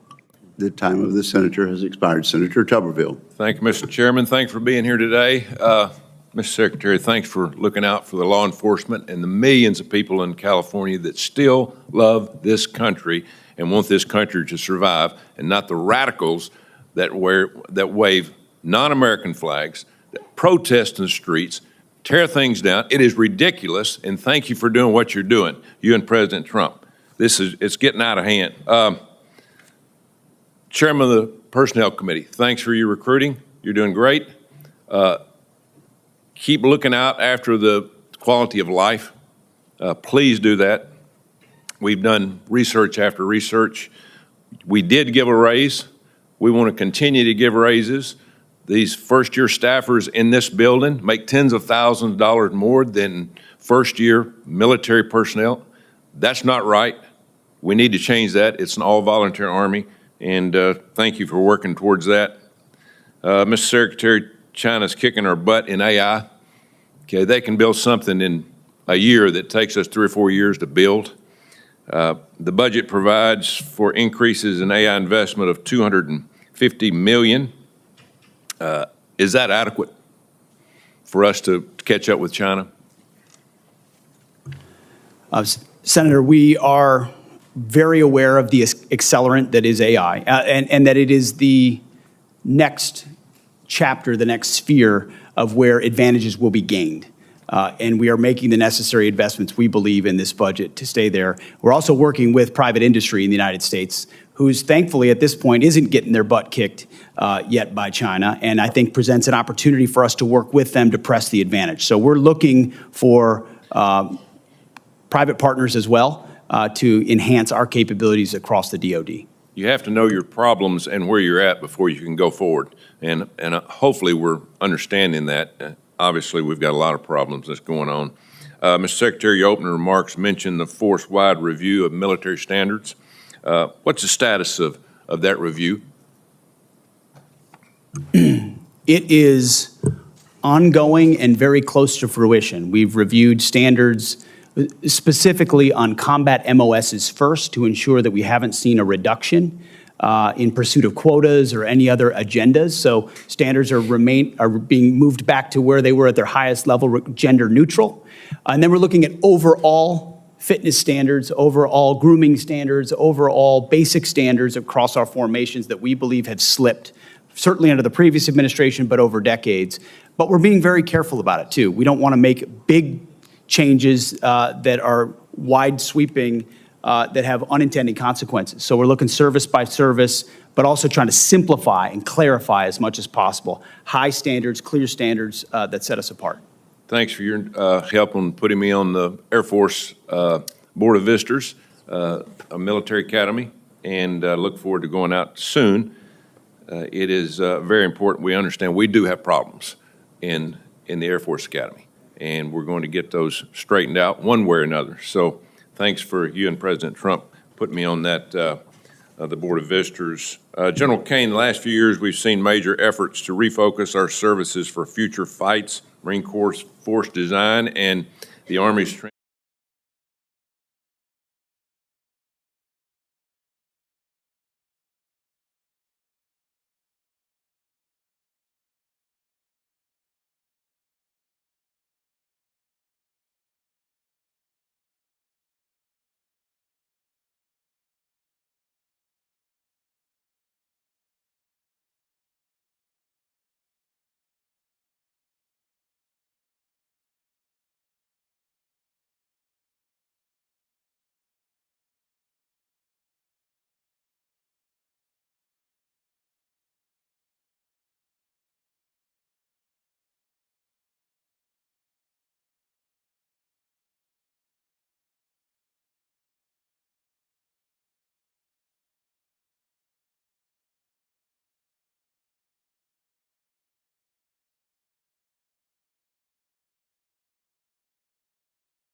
Good afternoon. My colleagues and I remain squarely focused on achieving our dual mandate goals of maximum employment and stable prices for the benefit of the American people. Despite elevated uncertainty, the economy is in a solid position. The unemployment rate remains low, and the labor market is at or near maximum employment. Inflation has come down a great deal, but has been running somewhat above our 2% longer run objective. In support of our goals, today the Federal Open Market Committee decided to leave our policy interest rate unchanged. We believe that the current stance of monetary policy leaves us well positioned to respond in a timely way to potential economic developments. I'll have more to say about monetary policy after briefly reviewing economic developments. Following growth of 2.5% last year, GDP was reported to have edged down in the first quarter, reflecting swings in net exports that were driven by businesses bringing in imports ahead of potential tariffs. This unusual swing has complicated GDP measurement. Private domestic final purchases, or PDFP as we call them, which excludes net exports, inventory investment, and government spending, grew at a solid 2.5% rate. Within PDFP, growth of consumer spending moderated, while investment in equipment and intangibles rebounded from weakness in the fourth quarter. Surveys of households and businesses, however, report a decline in sentiment over recent months and elevated uncertainty about the economic outlook, largely reflecting trade policy concerns. It remains to be seen how these developments might affect future spending and investment. In our summary of economic projections, the median participant projects GDP to rise 1.4% this year and 1.6% next year, somewhat slower than projected in March. In the labor market, conditions have remained solid. Payroll job gains averaged 135,000 per month over the past 3 months. The unemployment rate, at 4.2%, remains low and has stayed in a narrow range for the past year. Wage growth has continued to moderate while still outpacing inflation. Overall, a wide set of indicators suggests that conditions in the labor market are broadly in balance and consistent with maximum employment.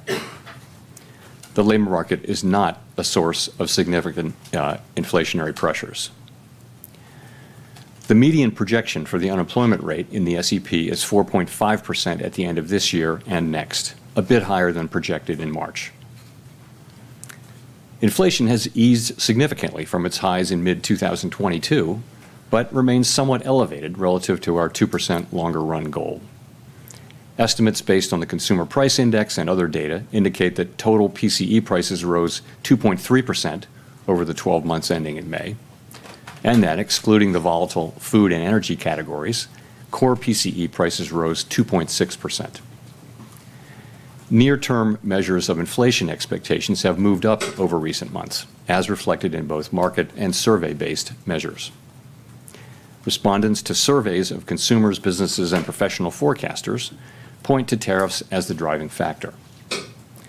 Beyond the next year or so, however, most measures of longer-term expectations remain consistent with our 2% inflation goal. The median projection in the SEP for total PCE inflation this year is 3%, somewhat higher than projected in March.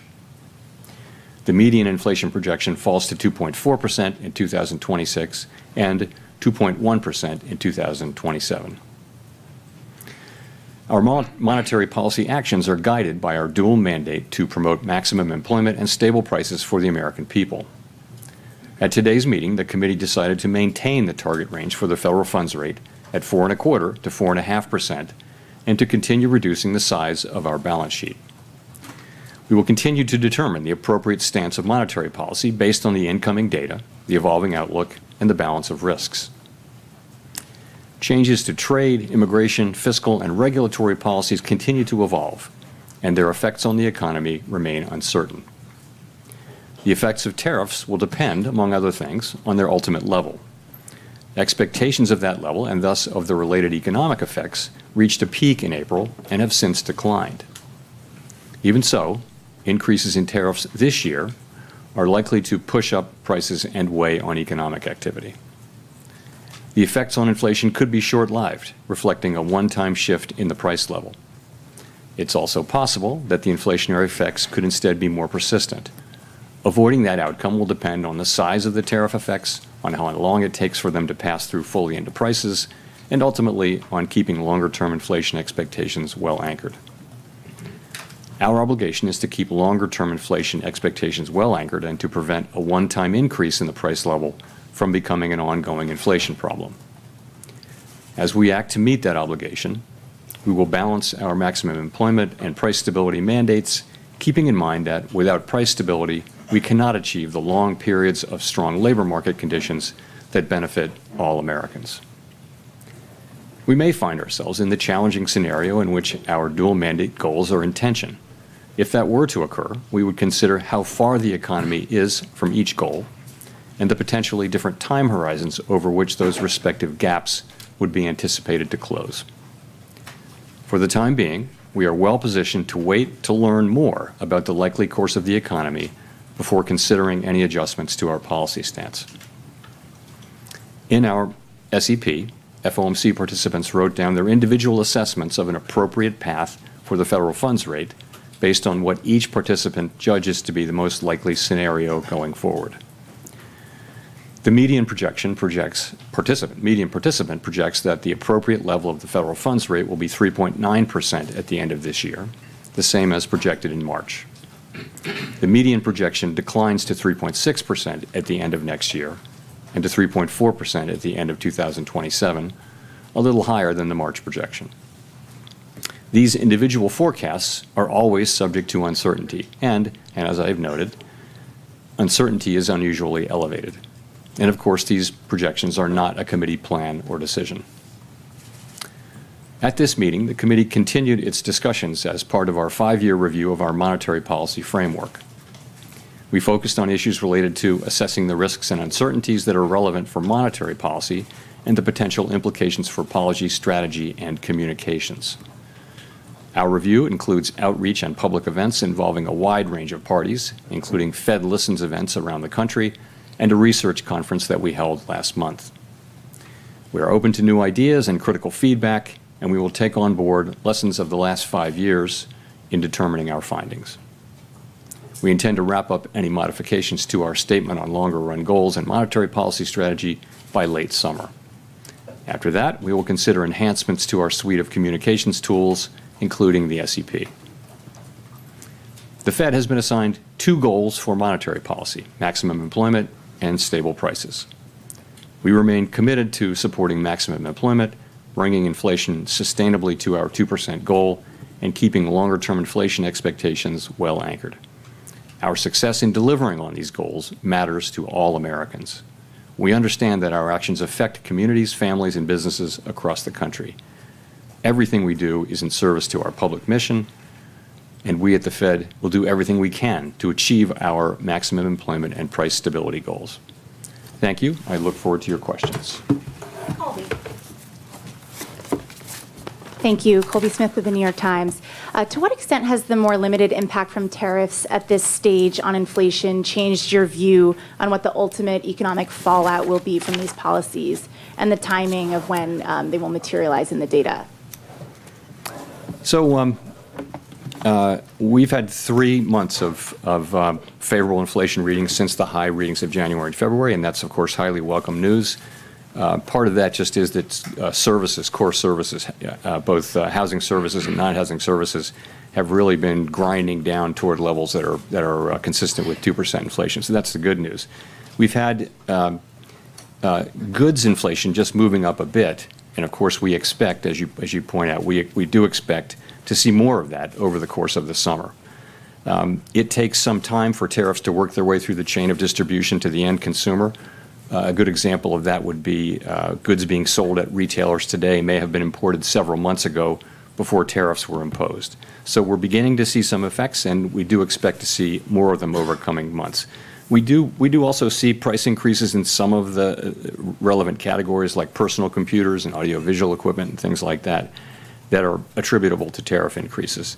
In addition, we look at surveys of businesses, and there are many of those, and you do see a range of things, but many companies do expect to put all or some or all of the effective tariffs through to the next person in the chain, and ultimately to the consumer.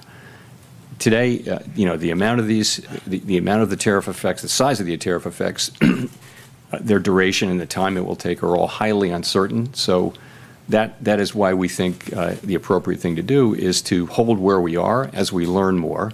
And we think our policy stance is in a good place where we're well positioned to react to incoming developments.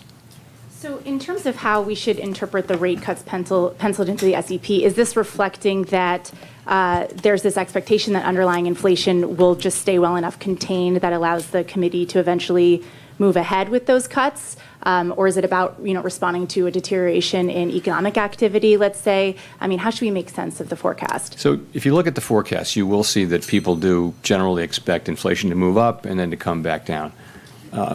But we can't just assume that. Of course, we don't know that. And, our job is to make sure, one of our jobs is to make sure that a one-time increase in inflation doesn't turn into an inflation problem. And that, again, that will depend on the size of the effects, how long it takes for them to come in, and ultimately on keeping inflation expectations anchored. Hi, and thanks, Chairperson Howard Schneider with Reuters. If you look at the rate path starting in December to today and adjusted over the full time horizon you've got there, you've taken about a quarter point per year out of your projected path, and you end at a higher rate at 2027 than you would have in the prior forecast. Is that a result of a sense that tariffs will lead to more persistent inflation? Is it a result of reassessments of where your short-term neutral rate is? Why are you on a slower path now? So I would focus most on the nearer term. As you get out to the later years, it's hard for anybody to know where the economy is going. You didn't see people moving their longer term, estimate of the neutral rate, for example, at this meeting. So and those things are probably slow moving. So I think if you look at what's happening here. Since March, this is since March, right? You see a little slower growth, just a tiny tick up, a 1/10 tick up in unemployment, and you see inflation moving up 0.3. And by the way, it was a similar move from the December SEP to the March. So that's what you see. You see the effects of tariffs. I think we learned in April after the March meeting that substantially higher tariffs were likely, and then since then, the estimates of where the tariffs will be have actually moved back down, although still at an elevated level. So we're adapting in real time, and what you see is an accumulation of individual assessments. But you say in the statement that risks have diminished on that front, but the July 9th, drop dead date for all the Liberation Day tariffs is still out there and unresolved. You've got now exchange of missiles between two Middle East adversaries with a possible U.S. involvement. How can you justify saying that risks have diminished? So what we said was that uncertainty uncertainty about the economic outlook has diminished but remains elevated. Many surveys say that. They do. So and that's actually a line from the Teal Book, which you can see in 5 years. Remember to check that. Maybe the war will be over. No, but if you think about it, tariff uncertainty really peaked in April, and since then has come down. And that's really what that's just acknowledging. It's diminished, but still elevated. That it's uncertainty. So I think that's an accurate statement. Thank you. Chris Rugaber at Associated Press. There is an argument out there in favor of cutting rates more immediately. Inflation has continued to cool and is back to roughly 2% despite the tariffs. And I guess I also wanted to ask about, cracks in the job market with gross hiring slowing, concentrated in just a few industries. We've seen some housing data, including this morning, that has been pretty weak. Do you see any concerns that, the economy is weakening and that is a reason to cut rates going forward? So we do of course monitor all those things. I think if you look at the overall picture, what you're seeing is 4.2% unemployment and an economy that's growing at a rate hard to know given the unusual flows in the first quarter, but it appears to be 1.5–2%, maybe a little better than that. Sentiment has come up off of its very low levels. It's still depressed, So, you can point to things. The housing market is a longer run problem and also a short run problem. I don't think it's indicative of, basically the situation is we have a longer run shortage of housing, and we also have high rates right now. I think the best thing we can do for the housing market is to restore price stability in a sustainable way and create a strong labor market, and that's the best thing we can do for the housing market. You asked about the job market. Again, look at labor force participation, look at wages, look at job creation. They're all at healthy levels now. I would say you can see perhaps a very, very slow continued cooling, but nothing that's troubling at this time. But we watch it very, very carefully. So overall, again, the current stance of monetary policy leaves us well positioned to respond in a timely way to economic developments, and for now, and we'll be watching the data carefully. Well, just quickly on, given that there are concerns inflation will rise, but there is the alternate scenario that tariffs would create demand destruction and slow growth sufficiently, and that would perhaps keep a bit of a lid on inflation.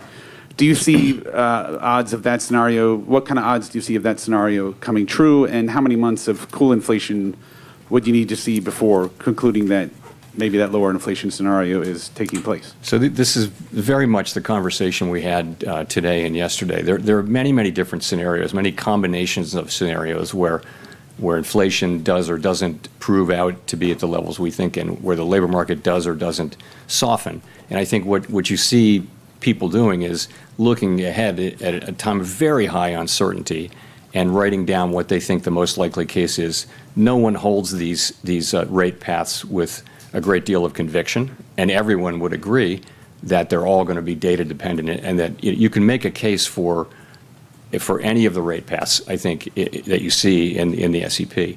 And we do this once a quarter. It's a hard thing to do particularly at this time, but it does reflect. If you see somebody writing down a rate path that involves cuts, that's them saying, yes, I think we will get to a place, more likely than not, where cuts will be appropriate. And it could be a joint probability of a number of possible outcomes. Again, remember how much uncertainty we face, though. Thank you. Mr. Chair, I wonder if you could describe for us some of those scenarios. How do you get to a place? I'm noticing that the uncertainty levels in your forecast are very high.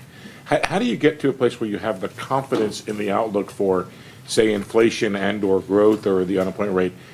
How many months does it take, and what do you want to see in the data to get to that level of confidence to actually reduce rates off the restrictive level? So it's very, very hard to say when that will happen. We know that the time will come. It could come quickly. It could not come quickly. As long as the economy is solid, though, as long as we're seeing the kind of labor market that we have and reasonably decent growth and inflation moving down, we feel like the right thing to do is to be where we are, where our policy stance is, and just learn more. And in particular, we feel like we're going to learn a great deal more over the summer on tariffs. We hadn't expected them to show up much by now, and they haven't. And we will see to the extent to which they do over coming months. And I think that's going to inform our thinking, for one thing. In addition, we'll see how the labor market progresses. So at some point, it will become clear. I can't tell you exactly when that will be.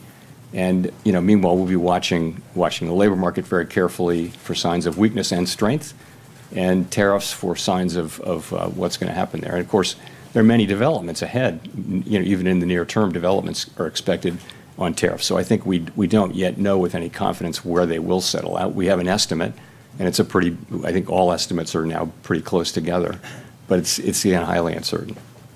When you say estimate of the impact of tariffs on the core PCE, is that what it is? And could you share that? What you start with is what's the effective tariff rate overall, and people are managing to that. But the pass-through of tariffs to consumer price inflation is a whole process that's very uncertain. As you know, there are many parties in that chain. There's the manufacturer, the exporter, the importer, the retailer, and the consumer. And each one of those is going to be trying not to be the one to pay for the tariff. But together, they will all pay for it together, or maybe one party will pay it all. But that process is very hard to predict. And we haven't been through a situation like this. And I think we have to be humble about ability to forecast it. So that's why we need to see some actual data to make better decisions. We'd like to get some more data. And again, in the meantime, we can do that because the economy remains in solid condition.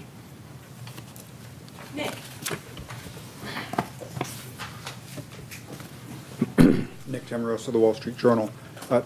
Chair Powell, I guess I'm wondering if you could explain a little bit more the divergence we see in the dot plot, particularly around the 2025 rate projections. I realize this is, you have one group of officials that are putting down no cuts, another that are putting down more than one.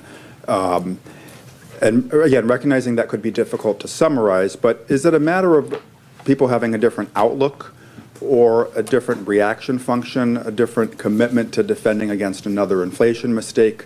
How did that play out over the last 2 days? So you're right. This is often the case. We have a pretty healthy diversity of views on the committee. We did have strong support for today's decision and broad agreement that our policy stance does leave us in a good place.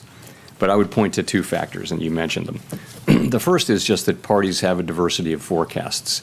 And they do align with where their dots are. So if you have a higher inflation forecast, you're going to be less likely to be writing down, more cuts. But remember, as we see more data, we're going to learn more about where inflation is headed, and that means when it is time to look at resuming our normalization process, the differences you see should be smaller because we'll have seen actual data. Right now, it's just a forecast in a very foggy time. So that's the first part, is forecast. Secondly, people can look at the same data and they can evaluate the risks differently, as you know. And that includes, the risk of higher inflation, the risk that it'll be more persistent, the risk that the labor market will weaken. People are going to have different assessments of that risk. So that you put that in there too. So those are the two ways that the two things I think that drive these things. Remember, though, as I mentioned earlier, with uncertainty as elevated as it is, no one holds these rate paths with a lot of conviction.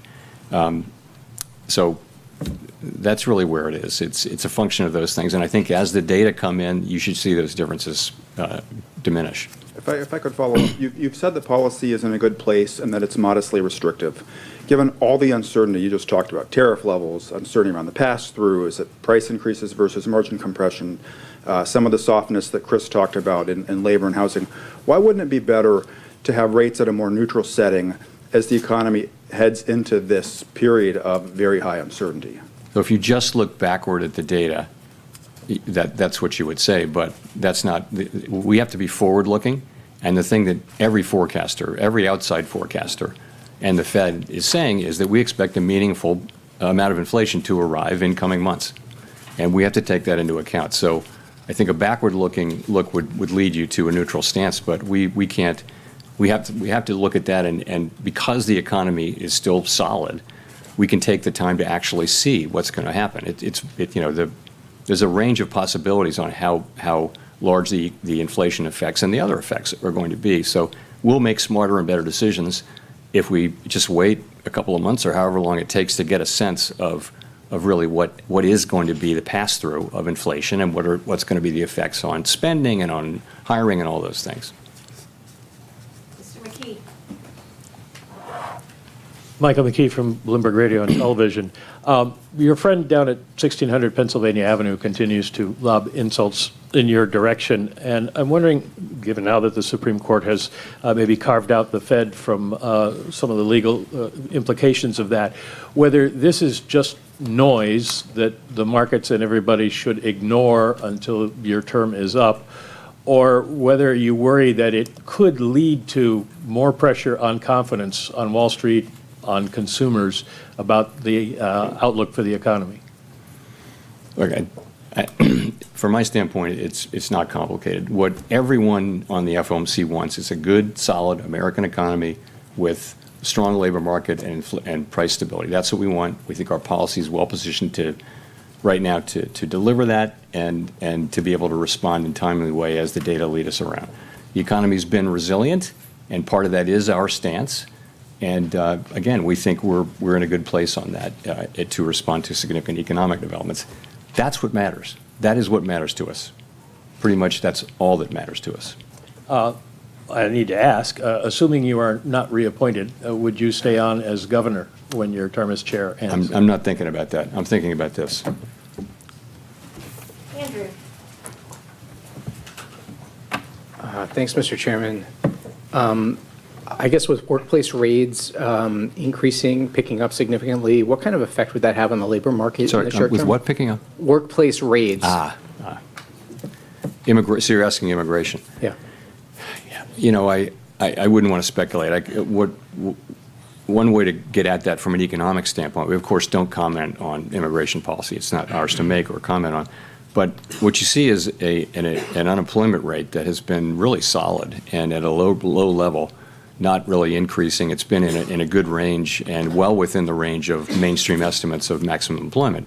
And that means, like, part of that is that labor demand and labor supply are kind of moving down at the same rate. Labor demand is softening. You see that in job creation, but it's still kind of at a healthy level.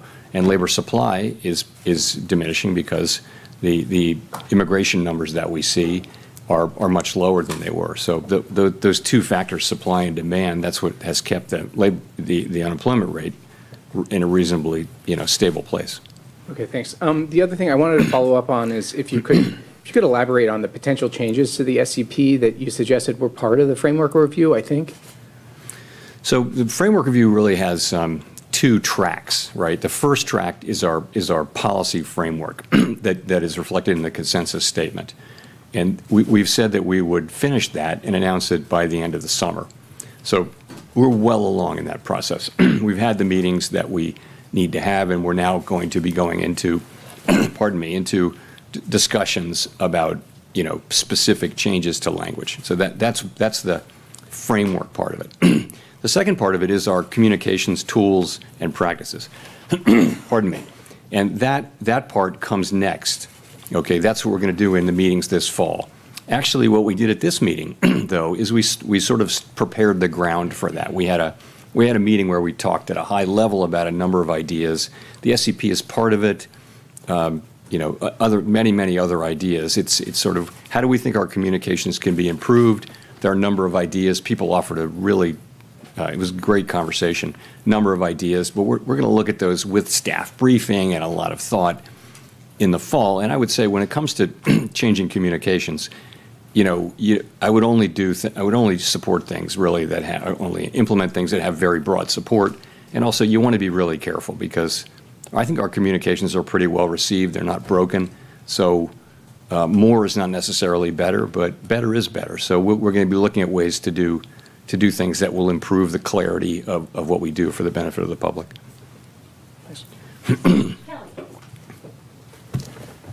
Thanks, Chair Powell. Kelly O'Grady, CBS News. You're famously known as the guy that makes decision based on data instead of speculation. You've said today the inflation data is in a good place. We don't know how tariffs are going to impact prices going forward. That's uncertain. But I've got to go back to the last time that you cut rates in December, and there was still the what if of tariffs. So what made you feel comfortable cutting then when inflation was higher than where it is today and you didn't cut today?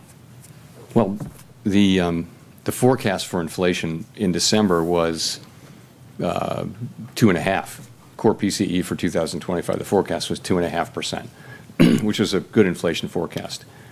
I think what we've learned is that, and this was long before we had any idea of what the actual policies would be, we've learned that the tariffs are going to be substantially larger than forecasters generally thought. And we don't, our forecasts are generally not particularly different from those of other, well-resourced forecasting operations. So what we learned, and particularly in April, was that very substantially larger tariffs were coming and that would mean higher inflation. That's what happened. And so you saw 2.5% forecast in December, you saw 2.8% in March, and you see 3.1% now. So it's 0.6 higher inflation for 2025, and that's a big part of the change, and that's due to the effects of the tariffs that are, we don't know where they're going to land, but it's pretty apparent they're going to land higher than outside forecasters were really guessing at the end of last year. My follow-up to that, I think consumers, right, we're looking for relief on rates when it comes to mortgages, car loans. Small businesses want to take out more manageable loans. When you look at the cumulative inflation over the past 5 years, prices have risen over 20%. It's been a rough road. So what is the tipping point then for the wait and see approach in terms of how much it's going to help versus when it hurts the American consumer? Well, I mean, we're trying to restore price. The best thing we can do for the public that we serve is restore price stability.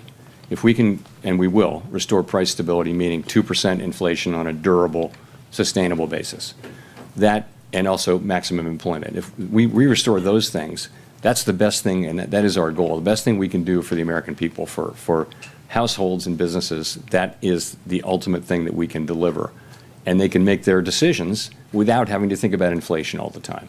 So in the meantime, we have to keep rates high to get inflation all the way down.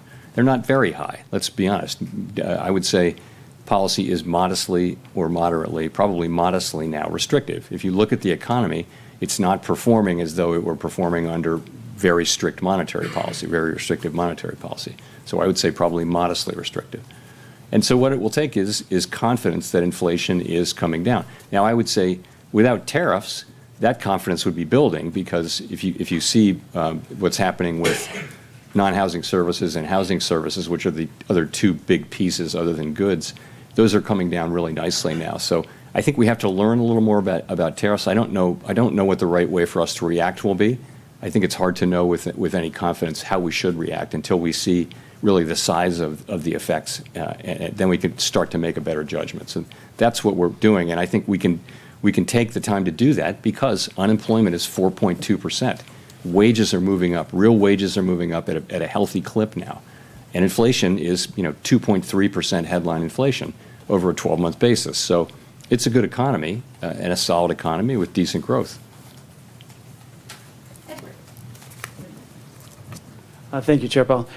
So you're saying that uncertainty has come down, the economy is moving at a solid pace, inflation has come down over the past 3 months, and this is all moving in the right direction. So are you indicating here that Americans should expect some sort of economic pain in the second half of the year? I'm not saying that at all. From our standpoint, what I can say is that the U.S. economy is in solid shape. Inflation has come down. The unemployment rate remains at 4.2%. As I mentioned, real wages are moving up. It's a good job creation is at a healthy level. Unemployment, again, as I said, low. Labor force participation in a good place. So, and what we're waiting for to reduce rates is to understand what will happen with really the tariff inflation. And there's a lot of uncertainty about that. Every forecaster you can name who is a professional forecaster with adequate resources and forecasts for a living is forecasting a pretty significant. Everyone that I know is forecasting a meaningful increase in inflation in coming months from tariffs, because someone has to pay for the tariffs, and it will be someone in that chain that I mentioned between the manufacturer, the exporter, the importer, the retailer, ultimately somebody putting it into a good of some kind, or just the consumer buying it. And all through that chain, people will be trying not to be the ones who pick up the cost, but ultimately the cost of the tariff has to be paid, and some of it will fall on the end consumer. We know that because that's what businesses say, that's what the data say from past. So we know that's coming, and we just want to see a little bit of that before we make judgments prematurely. And follow up on that. So you spent years though talking about how you're data dependent, and be a little more direct on this. Now you're making decisions looking forward. Doesn't the data you're seeing today indicate there should be a rate cut? No, I mean, your monetary policy has to be forward-looking. That is elementary. You've got to be looking. I always talk about the incoming data, the evolving outlook, and the balance of risks. That we say that over and over and over again, right? So it's always forward-looking. If at the very beginning of the pandemic, we cut rates to zero immediately. Nothing had happened. We just knew that it was going to be really bad, right? So we took very aggressive forward-looking because we knew things were going to be unusually difficult. So, of course, this is something we sort of know is coming. We just don't know the size of it. And again, the economy seems to be in solid shape. So the labor market's not crying out for a rate cut. Businesses, in a bit of shock after April 2, but you see business sentiment, you talk to business people now, there's a very different feeling now that people are working their way through this, and they understand how they're going to go, and it feels much more positive and constructive than it did 3 months ago, let's say. So again, we think that our current stance of monetary policy is in a good place.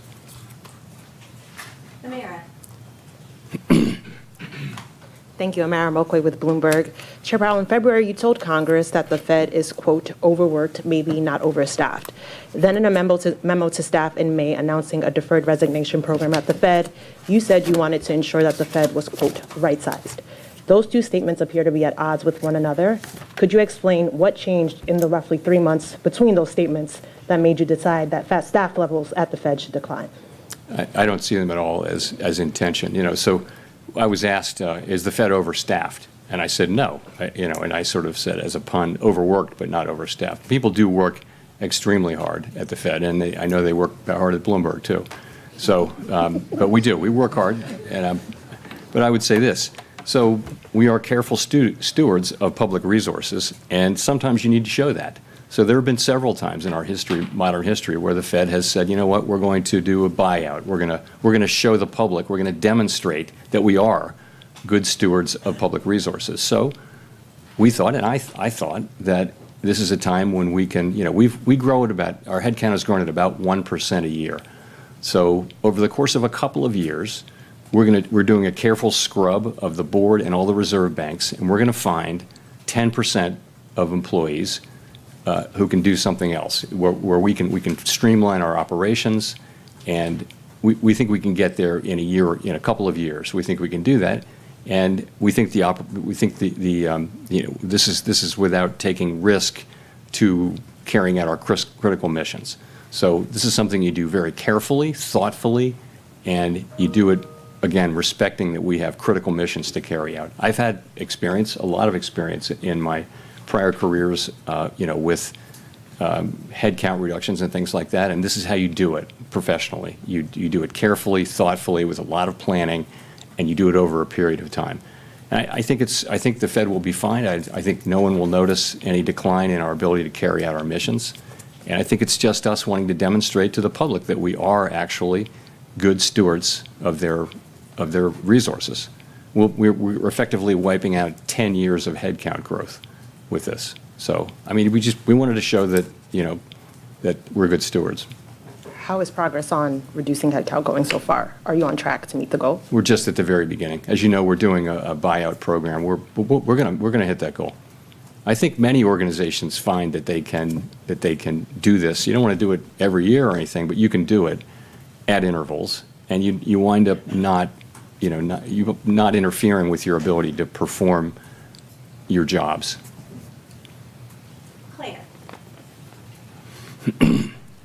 Chair Powell, Claire Jones from the Financial Times.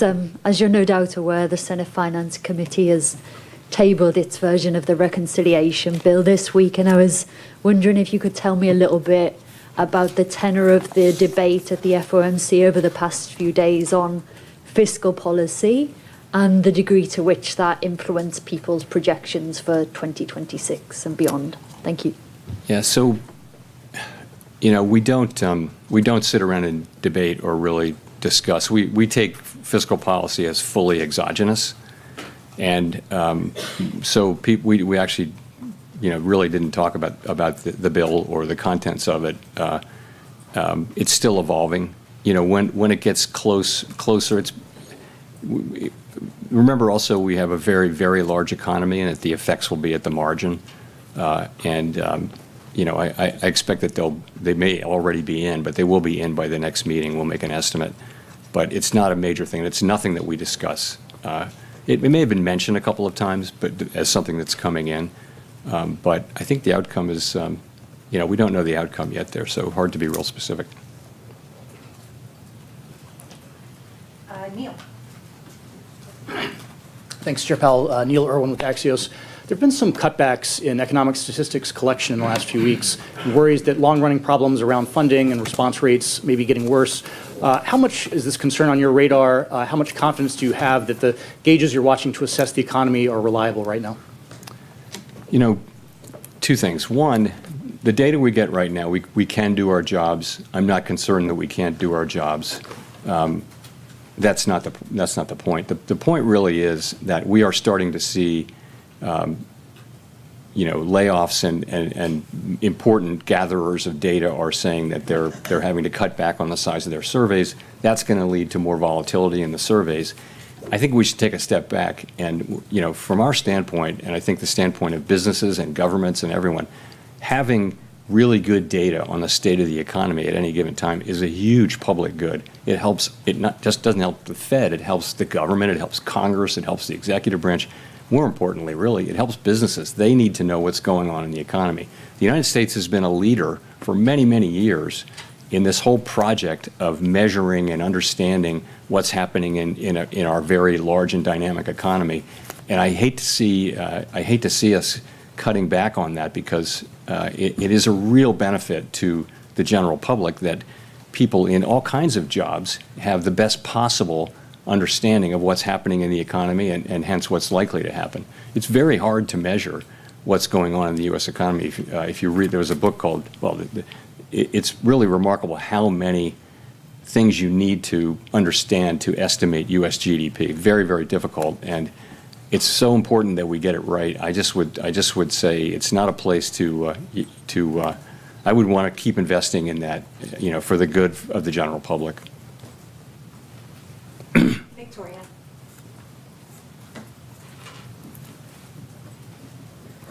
Hi, Victoria Guida with Politico. So you're conducting this monetary policy strategy framework review, but next year we're supposed to have a new Fed chair, and I'm wondering if that affects at all the way that you're approaching this. How do you ensure that this framework will actually be durable? The framework document goes back to 2012, and it's the committee's document. It's not like we're going to invent a brand new way to do things. It's been an evolving document, so it shouldn't depend on who the chair is at all. It should depend on what's happening in the economy and what the committee wants to do. So, yeah, it isn't really tied to any particular chair. And we used to renew it every year. Now we do it every 5 years. So, but I don't think I've never heard anyone raise this issue that a new chair might want to come in and go in a completely different direction. I really don't think that's right. But that's not going to be up to me to decide. Is that affecting at all who you're consulting with? Not at all. Not in any way.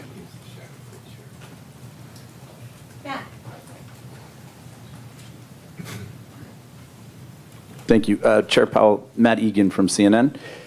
Relatively low gas prices this year have helped drive down inflation in recent reports, but that trend is starting to reverse given the crisis in the Middle East.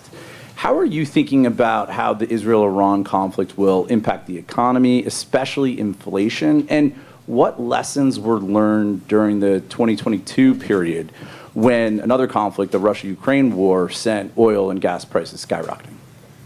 So, of course, we're watching, like everybody else is, what's going on. I really don't have any comment on that. Possible that we'll see higher energy prices. What's tended to happen is when there's turmoil in the Middle East, you may see a spike in energy prices, but tends to come down. Those things don't generally tend to have lasting effects on inflation, although, of course, in the 1970s, they famously did, because you had a series of very, very large shocks. But we haven't seen anything like that now. The U.S. economy is far less dependent on foreign oil than it was back in the 1970s. So, but there. A quick follow-up. I've just got to ask you about artificial intelligence. Some technology executives have recently been warning that AI could wipe out a large chunk of entry-level jobs and significantly increase the unemployment rate. I'm wondering how concerned you are, if at all, about the threat that AI poses to employment. So this is the question. The question really is, will AI be more augmenting labor or replacing labor? And I wouldn't, we all see those announcements, including one today. I wouldn't, overread a couple of data points, because, AI should be creating jobs at the same time. It may be replacing, maybe doing both.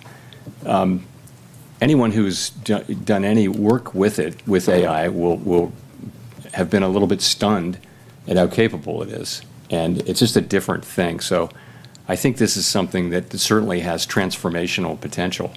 And probably we're in the very early stages of it. You know, they say what you're seeing now compared to what you'll see in 2 years is going to be very different and even more effective. So I think it's really hard to know. That, you know, of course, there are optimists who feel like it's going to make everybody much more productive. And there are those who think it's going to replace an awful lot of jobs right across the income spectrum, you know, white collar, blue collar, and everything. So I just don't know. We don't have a House view on that, but this is going to be a very important question for some time. Greg.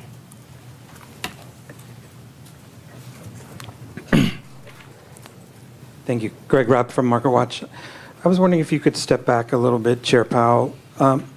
You know, there's a spate of articles and a lot of op-eds now in the newspapers saying that the U.S. economy and the global economy is going through this profound change, you know, akin to the end of the Bretton Woods era in the 1970s. And don't you owe the American people, like, some sort of, like, explanation for what we're going through? I mean, I noticed earlier this month when you talked about Bretton Woods a little bit, and you said that Bretton Woods, the Fed staff had to like change how the dollar, movements of the dollar was impacting the economy. Are we going through something like that now? That, you know, are you having to change how you do monetary policy? Is it that fundamental a change underway? Thanks. It's certainly a time of real change. You know, from a geopolitical standpoint, from a trade standpoint, from an immigration standpoint, you see this not just here but everywhere. So there's quite a lot going on. It doesn't change the way we do monetary policy in the near term. I mean, but and it doesn't change our objectives or what we need to do. And you know, these things are not really our issues. They're really issues for elected governments. All of those issues are really for elected governments. But there's no question it's a time of real change, and very hard to see where that goes. You know, will it be, there have been many things written about how it's going to be a more inflationary time. That's possible. It's not guaranteed. You know, AI could cut in the very other direction.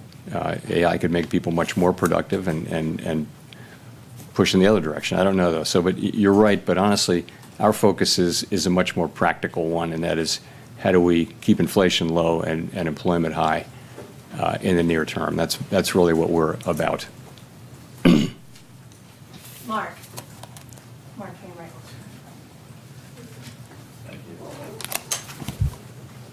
Hello, Chairman Powell. Mark Hamrick with Bankrate. What is the view about the growing amount of slack in the job market, including the softening in payrolls, the forecast of a modest rise in the unemployment rate, and the ability of workers to demand wage hikes or not in this environment where you have inflation surging? You don't really see unemployment going up. You don't see increased slack, really. I mean, at the margin, remember, you're at 4.2% unemployment. That was, for many years, that was an extremely low level. It happens to have come up off of an even lower level as we came out of the pandemic. We were as low as 3.4%, but 4.2% is probably at the low end of estimates of the longer run, sustainable level of natural rate of unemployment.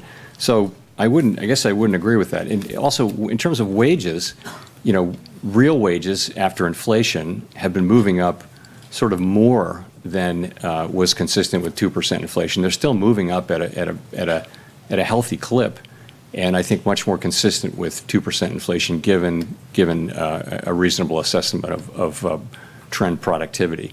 So it's a pretty good labor market. You know, you're right that the level of job creation has come down, but so has the supply of workers, the change in the supply, the new supply. So you've seen the unemployment rate remain pretty stable at 4.2. It's been as high as 4.3, but you know, those are good numbers. So it's a pretty good labor market. There's a more concerning thing is there are not a lot of layoffs, but there are not a lot of job creation. The number, if you're out of work, it's hard to find a job, but very few people are being laid off at this point. So that's an equilibrium we watch very carefully, because if there were to be significant layoffs and the job finding rate were to remain this low, you would have an increase in unemployment fairly quickly. But that hasn't happened. It really hasn't happened. the U.S. economy has defied all kinds of forecasts for it to weaken, really over the last 3 years. And it's been remarkable to see just again and again when people think it's going to weaken. Now, eventually it will, but we don't see signs of that now. Go to Jean for the last question. Hi, Chair Powell. Jean Young with MNI Market News.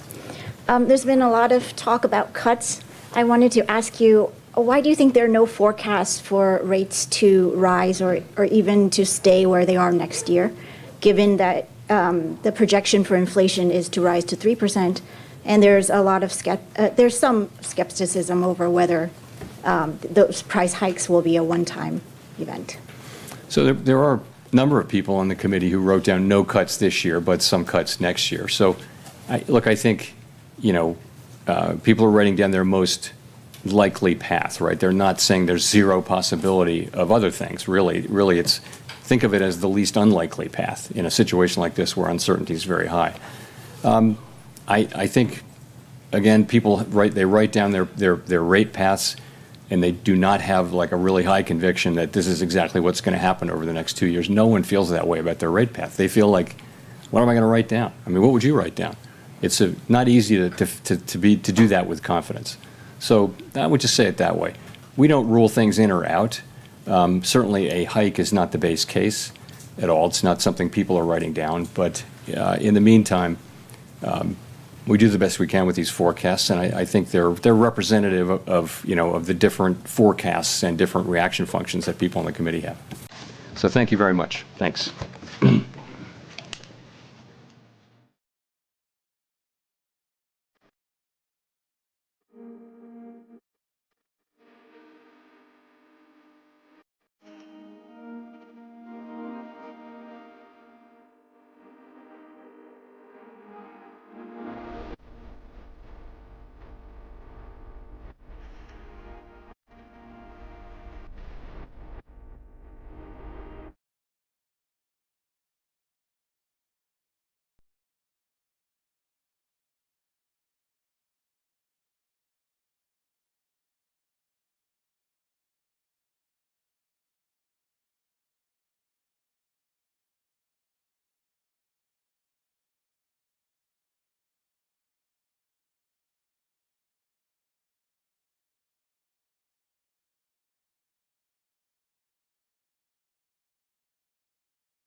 This meeting of the Subcommittee on Surface Transportation, Freight, Pipelines, and Safety will come to order. Good morning, and welcome to this hearing, where we will discuss an issue of national importance, the safety, innovation, and future of America's railways.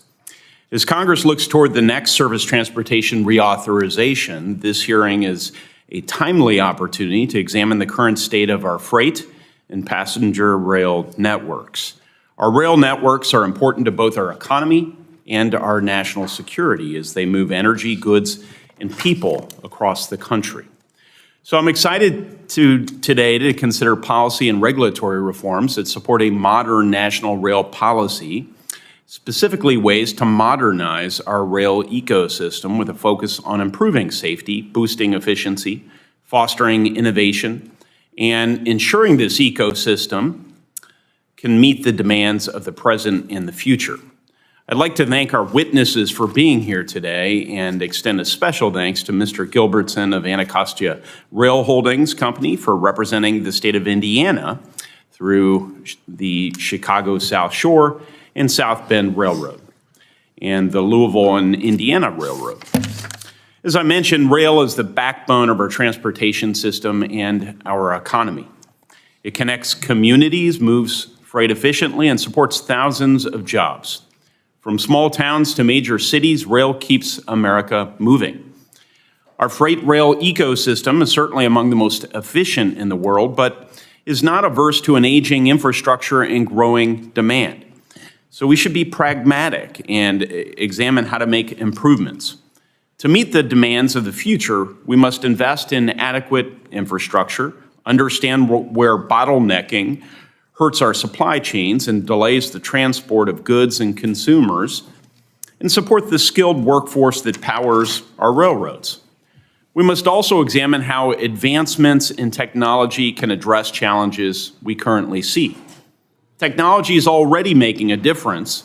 Systems like positive train control, or PTC, are designed to prevent train-to-train collisions, overspeed derailment, incursions into established work zones, and movements of trains through switches left in the wrong position. And now, new tools like AI-powered track monitoring, automated inspections, and predictive maintenance offer even greater potential to prevent issues before becoming problems. Take, for example, inspection portals, which use high-resolution machine vision and AI to complement manual detection work to understand where defects may exist. This technology is a prime example of how AI can help our workforce maintain rail cars with greater efficiency and potentially increase safety, while at the same time reducing constraints in delivery or service time. These advancements can increase reliability, reduce delays, save money, and increase safety for railroad workers and the public. Whether in freight or passenger rail, real-time data and proactive maintenance are keys to a resilient network. But innovation cannot flourish if outdated or duplicative regulations get in the way. Many existing rules are prohibitive to testing or deploying technology or can slow down safety upgrades and infrastructure improvements. A more agile, modern regulatory framework will help the rail industry innovate and adopt new technologies faster without compromising safety. At the same time, we can't lose sight of the needs of hard infrastructure. Replacing aging tracks, modernizing bridges, upgrading rail signal systems, and improving rail yards are foundational to both safety and economic competitiveness. These investments help goods move faster, more reliably, and at lower costs. Every year, rail crossings see devastating and oftentimes preventable accidents. Smarter warning systems, better barriers, and vehicle-to-infrastructure communication can reduce risks and save lives. So, as we have this conversation, safety must remain our top priority. All of this is made possible by our rail workforce. Investing in training, modern safety protocols, and new technology ensures workers are prepared for the demands of a modern system. Their expertise is essential to safety and performance. Our approach must be all-encompassing to embrace new technologies, invest in critical infrastructure, empower the workforce, and modernize regulations. And we must work to encourage public-private partnerships to accomplish these goals. With more than 4,500 miles of freight and passenger rail, my state of Indiana plays a central role in national logistics. Projects like the South Shore Line and West Lake Corridor show how public-private partnerships can deliver big results, enhancing safety and regional connectivity. So the witnesses on today's panel are well suited to discuss each of these critical issues. And I look forward to a thoughtful conversation to help jumpstart our work to reauthorize surface transportation programs. Thank you again for being here, and I now recognize my good friend and partner on this subcommittee, Ranking Member Peters, for his opening remarks. Well, thank you. Thank you, Mr. Chairman, for that, and welcome to our four witnesses here before us today. We look forward to your testimony on how Congress can build on some previous investments that we made to strengthen our railroad system to ensure that we can safely and efficiently transport both goods and people. Americans rely on the U.S. rail network to safely move roughly 28 million passengers and 1.6 billion tons of goods each and every year. And no state better exemplifies the reality of and the opportunities for passenger and freight rail than my home state of Michigan. Michigan is home to roughly 3,900 miles of track, including more than 600 miles of state-owned rail lines managed by the Michigan Department of Transportation, as well as 29 private freight rail operators and companies. Michigan is also home to 3 Amtrak lines that operate throughout our state. And as home of the auto industry and the heart of American manufacturing, Michigan's freight rail network delivers cars, agricultural products, construction materials, and everyday goods all over our state as well as across international borders. Michigan is also leading the way when it comes to passenger rail. The Michigan Department of Transportation has effectively taken advantage of resources that Congress provided to improve passenger rail service. This includes efforts to restore Amtrak service to the historic Michigan Central Station in downtown Detroit and to expand that service across the Canadian border into Windsor in the coming years, a project that I'm going to continue to fight for. Continued investment in passenger rail infrastructure and capacity is absolutely essential to realizing this vision and to improving the growing services across our national network. It must be a key priority for Congress and in the next surface transportation reauthorization bill. But let's be clear, Michigan's rail infrastructure progress is largely thanks to the investments we made in the bipartisan infrastructure law. The bipartisan infrastructure law invested a historic $102 billion for rail infrastructure, including funding for the federal-state partnership for passenger rail grant program and the Corridor ID program, as well as the creation of critical new programs like the Railroad Crossing Elimination Grant Program. This funding has specifically allowed Michigan to conduct the analysis and the planning that they need to support future expansion of passenger rail on all 3 of our Amtrak lines, the Wolverine, the Blue Water, and the Pierre Marquette. The Railroad Crossing Elimination Grant Program we created is also improving safety and efficiency across Michigan communities. It's helping the city of Monroe improve response times for emergency response as well as ease traffic congestion. It's funding the elimination of a dangerous rail crossing in Trenton, Michigan. It's consolidating 3 railroad crossings at a key intersection on Lanyo and Central Streets in Detroit to improve safety, mobility, and freight transportation throughout the region.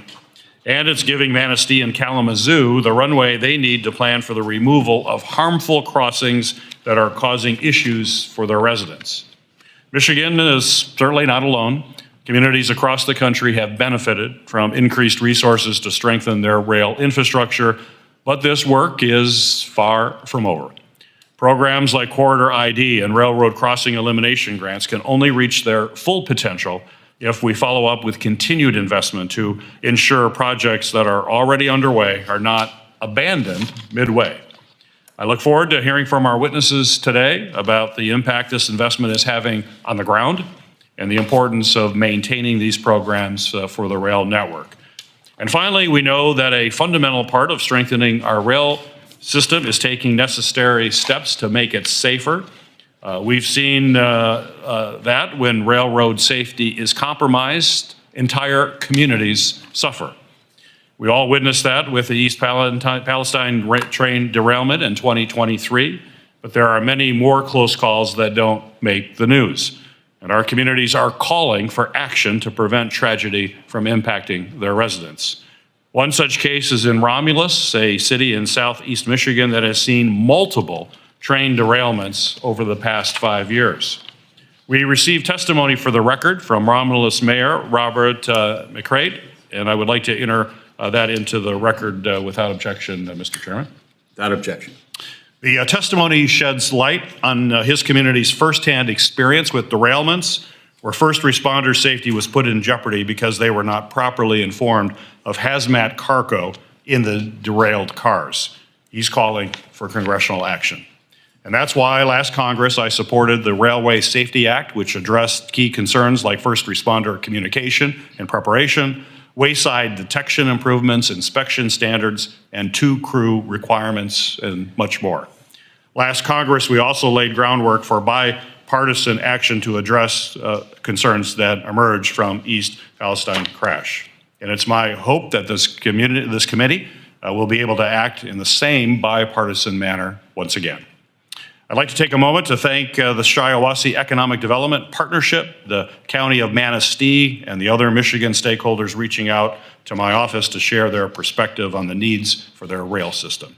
And I look forward to hearing from each and every one of you here today and how we can take steps to build on the bipartisan infrastructure law and ensure the safety of our national rail network. Thank you, Mr. Chairman.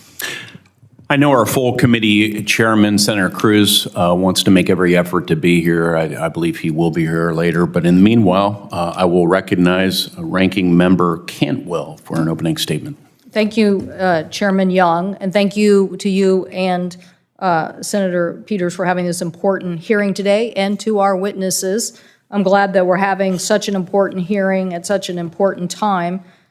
In my state, rail is critical. 1.3 million people and over 100 million tons of freight, over $30 billion travel by rail in Washington state every year.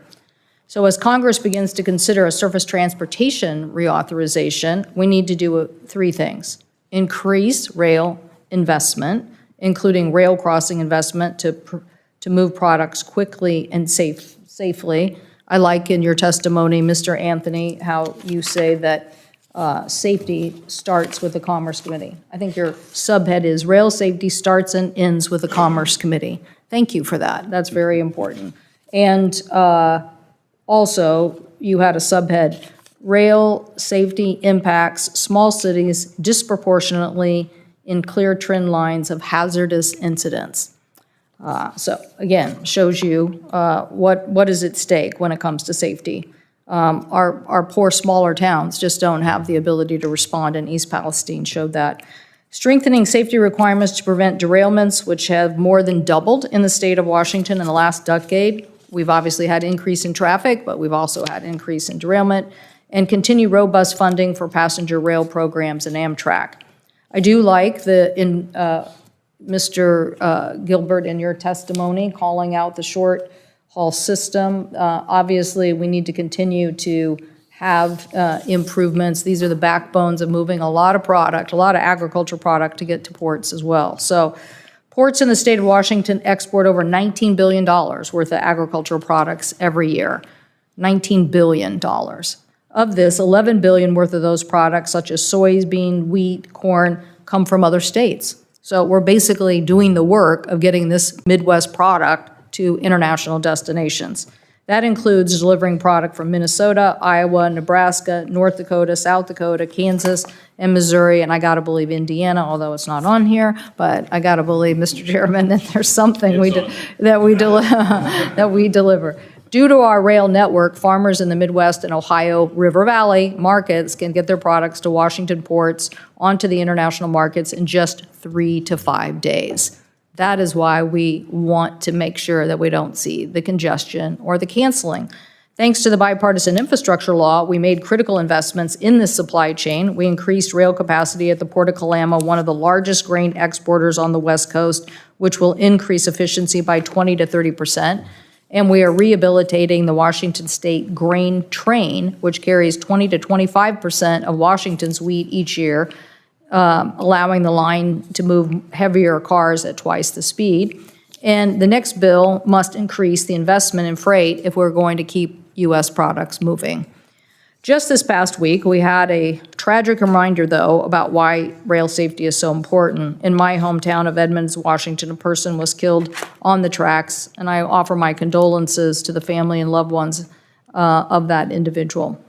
As a result of this tragedy, the freight train stopped on the tracks for 2 hours, and you might think, well, what is that? Necessarily, for sure. But it just happened to also block the Edmonds ferry. So our crossing right there then stopped the ferry, a big part of our highway marine system, from delivering passengers unable to disembark or throwing off the ferry schedule. In fact, earlier this week, the Seattle Times ran a photo of ferry passengers climbing across the stopped train to get to the docks. So it just shows you the complexity of the interface of at-grade crossings. This is so incredibly dangerous, and the people were just trying to get to dock or just enjoy the waterfront, not realizing how perilous this really was. That is why I created the $3 billion railroad crossing elimination program in the bipartisan infrastructure law, along with my colleague, Senator Blunt, to try to address these at-grade crossings and allow cities to not be as managed from a top-down DOT process, but have this come from the bottom up so communities could try to help themselves. I think the program has definitely been oversubscribed. The need for funding is great. Since 2021, FRA has received $4.5 billion in eligible applications for the grade crossing elimination program, nearly 3 times the funding that has been made available so far. So as we discuss the next surface transportation authorization, ensuring this program is fully funded, I think, should be a priority. We must also do more to prevent trains carrying hazardous materials from derailing in our communities, and this is critically important to the state of Washington, where 1.6 billion gallons of crude oil are transported by rail through our communities and across the state. In February, I wrote to Chairman Cruz on the 2nd anniversary of East Palestine derailment, urging him to advance legislation to ensure that we've learned the lessons from this tragedy.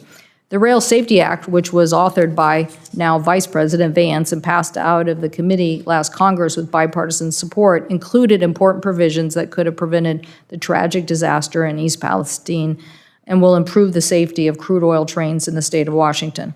I think this should be part of the surface transportation reauthorization. And finally, when it comes to Amtrak and the I-5 corridor, this service is critical to helping what we believe will be 750,000 fans visiting Seattle to move around the region at the 2026 FIFA World Cup. So this issue is critically important, and thanks to federal investment in passenger rail at Amtrak Cascades, we will get new passenger rail cars next year to improve the reliability of that experience. The next bill must also ensure Amtrak and states receive predictable funding so we can have the long-term capital investments in passenger rail. So I look forward to working with both of you and with Chairman Cruz and how Congress can support rail, freight, and passenger and ensure safety in our cities and towns. Thank you, Mr. Chairman. Well, thank you, Senator Cantwell. As the proud co-chair of the Senate Soccer Caucus, I have yet another value proposition to ensure rail safety here today, as if I didn't need more, because this is such an important hearing. So Senator Cruz will be with us for questions. The show will go on. I'd like to introduce our witnesses for today. Each of them brings deep knowledge and firsthand experience from the freight and passenger rail industries. Our first witness is Mr. Ian Jeffries, President and CEO of the Association of American Railroads. He brings over a decade of experience in transportation policy, including roles at federal agencies and the Senate Commerce Committee. Our second witness is Mr. Peter Gilbertson, President and CEO of the Anacostia Rail Holdings Company, a holding company for short line railroads, several of which are in the great state of Indiana. He's here on behalf of the American Short Line and Regional Railroad Association. Our third witness today is Mr. Hussein Cumber, Senior Advisor of Brightline Holdings, where he supports the development of high-speed and inner-city passenger rail projects. Mr. Cumber brings years of experience in rail infrastructure, having held leadership roles in both the public and private sectors. Our final witness is Mr. Clarence Anthony. Mr. Anthony is the CEO and Executive Director of the National League of Cities, which represents and advocates for local governments at this federal level. I will recognize Mr. Jeffries to deliver your opening statement. Mr. Jeffries, you're recognized for 5 minutes. Chairman Young, Ranking Member Peters, members of the committee, thank you for the opportunity to testify today on modernizing the rail network. I'm President and CEO of the Association of American Railroads, where we represent the nation's major freight railroads. And I'm honored to discuss the vital role our industry plays and policies that will drive progress. Freight rail is a cornerstone of the U.S. economy. Safe, efficient, and robustly funded. Railroads build, maintain, and invest in their own network to the tune of nearly $25 billion in annual investment. This level of self-sufficiency is unmatched in the transportation sector and ensures that railroads remain a reliable backbone in the supply chain. It also tracks one-to-one with safety. Railroads today lead major industries in worker safety, safer in trucking, airlines, manufacturing, construction, and agriculture, just to name a few. And while the last decade has been the safest in our entire history, with significant declines in train accidents and employee injuries, further progress is a necessity. Economically, freight rail supports nearly every single industry, moving more than 1.6 billion tons of goods each year. That's 40% of long-haul freight. From agricultural products to automobiles, chemicals to consumer goods, railroads connect communities and businesses across the country and beyond. Railroads' efficiency saves businesses billions annually and enhances U.S. global competitiveness. With real rates falling 42% over the last 4 decades, we are an ally in the fight against inflation. As this committee begins to consider the next surface reauthorization bill, we encourage Congress to prioritize policies to uphold our ability to invest in infrastructure, support innovation, and advance data-driven safety improvements. Reauthorization is a key moment to modernize our safety framework. Various forms of inspection technology enable more frequent, precise monitoring that improves safety and efficiency across the network. Yet this industry is often still beholden to regulations published in the 1970s or even earlier. Congress has a great opportunity to embrace performance-based regulations that reward outcomes, not outdated processes. Technology is also redefining how rail integrates with global logistics. Real-time GPS, AI-driven scheduling, predictive analytics to increase customer visibility, reduce congestion, and improve service. But regulators must catch up. Outcome-focused policy and streamlined waiver and pilot processes would help rail deliver a safe, efficient system that businesses and communities rely on. Additionally, programs such as the Railroad Crossing Elimination Grant Program are crucial to improve grade crossing safety and reducing community impacts. Multimodal programs like Infra and Mega are also improving freight flows throughout the country, not to mention rail-specific programs like CRISI, which I know my colleague will get into more details on. And while robust funding is key, timely execution of dollars is just as important. Streamlining grant application, review, and award processes, paired with common-sense permitting reforms, are critical in this reauthorization. And more broadly, Congress must address the insolvency of the Highway Trust Fund. Estimates show that without legislative action, the trust fund will face insolvency by 2028, accumulating a $280 billion deficit by 2034. Clearly, the current gas tax model is insufficient and not sustainable, and such heavy subsidy requirements throw the competitive framework out of whack with our primary competitor. Modernizing to an equitable weight and/or distance-based user fee system or other models are sensible paths to consider for the future. And let's remember that lawmakers initiated this shift in the last transportation bill, but implementation at the DOT is stalled. Further, Congress must also reject calls to increase truck size and weight limits, which would only exacerbate funding gaps, degrade roads, and further increase congestion on our already clogged highways. Again, it's about a level playing field when it comes to competition. Working together, though, these policies will help railroads drive the economy forward, support safety, service, and innovation. Thank you, and I look forward to your questions today. Well, thank you, Mr. Jeffries. Mr. Gilbertson, you're recognized for 5 minutes. Thank you, Chairman Young, and thank you, Senator Peters and Moreno. It's happy to be here. I'm Peter Gilbertson, President and CEO of Anacostia Rail Holdings. We operate 6 short-line railroads in 7 states, including Indiana and Minnesota and Illinois. I'm appearing on behalf of the American Shortline and Regional Railroad Association, which represents 603 Class 2 and 3 railroads. Together, these railroads operate 50,000 miles of track, or about 30% of the national network.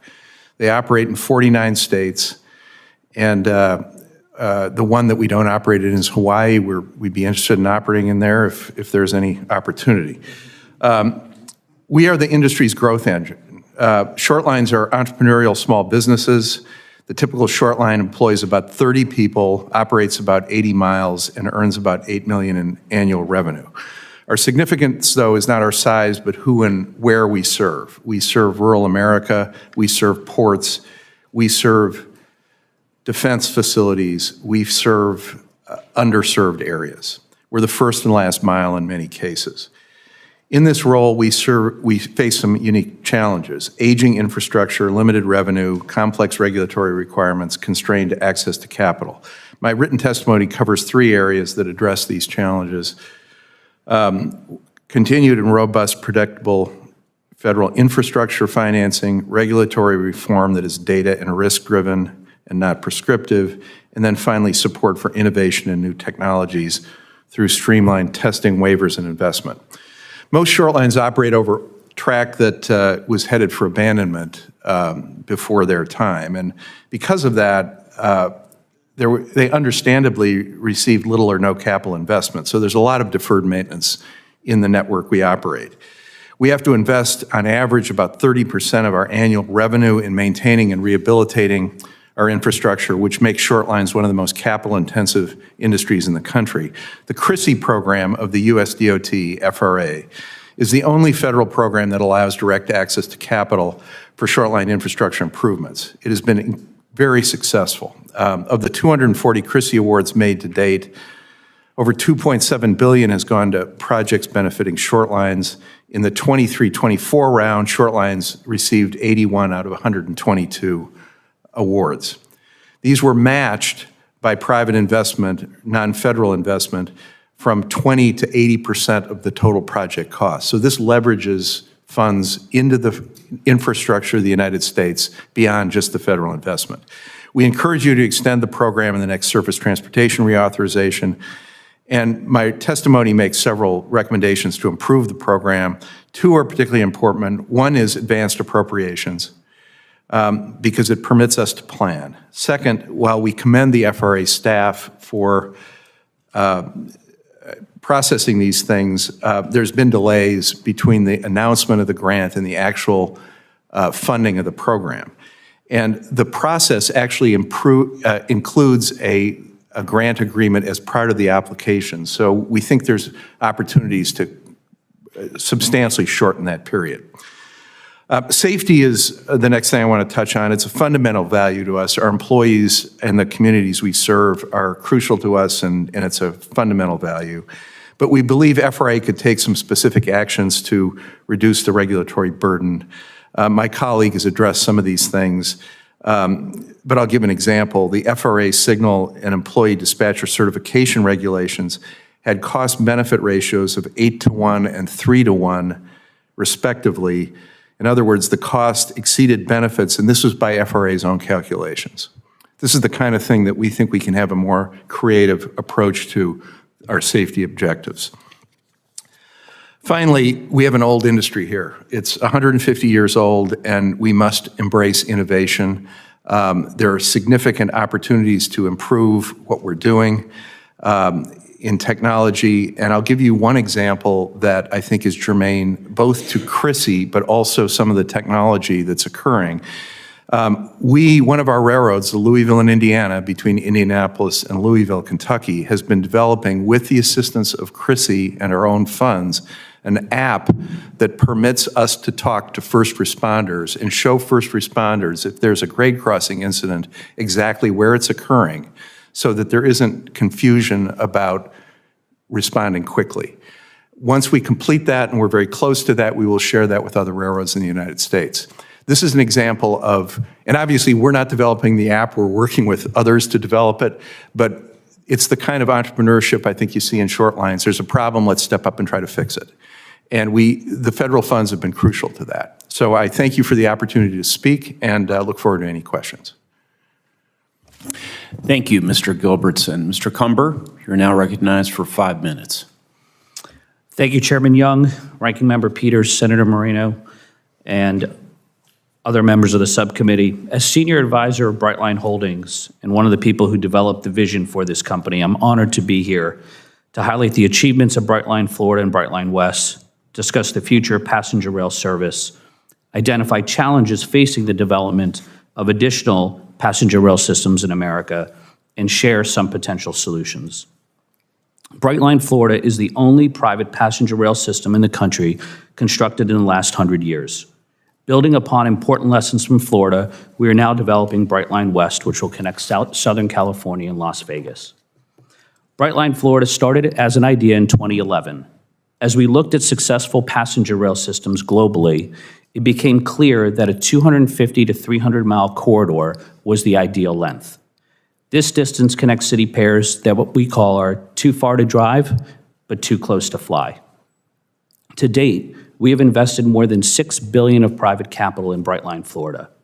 Our 6 stations will soon be joined by 2 new stations in communities where local elected officials have recognized the advantage of being connected to our rail system. Our Florida system also includes 10 American-made train sets. Looking back over our history, we now recognize lessons learned from several challenges that all projects of this scale must overcome to be successful.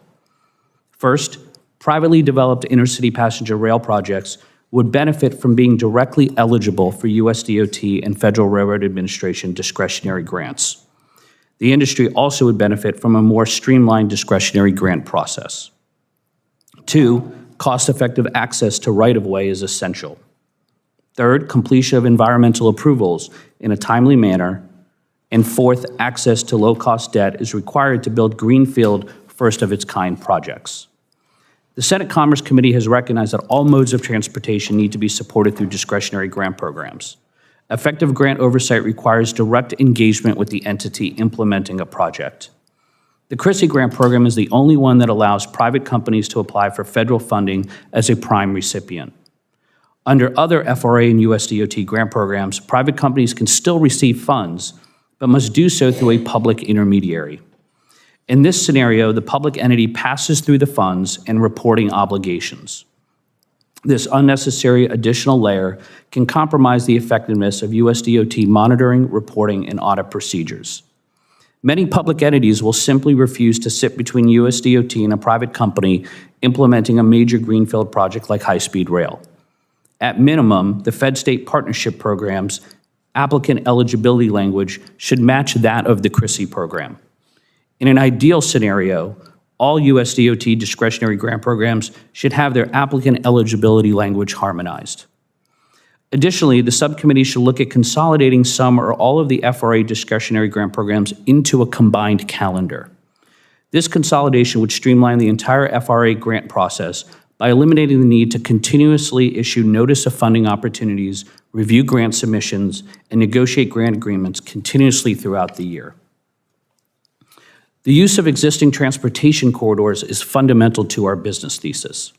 Re-examination of the permitting and approval process is an opportunity for improvement. 2 changes that would create a more efficient process are, first, to provide additional NEPA delegation authority to states for passenger rail projects, And 2, to provide U.S. DOT clear authority for issuing categorical exclusions for infrastructure projects that are constructed in an existing transportation corridor. Accessing significant capital to support the cost and the lengthy construction schedule of new infrastructure projects remains a key challenge. We successfully utilized the private activity bond market as our primary capital source, and it proved to be successful. Increase in the private activity bond cap in the transportation reauth bill from $30 billion to $45 billion is necessary not just for rail projects, but managed lanes and other surface transportation projects. In addition to private activity bonds, the Railroad Rehabilitation Infrastructure Financing Program has tremendous potential to unlock private sector capital for infrastructure. There should be a process whereby RIF is more streamlined if an equal amount of the capital stack includes private sector equity and debt from qualified financial institutions. I would be remiss if I did not reinforce the importance of maintaining, if not increasing, the funding levels for rail discretionary grant programs. I want to end by inviting you all to come to Florida and take a ride to see what we've built. I'm proud of the more than 600 teammates of Brightline Florida that have built a product that is leading a passenger rail renaissance in America. Thank you, and I look forward to your questions. Thank you, Mr. Cumber.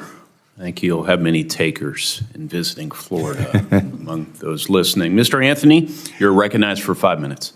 Thank you, Chairman Young, Ranking Member, and members of the committee. I'm here today on behalf of the nation's more than 12,000 cities, towns, and villages that have tracks running through their neighborhoods and their downtowns. I'd like to begin today by putting safety first and thanking this committee for your leadership on safety programs in the IIJA that are saving American lives every day. The new rail crossing elimination grants and the Safe Streets grants, both championed in this committee, are being put to work in communities of every size in America. And the results are clear. Traffic deaths and rail incidents are finally trending down.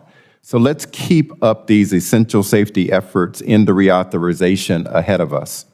The National League of Cities believes national rail investments are on track, but we need to keep up the momentum. This means investing in the corridors we serve today and identified in the Corridor ID program. With the certainty of advance appropriations, capital investment in passenger rail service in the U.S. is showing great gains. Amtrak had its best year yet in 2024 with more capital projects, customers, and record revenue than ever before, and they're on track to do the same in 2025. However, not everything is on track. More than 4,000 trains have derailed since 2020, with nearly 70% of derailments happening inside cities, particularly small cities. The 2023 Norfolk Southern train derailment in East Palestine, Ohio, was a jarring reminder for all cities and towns about how quickly a train coming through can derail with hazardous materials on board, harming both their towns and the economic potential for years to come. The Norfolk derailment is not unprecedented. It follows a trend of hazardous material derailments in Draffin, Fort Worth, Maryville, Paulsboro, and amongst others. Experts have made it clear that derailments are preventable with good maintenance, safety standards, and of course, technology. Congress is the only level of government full and unquestionable authority to establish the rail safety improvements needed for American communities, emergency responders, rail workers, and of course, rail customers. We are deeply appreciative of everything that this committee has done to set safety performance bar higher. City leaders that have dealt with derailments echo one common message: no other community should have to go through this preventable disaster. And with safety inspections, investments, incentives, Congress could make our communities safer and make railroads more profitable by keeping the trains on the tracks where they belong. So, in order to show that we are partners, we made 8 recommendations. One, adopt and fund expert NTSB's recommendation on rail safety. Two, invest in rail crossing elimination program to improve the flow of rail traffic and local transportation traffic so that these are not blocked, the crossings aren't. Three, provide long-term rail funding certainty through advance appropriations or other means that keep the momentum for the Corridor ID program going, which has many great projects we want to move. Four, lower the cost of rail infrastructure material and structure through innovation and experimentation funding because the cost of rail infrastructure has doubled in the last couple of years. Five, modernize safety data and blocked crossing reporting. Six, support safety information flow between the railroads, city leadership, and of course, our local first responders. Seven, establish an FRA liaison for railroads and communities. And finally, and most importantly, maintain and modernize rail inspections. We need to recognize that technology can support inspections, but it cannot safely supplant them. And so thank you on behalf of the National League of Cities and the 12,000 cities in America. We're here to partner. Well, thank you to Mr. Anthony and to all our witnesses for those opening statements. Very thoughtful. As I mentioned in my own opening statement, technology is already making a big difference in the way we approach safety in the rail ecosystem. But I do believe that emerging technologies like artificial intelligence and machine learning hold the potential to drastically improve our rail ecosystem by increasing safety and efficiency, probably in a number of ways that none of us can predict at this point. But this hearing, I think, is a great opportunity as we prepare our work on surface reauthorization to improve upon opportunities for the greater voluntary deployment of emerging technology. Mr. Jeffries, thanks for your testimony again. You mentioned a few applications of technology, but I wanted to dig in a little deeper on how exactly you've seen technology like automated track inspection, something we've discussed, or anything else that is improving safety and efficiency. Can you shine a light onto this for us? Absolutely, Mr. Chairman. Thanks for the question. And I think you heard some version of that same theme throughout all the witnesses, so that's a good sign. But dialing into autonomous track inspection in particular. So right now, and I mentioned, our regulatory structure has been around for a long time, and we've got a lot of 1970s era regulations. We've got regulations from the steam engine era that we're operating under. But when it comes to track inspection, we have in most of our inspection protocols, a very manually focused protocol about how and when to inspect our tracks that generally requires a segment of a line to be shut down and individuals to walk the track using the naked eye looking for potential flaws. And that was the best way to do that when the regulations were established some time ago.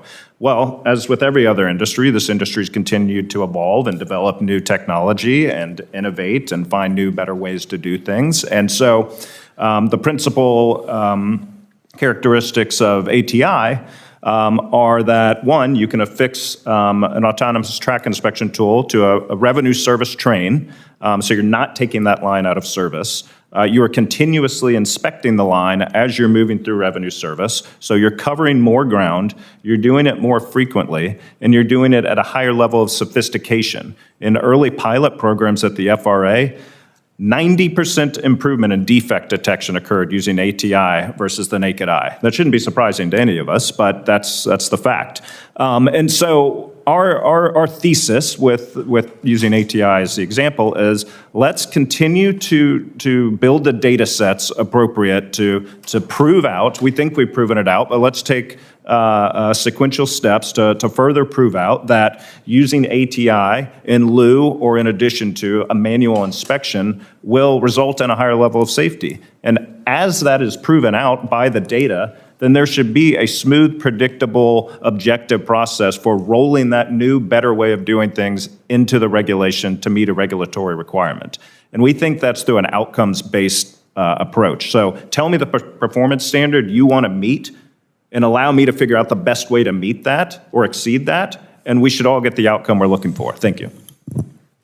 Sort of a fundamental regulatory principle that many of us have tried to embrace. Don't be prescriptive, but instead rely on people's creativity and technology and thoughtfulness, who are frankly more connected to these challenges than sometimes people in Washington are, to come up with a solution. Mr. Gilbertson, Mr. Cumber, do either of you have anything to add as it relates to this technology question? I just mentioned the interplay between, for example, the CRISI program and technology. I mentioned this app, but another good example is RailPulse. RailPulse is a consortium of large and small railroads, and it provides a tag on rail cars that provide both safety and customer information to the user. We just joined the consortium. It, again, was seeded by a CRISI grant several years ago. And I think the part that appealed to FRA was, again, both customer value and safety improvement. We just bought, Senator, 100 new rail cars to serve the steel industry in Indiana. We're tagging all those cars with this new technology. And it's a quantum leap in where is that car located. We know exactly where it's located. So these are the kinds of things that I think are out there. And again, there is an interplay between the funding and the technology. Yes. Mr. Cumber? Two short examples, Mr. Chairman. So with respect to Brightline and what we're doing, one area where evolving regulatory thinking could help is current regulations for broken rail detection are emerging as a roadblock for higher speed trains. So for example, European high-speed rail networks depend on preventative measures to address the risk of broken rail conditions. And the preventative measures include an inspection vehicle that checks the track every morning before service starts. And so what you're doing is preventing a broken rail condition by using high-resolution cameras that monitor and detect rail flaws before they can grow in significance.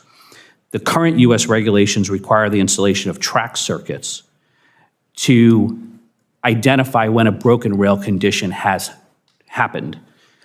But we need to change the regulatory thinking and look at ways on how we make sure we're preventing the broken rail condition from actually happening, not monitoring when it actually happens.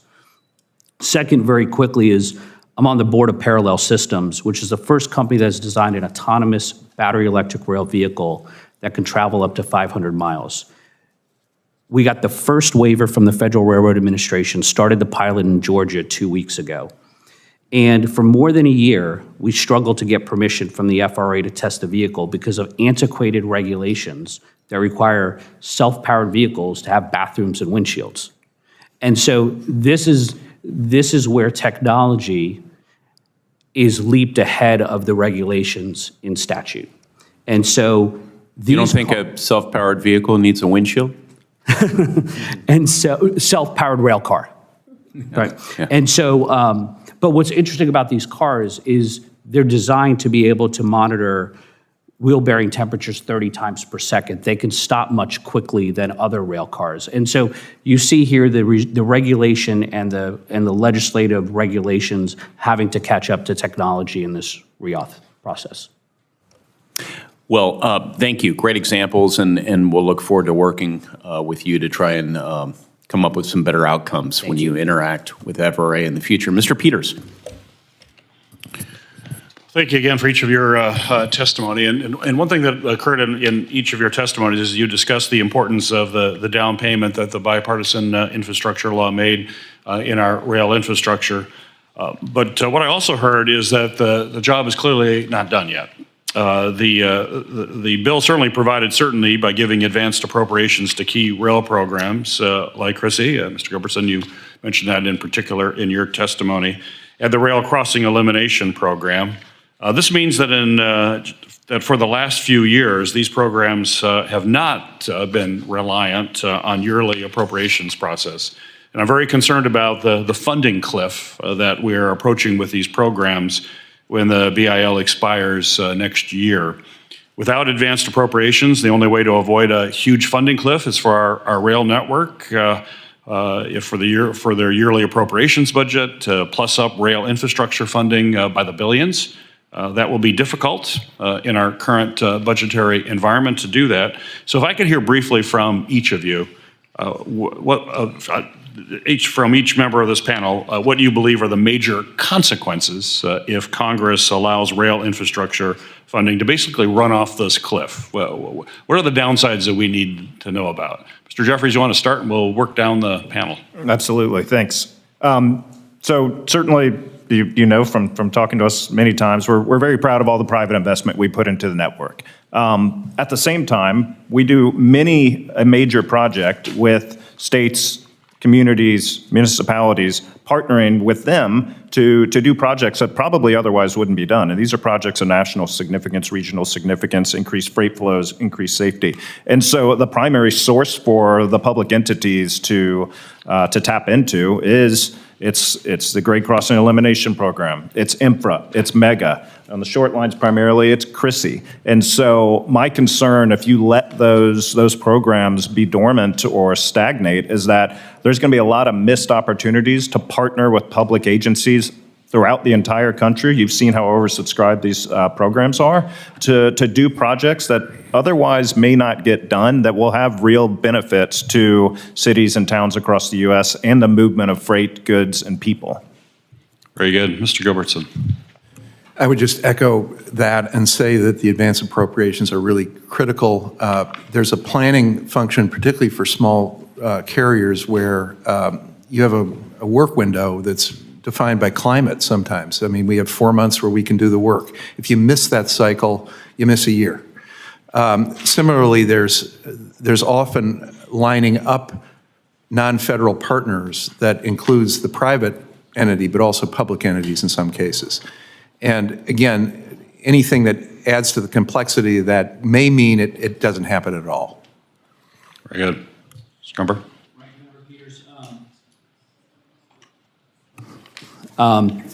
Thank you, Senator Peters. I'd mention two things. Number one, infrastructure built today is cheaper than infrastructure built tomorrow.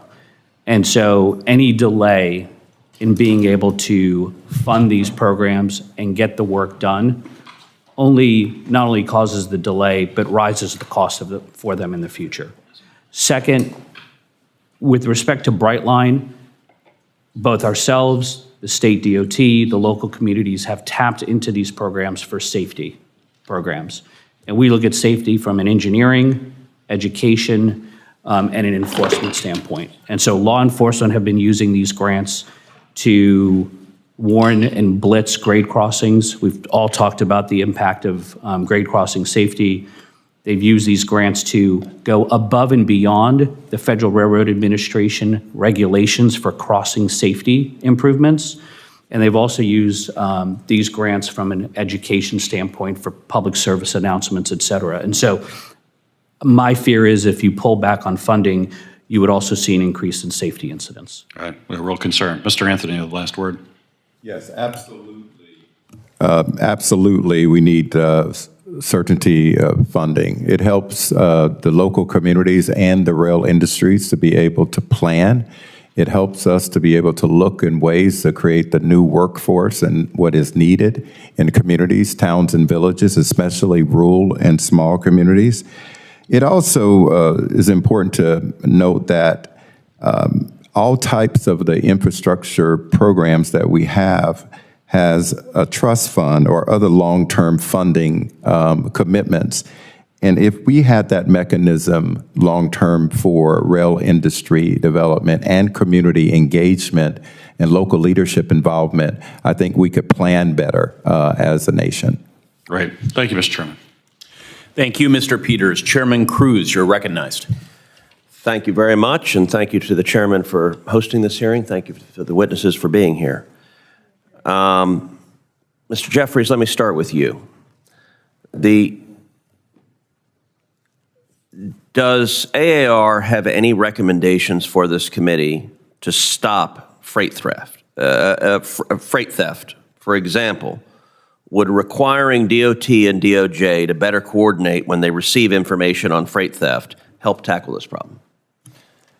We absolutely have recommendations, and this is an issue that plagues not only the railroads, but the entire supply chain, and it's not going away. It's only getting bigger. Our adversaries are very organized criminal enterprises, strategically hitting high-value cargo. So first of all, thank you to you for your support on the Combating Organized Retail Crime Act. Thank you to others on the committee as well. We've got very good bipartisan support. That bill does three things. It increases information sharing across government. It creates investigatory motivation with the feds, and then it really pushes for some enforcement because oftentimes we arrest people and they're right back out on the street. Information, as you mentioned, information sharing is key. Coordination, DOT, DOJ. I'd throw DHS in there as well because they're kind of at the tip of the spear with a lot of that. Absolutely, we support it.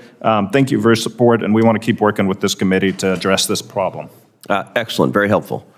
Mr. Gilbertson, the Department of Transportation under Biden added both DEI and climate change-related criteria to the grant approval process, which Congress did not include in the authorizing statutes. For example, the Biden DOT thought of the Consolidated Rail Infrastructure Safety Improvement, or CRISI grant, as a program to, quote, explicitly address climate change, gender equity, and racial equity, and scored applications based on how well the applicant met these criteria. In fact, the Biden DOT required applicants to address, quote, equity as a condition of receiving construction funds. Mr. Gilbertson, are you aware of the challenges short-line railroads faced when applying for grants requiring such criteria that were unrelated to the merits of the actual project? Senator, I previously mentioned that the CRISI grant approval process has been unnecessarily long, in our opinion. I'm not aware of the internal decision-making of how FRA has weighted these factors, but as a matter of policy, we would ask that the FRA limit its evaluation to the statutory criteria. Asking that the government follow the law seems a pretty reasonable request from American citizens, and one would, I for one am grateful we now have an administration willing to follow the law instead of the preceding administration. Mr. Cumber, you talked about the acquisition of right-of-way as a major challenge to expanding Brightline in Florida. Brightline West is taking a creative approach by working with the state departments of transportation to build track along existing right-of-way. If Congress wanted to incentivize greater competition in the intercity passenger rail sector, what should we be thinking about regarding right-of-way acquisition? Get your microphone. Great question, Chairman Cruz. There are a couple ideas that we have. The first is using the categorical exclusions to allow projects to move forward when they're in existing transportation corridors would significantly reduce the time it would take to implement projects. A normal kind of arc of a project is, if you think about 3 years of pre-development work, 5 years to construct, 3 years to get to stabilization, any extra time it takes to get that environmental process completed makes the project sometimes not financially feasible. Second, when it comes to the grant programs, our view is give the private sector the eligibility to apply for all the different US DOT and FRA grant programs. And I said that in my oral testimony. We just want all passenger models to be treated equally. Amtrak can compete, state-sponsored systems can compete, privately operated systems can compete. And if we have a level playing field, we think the benefits of getting competition into the passenger rail industry will happen.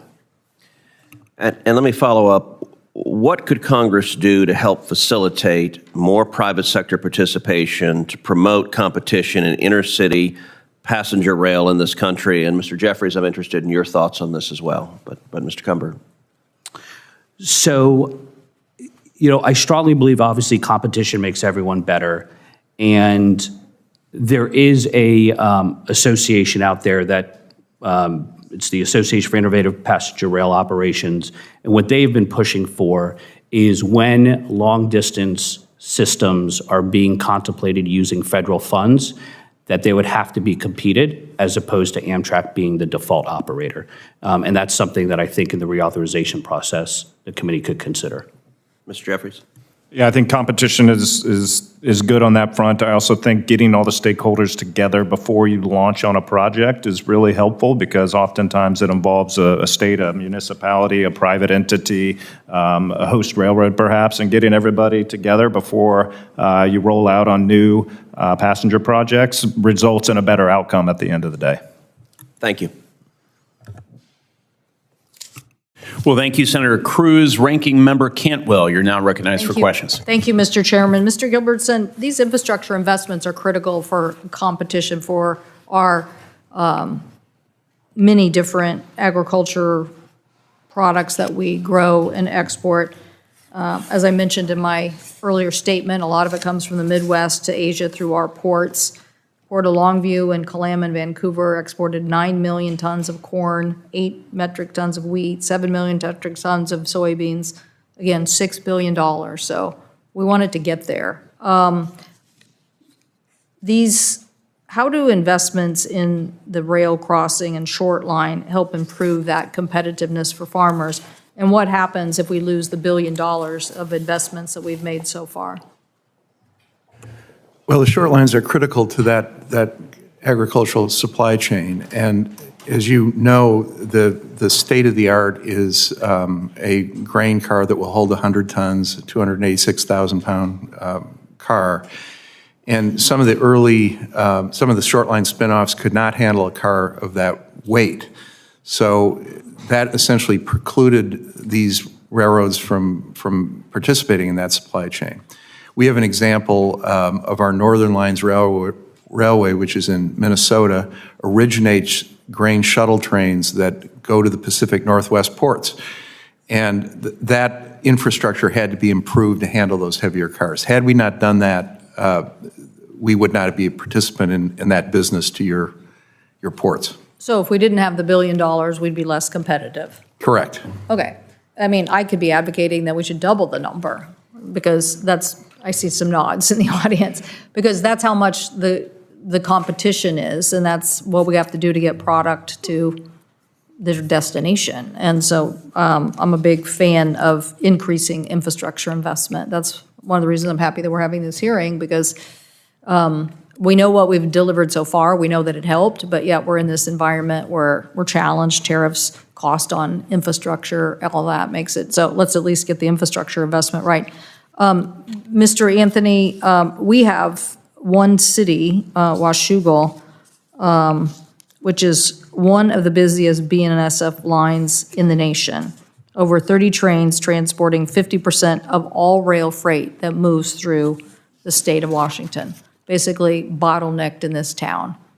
And because of that, literally traffic was backing up on Highway 14. It was just ridiculous. So we ended up getting money to improve that, and these improvements have made things a lot better. But we know that we have a demand for this at-grade crossing problem.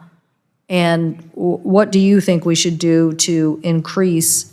I mean, I think you could basically increase it 3 times and probably still have a very good economic impact. I don't know what other people say about this. Everybody's affected by it.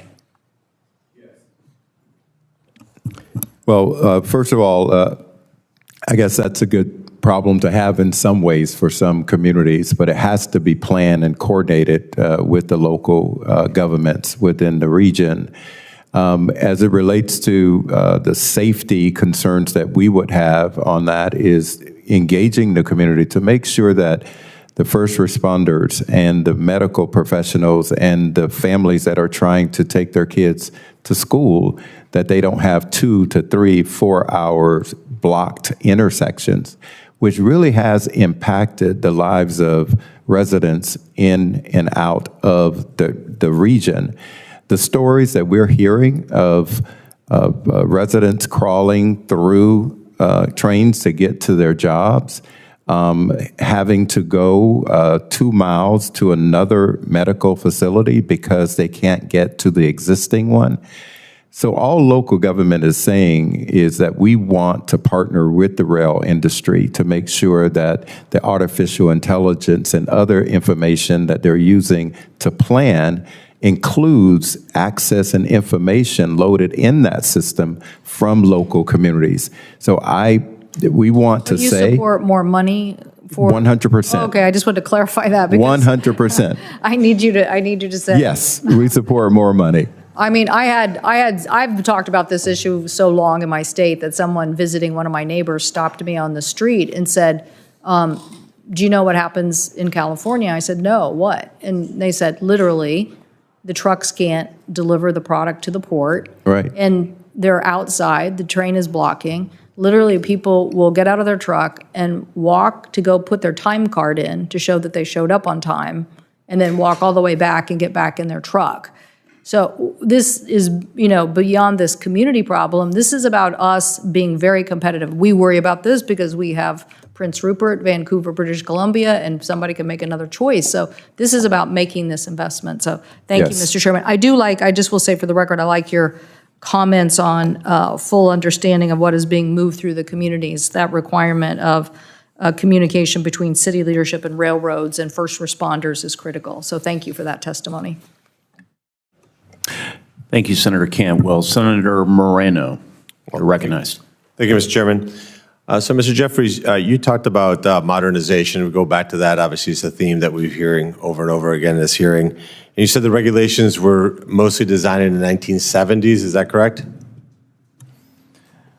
At least in some cases, if not before and since, but we're a legacy industry with legacy regulations. Gotcha. So we haven't really done much in Congress in that period of time? I think Congress has done and has tried to do a lot of things. A lot of it's been around funding. The challenge is, I think you often try to regulate for the current condition. And so, for example, I talked about autonomous track inspection. That's today's technology, but I would be hesitant to say, let's say that you have to use ATI to do track inspections because that locks you into today's practice. So that's why we're focused on outcomes-based, not inputs-based. Where do we want to go? And let's continue to evolve how we can best get there. Gotcha. It seems like we may be overdue for some regulatory changes since the 70s was a decent period of time ago. You talked about the Highway Trust Fund. Just come for the record for the people watching, how does that interplay with rail service? Sure. So our biggest partner, also our biggest competitor, is the commercial trucking industry. And we've actually worked closer together than we ever did, but we're also highly competitive in certain markets. And so, as you've heard me say, we're very proud of the fact that we invest almost entirely on our own dime back into our network, where truckers operate over infrastructure paid for by the Highway Trust Fund. And that's all well and good when those fees cover the cost of the highways themselves, but what we've seen is more and more and more and more shortfalls so that general fund transfers are required to fund the highway network. And when that happens, that's a subsidy to what our competitors are paying into the infrastructure they operate. And so all we're looking for is a competitive playing field where each side puts in the appropriate amount of cash over the infrastructure that it operates.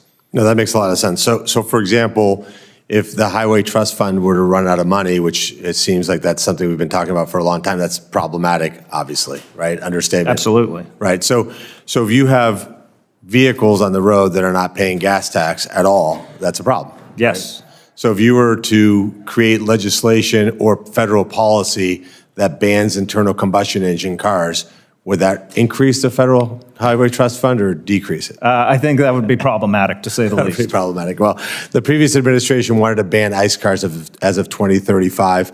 Fortunately, we were able to get rid of that through a Congressional Review Act a couple weeks ago. Huge deal. We no longer have EV mandates.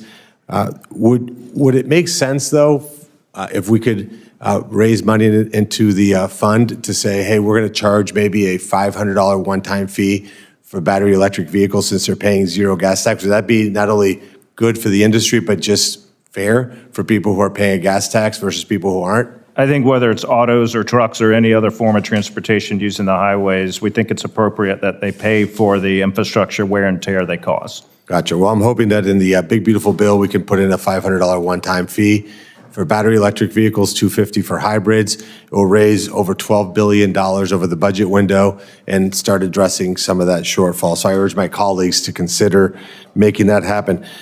If I could switch to you, Mr. Gilbertson, in your mind, what's holding back innovation in your industry? Like, what's the main impediment to innovation? Senator, it's a good question. I'm not sure there's a clear answer. I mean, there's a financial component to it. There is a regulatory component to it, and there is innovation occurring. As I mentioned, it's powerful. It not only improves safety, it improves our offering to our customer, and we absolutely need to do it. When you know the delivery minute of your pizza, but we can't tell you the delivery day of a rail car, we have a problem. Very aware. When I was in the retail automotive business, we would, of course, always be delayed by the cars that were sold, and the cars that we didn't want arrived immediately and on time. Question for you, Mr. Cumber. I want to emphasize there's clearly a difference between freight, and the government doesn't own any freight trains, correct? Not that I'm aware of. Gotcha. Okay, because thank God we'd lose hundreds of billions of dollars there. But we do own or are responsible to fund Amtrak, correct? Correct. So I grew up in South Florida, so you don't have to ask me to visit, although this time of year it's insanely hot, even by DC standards. But if I were to go from Miami to Orlando, I have two choices for rail. I can go on Amtrak, I can go on Brightline. What's the average speed that you travel between Miami and Orlando? Our trains go about 110 miles an hour. And what's the average speed of Amtrak? I believe it's somewhere in the 40 to 50 mile per hour. Gotcha. So you can get to Miami, Orlando in about 3 hours with Brightline, 7.5 hours on Amtrak. And if I could add one more thing to that, I believe Amtrak runs twice a day. We run 36 trains, one-way trains between Miami and Orlando. So the frequency is a big difference too. Gotcha. I know of over time, so I'm going to cut to the chase of my line of questioning. But you look at the stations, the modern cabin. I'm not trying to do a commercial for Brightline, but it is night and day. It reminds me of a Russian car from the 70s versus a modern vehicle today. Why are we even in this business? Why are we subsidizing or owning passenger rail in America when we're terrible at it? The government is objectively really, really bad at running that. If we had government airlines, holy Lord, can you imagine what that would look like? Why don't we just get out of that business completely, let the private sector run it? Is that something that I'd ask all four of you just to quickly comment? Does that seem like a reasonable approach to just say, we've given it the freshman try, like I don't know, 60, 70, 80 years. It's not worked. We've lost hundreds of billions of dollars and objectively provide terrible service. Going 40 miles an hour from Miami to Orlando is insane. No, nobody wants to answer that question. Well, Senator, I'll just say I'm from South Florida, too. I'm from Belle Glade, Palm Beach County, Florida, and I've ridden Brightline.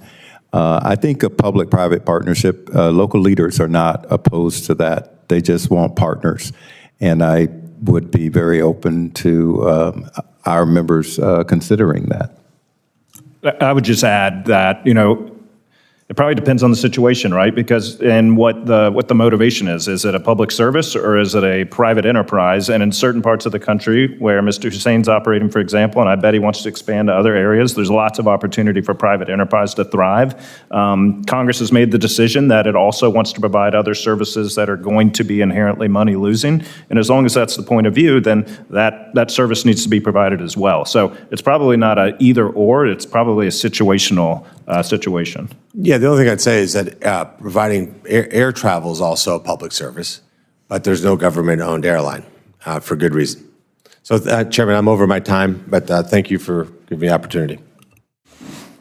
Thank you, Senator Lujan. You're recognized for questions. Thank you, Mr. Chairman. Mr. Jeffries, as you may be aware, I've pushed for robust funding and support for Amtrak to improve and expand our nation's long-distance rail network. I've heard story after story about horrific tragedies that should have been able to be prevented, delays, cancellations. Now, in 2023, the Southwest Chief had the second lowest on-time performance rate of all the long-distance routes, getting customers to their destinations on time only 34% of the time. And in 2024, we saw a modest improvement to 45%. As you know, this is not just an issue for us in New Mexico. My colleagues in Kansas and in other states, it's generally Senator Moran that will pull us all in to have conversations about the Southwest Chief as well. Many Amtrak routes like the Southwest Chief suffer poor on-time performance in part because they operate primarily on tracks owned and dispatched by freight railroads. Multiple members of AAR, including Norfolk Southern and Union Pacific, have been the focus of federal investigations due to their role in Amtrak's poor on-time performance. My question is, how is AAR pushing its members to ensure Amtrak has preference over freight transportation as required by law? Thank you for that question, and there's many aspects to it. So, Congress sometime back required that the DOT create regulations defining on-time performance, and the DOT did that a few years ago. And following that, the host railroads and Amtrak got together and said, okay, given that this is the world we're operating under, let's figure out the schedules that make sense, because some of those schedules hadn't been updated for decades. And so almost every route has now an agreed upon schedule so that the host and Amtrak can at least are operating from the same terms of what's on time, what's not. And while we've seen a lot of progress in a lot of areas, I just got a presentation from the Amtrak president last week. Certainly long distance routes and the Southwest Chief in particular, we haven't seen the progress that we've seen in the state-supported routes, for example. It is incumbent that we provide the appropriate level of preference. Now, preference means that, I think there's different points of view. Preference, in our view, means reasonably providing Amtrak preference to move ahead, so pulling over trains to allow for Amtrak to proceed. What it doesn't mean is kind of a Cadillac motorcade where everything is cleared out and everything stops while the Amtrak train moves forward. So there's a balancing act there. We're not where we want to be, not where we need to be, especially with long distance. So the work continues. I am encouraged by the trend lines going in the right direction. Not nearly as steep as I know folks like yourself and Mr. Moran and others would like to see, and certainly aware of that. So we've got to keep working. There's probably some infrastructure investment required in certain areas to build out additional sidings, et cetera, that, especially in rural areas that have single lines to allow for trains to get out of the way. But we've got more work to do, and we'll keep working it. Appreciate that. Mr. Anthony, last year, BNSF Railways Freight Trail derailed near Manuelito, New Mexico, near Navajo tribal lands. 2 of the train cars caught fire, which caused the evacuation of nearby families. However, authorities were significantly delayed in alerting nearby Navajo members. In your written testimony, you mentioned a need for improvement in information sharing between railroads, city leadership, local first responders, and I would add tribal authorities to the list. Can you speak more about specific initiatives that could help get information out faster to those impacted? Thank you, Senator, for that question. We truly believe that local government, the first responders, the medical professionals should be as a part of the communication plan for the railroad industry. We think that as apps are developed, as AI is utilized, local leaders need to be at the table. What we're seeing, though, is again where communities are being economically impacted in a negative way because 6 to sometimes 2 to 6 hours of a blockage has caused families not to be able to get to work and medical responders not to be able to support the lives of those in that community. And so we are saying that it has to start with local communication, local engagement, because communities are being economically destroyed because many of the rail systems aren't communicating with them, and tribal communities. I appreciate that, sir. Mr. Cumber, I appreciate the work your company's done to expand railways to multiple communities in Florida, Nevada, and California. However, I do have a concern that rapid expansion is done sometimes at the expense of safety. On average, Brightline has more than 11 times the incidence of Amtrak and over 4 times as many that led to injury or death. What is your company doing to improve safety on your railroads, and what promises can you make to this committee going forward? Thank you for that question, Senator. So safety is and always will be the #1 priority for Brightline. Trespassing activity has been the root cause of each and every incident along our corridor. Our Florida project has 331 active grade crossings, and we are in the process of making improvements to every single one of those crossings. Both the state DOT and local communities and ourselves and the Federal Railroad Administration have come together where there will be $65 million in improvements made over the next 2 years at those crossings. That is possible because of the grant programs that this committee has created, where we've been able to partner and make those improvements. I will tell you our Brightline West project will have 0 grade crossings because we're in the median of the highway. And so any future project that Brightline looks at, we're going to first be looking at right-of-way options to create sealed corridors instead of having corridors where there would be a significant number of grade crossings. The other thing that's important to mention is, I'm not going to sit here and say that the initiatives that we've come up with, raised medians, exit gates, delineators in the highway, are the final solution. We need to work together to find new ideas, and we at Brightline have an open door policy that we will meet with any company that has a technology or physical solution to stop trespassers from coming into the corridor. And I want to commend the Federal Railroad Administration and our state DOT in Florida, who have said that if we find programs that we can pilot in the corridor, that they will partner with us to fund those. And so, I want to make that very clear that for people that are even watching this, we have an open door policy that that technology is one of the solutions, but there's also probably some physical solutions out there as well. Appreciate it. Thank you, Mr. Chairman. Senator Kim, you're recognized for questions. Thank you, Chair. Mr. Anthony, I just want to pick off where my colleague left off. You talked about some of the problems that come with delays and other challenges, workers not being able to get to work. I mean, we have a lot of problems with that in New Jersey, a lot of difficulties on that front. And I think just in general with the Northeast Corridor, I just wanted to ask you, do you agree that the Northeast Corridor is critical for our nation's economic strength and security? Yes. Now, I guess I'd just like to think through what are the types of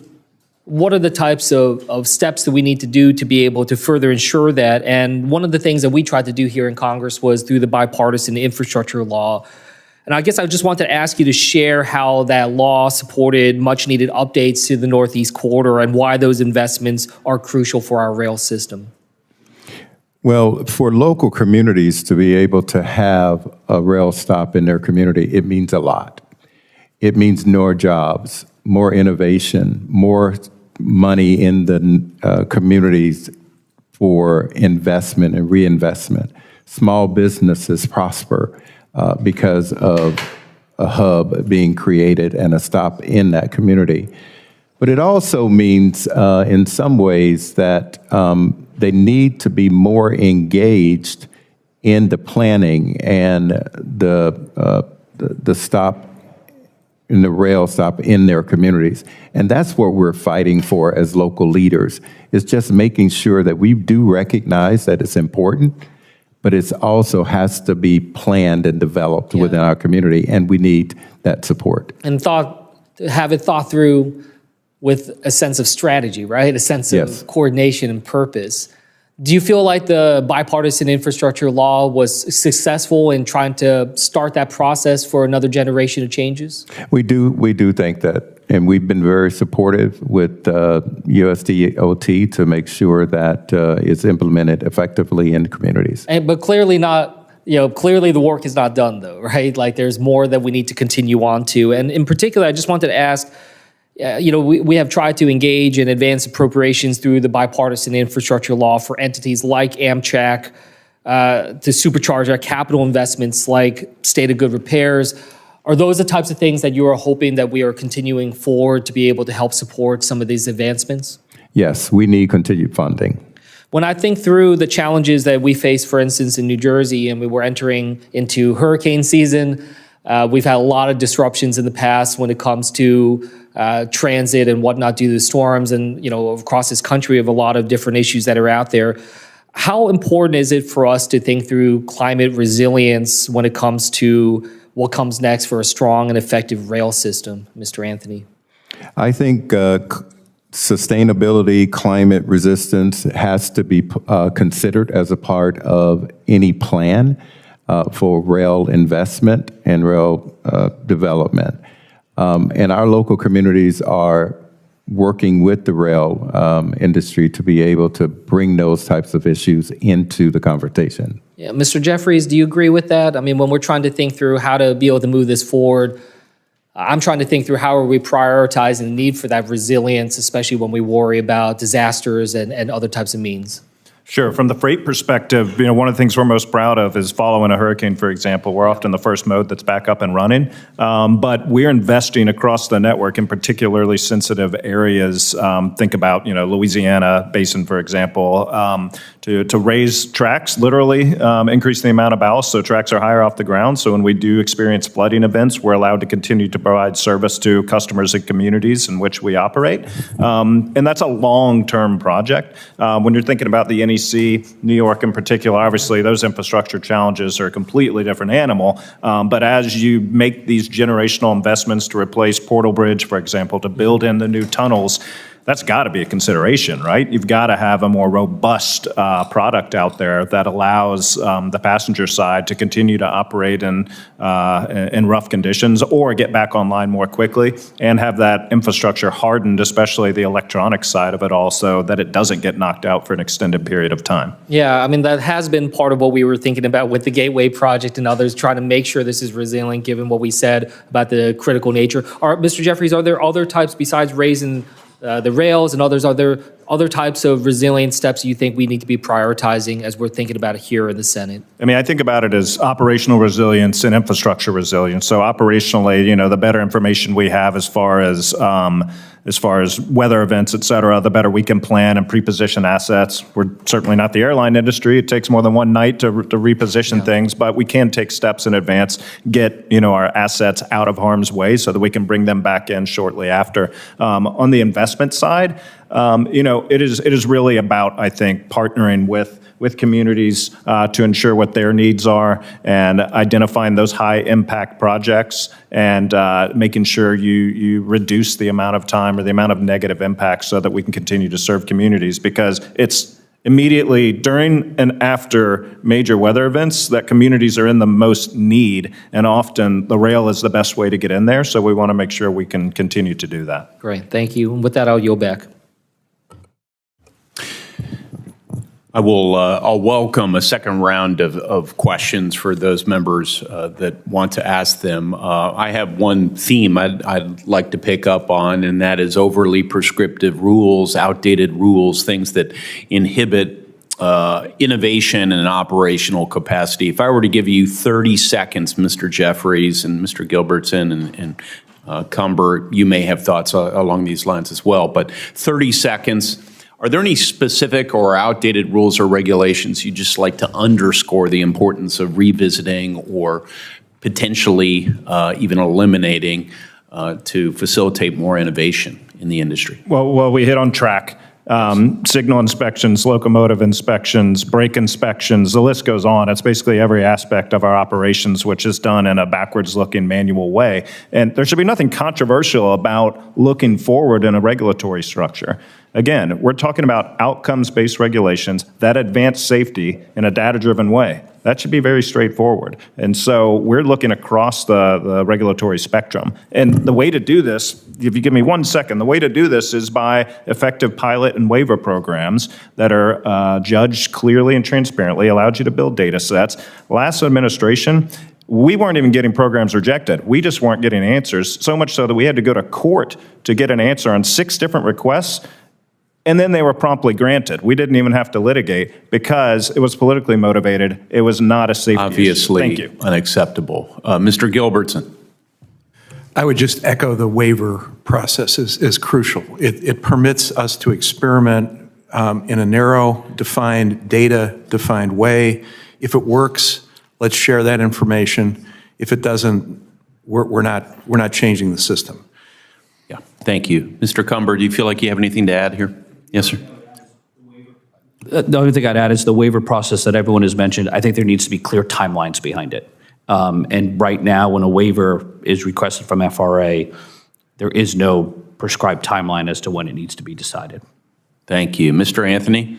I would say we're supportive of streamlining the process for infrastructure projects as long as it does not neglect the environmental impacts. Excellent. Mr. Moreno, Senator. So just quick final round of questioning. I think it bridges, Mr. Chairman, to what I think we can have as our next hearing. So, Mr. Cumber, obviously, I'm going to give you an obvious question. Passenger rail, no matter how well it's done, no matter how robust the private sector creates, you're not going to solve the problem of everybody being able to get from point A to point B where they need to go, correct? Correct. So there's this great business called the automobile business that allows you to do that. So, Mr. Anthony, I'm going to go back to you because you're the one person that's looking at more of a wider aperture here. Because for you, I think you would agree that a big priority's got to be, you got to connect jobs and people. Really important. Would you agree? Want to expand on that? Yes, I do think that's very important, and that's why we think there should be a connection to the transit systems, whether it's the airport, whether it's rail, whether it's Brightline, and that mid-connection is important because it's used for families to be able to have quicker access to their kids, schools, travel. So we're very supportive of that because it does create job and opportunities for communities. But a good old-fashioned automobile is what it really allows you to go from point A to point B very efficiently. And if you look at like in cities like Cleveland or Columbus or Cincinnati, where there's massive teen unemployment, being able to have an affordable way to get to work is really important because you don't always know where the jobs are going to be. Sometimes they end up being in the suburbs and there's no mass transit connection. Right. And there's massive disparities when somebody's got to take 4 or 5 buses or a train to get from point A to point B to get to work. Something happens, they show up late, they end up being fired. I mean, those are problems that you see every day, right? So one of the things that I'm concerned about, Mr. Chairman, this is where I was getting to, is in the last 4 years, the average price of an automobile went up $8,000. $8,000. The average price of a car is now $50,000. There's virtually no new cars sold that are less than $25,000. The average used car is now in the 20s. I used to be in the car business, and we'd have a part of our website that says cars that you can buy under 10 grand, which are the cars that those teenagers need to get into the workforce. There is no such, it is gone. There's not even cars under $20,000 that are reasonable to get. And I think, Mr. Chairman, one of the things I'm getting to here is I would urge you to let's have a hearing to talk about what we can do here in the federal government to stimulate a ecosystem that allows this country to go back to be able to make affordable automobiles for working Americans and for families. Because if you look at the average car payment, Mr. Anthony, I'll have you end with this. How many people do you know that are working Americans that can afford a $650 a month car payment? Wow, that's pretty high, Senator. I can't give you a number on that. Pretty low, right? Pretty low, yeah. We're excluding a huge portion of the population from affordable transportation. I'd urge us to have a hearing on that, what we can do. And it's, I'll give you the headlines. It's over-regulation by the federal government, obscenely stupid mandates, features on automobiles that are totally unnecessary that's driving up the price of cars. You know, there's been a lot of talk about this bipartisan infrastructure law that passed. In that law, there's a detection device that's going to be required on automobiles to detect whether you're impaired. I don't even drink. Why in the heck am I paying for a detection device in my automobile to see if I've drank alcohol? That adds enormous cost to the price of automobiles. So I would just urge you again, I don't think if I've made my case clear, that we should have a hearing on the price of automobiles. Well, I thank you, Senator Moreno. And I would say, I too have been in the automobile business. In fact, I'm very much in it right now because I have 4 teenage children. And I feel deeply in the auto business, so I have every incentive to make sure that we adopt the the smartest policies for middle-class families when it comes to this. Thanks so much for your leadership on this issue. Senator Markey is recognized to ask questions. Thank you, Mr. Chairman, very much. And I'm glad this committee is kicking off its surface transportation reauthorization process with a hearing about rail. The bipartisan infrastructure law provided a down payment on modernizing our rail system. This law has helped jumpstart exciting projects across the country, including the long-held dream of West-East Rail across Massachusetts. But this work is only just leaving the station. We must continue to invest in rail to advance many of these critical projects. Mr. Anthony, do you agree that the next surface transportation bill should continue the infrastructure law's significant long-term funding for rail? Yes, sir. Thank you. Do you agree that pulling back on rail funding could discourage communities from launching future ambitious rail projects due to concerns that federal support is unreliable? Yes, sir. So as we make these transformative investments in our rail system, it's crucial that we invest in rail electrification.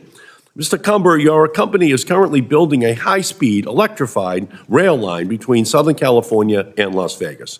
What are the specific benefits of an electrified rail line for this project? Thank you, Senator, for that question. So there's definitely a need for electrified trains in the U.S., and it's for several reasons. Number one, for the system that we're building in Brightline West, you need the acceleration.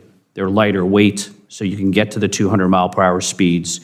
You have the horsepower and torque as well, and you can take larger grades. And so when you're going through geography like the Coahome Pass, you would not be able to do that with a diesel train or a hydrogen-powered train. Yeah, so higher speeds, faster acceleration, better torque to traverse difficult terrain, and it also cleans our air and eliminates emissions and delivers a better rail system overall. And that's why I'm soon going to be reintroducing my All Aboard Act, which would invest over $200 billion over 5 years in America's rail network. The bill would build on the infrastructure law by providing billions to build and operate high-speed rail, expanding existing passenger rail service, and improving rail safety. And would also invest in electrifying the highest traffic corridors of our nation.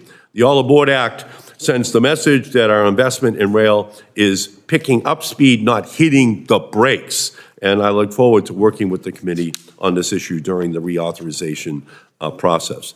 So let's turn to workers who keep our trains running. Mr. Cumber, although Brightline has an excellent relationship with its 13 rail unions out west, in Florida, Brightline's operations have been starkly different. In Florida, Brightline has aggressively sought to overturn a successful organizing drive by its operation workers under the Railway Labor Act. Brightline argues that it is not subject to the Railway Labor Act and therefore its workers cannot organize under the law. That is unacceptable. Under federal law, any company that accepts a grant from the Consolidated Rail Infrastructure and Safety Improvement Program is subject to the Railway Labor Act. Mr. Cumber, did Brightline accept that grant for its Florida line from the Consolidated Rail and Infrastructure and Safety Improvements Bill? Thank you, Senator. So yes, we did. And I want to be very clear that Brightline fully supports the right of our teammates to seek union representation. We simply believe in this case that the National Mediation Board did not have jurisdiction here and that that Brightline Florida is not a carrier subject to the RLA. And so those activities should have been conducted under the auspices of the National Labor Relations Board. I want to be clear that this is a jurisdictional dispute. This is not a dispute on whether we want our employees to have the ability to organize. Well, as you know, most recently the National Mediation Board, which mediates disputes between railroads and their workers, ruled in favor of the workers. And from my perspective, that should be the end of the matter. I understand that you're trying to make this into a procedural issue, but there's been a substantive decision against you, on behalf of the workers. And what you're doing is actually prolonging this this process, and I just want to make the point that I just disagree with you. And in terms of having devices in automobiles that detect alcohol, it's really intended for safety purposes. 40,000 people died in auto accidents last year, and many of them are younger people. And who just are kind of getting introduced to driving and to alcohol, and the fact that these cars would then be protected against the accidents that sometimes occur, I think is a good thing. And I don't think that we should be repealing that kind of a protection. And I just wanted to put that up because I was a part of the team that put that regulation on the books. So let me just turn back to you, Mr. Chairman, with thanks. Well, thank you, Senator Markey, for those questions. And I want to thank all of our witnesses for your important testimony today. I think the members have learned a lot. And my hope is that we might stay in touch as we work on this important reauthorization legislation. So we will look forward to further counsel from you and others in your organization. Senators will have until close of business on Wednesday, June 25, to submit questions for the record. The witnesses will have until the end of the day on Wednesday, July 9, to respond to those questions. This concludes today's hearing. This committee stands adjourned.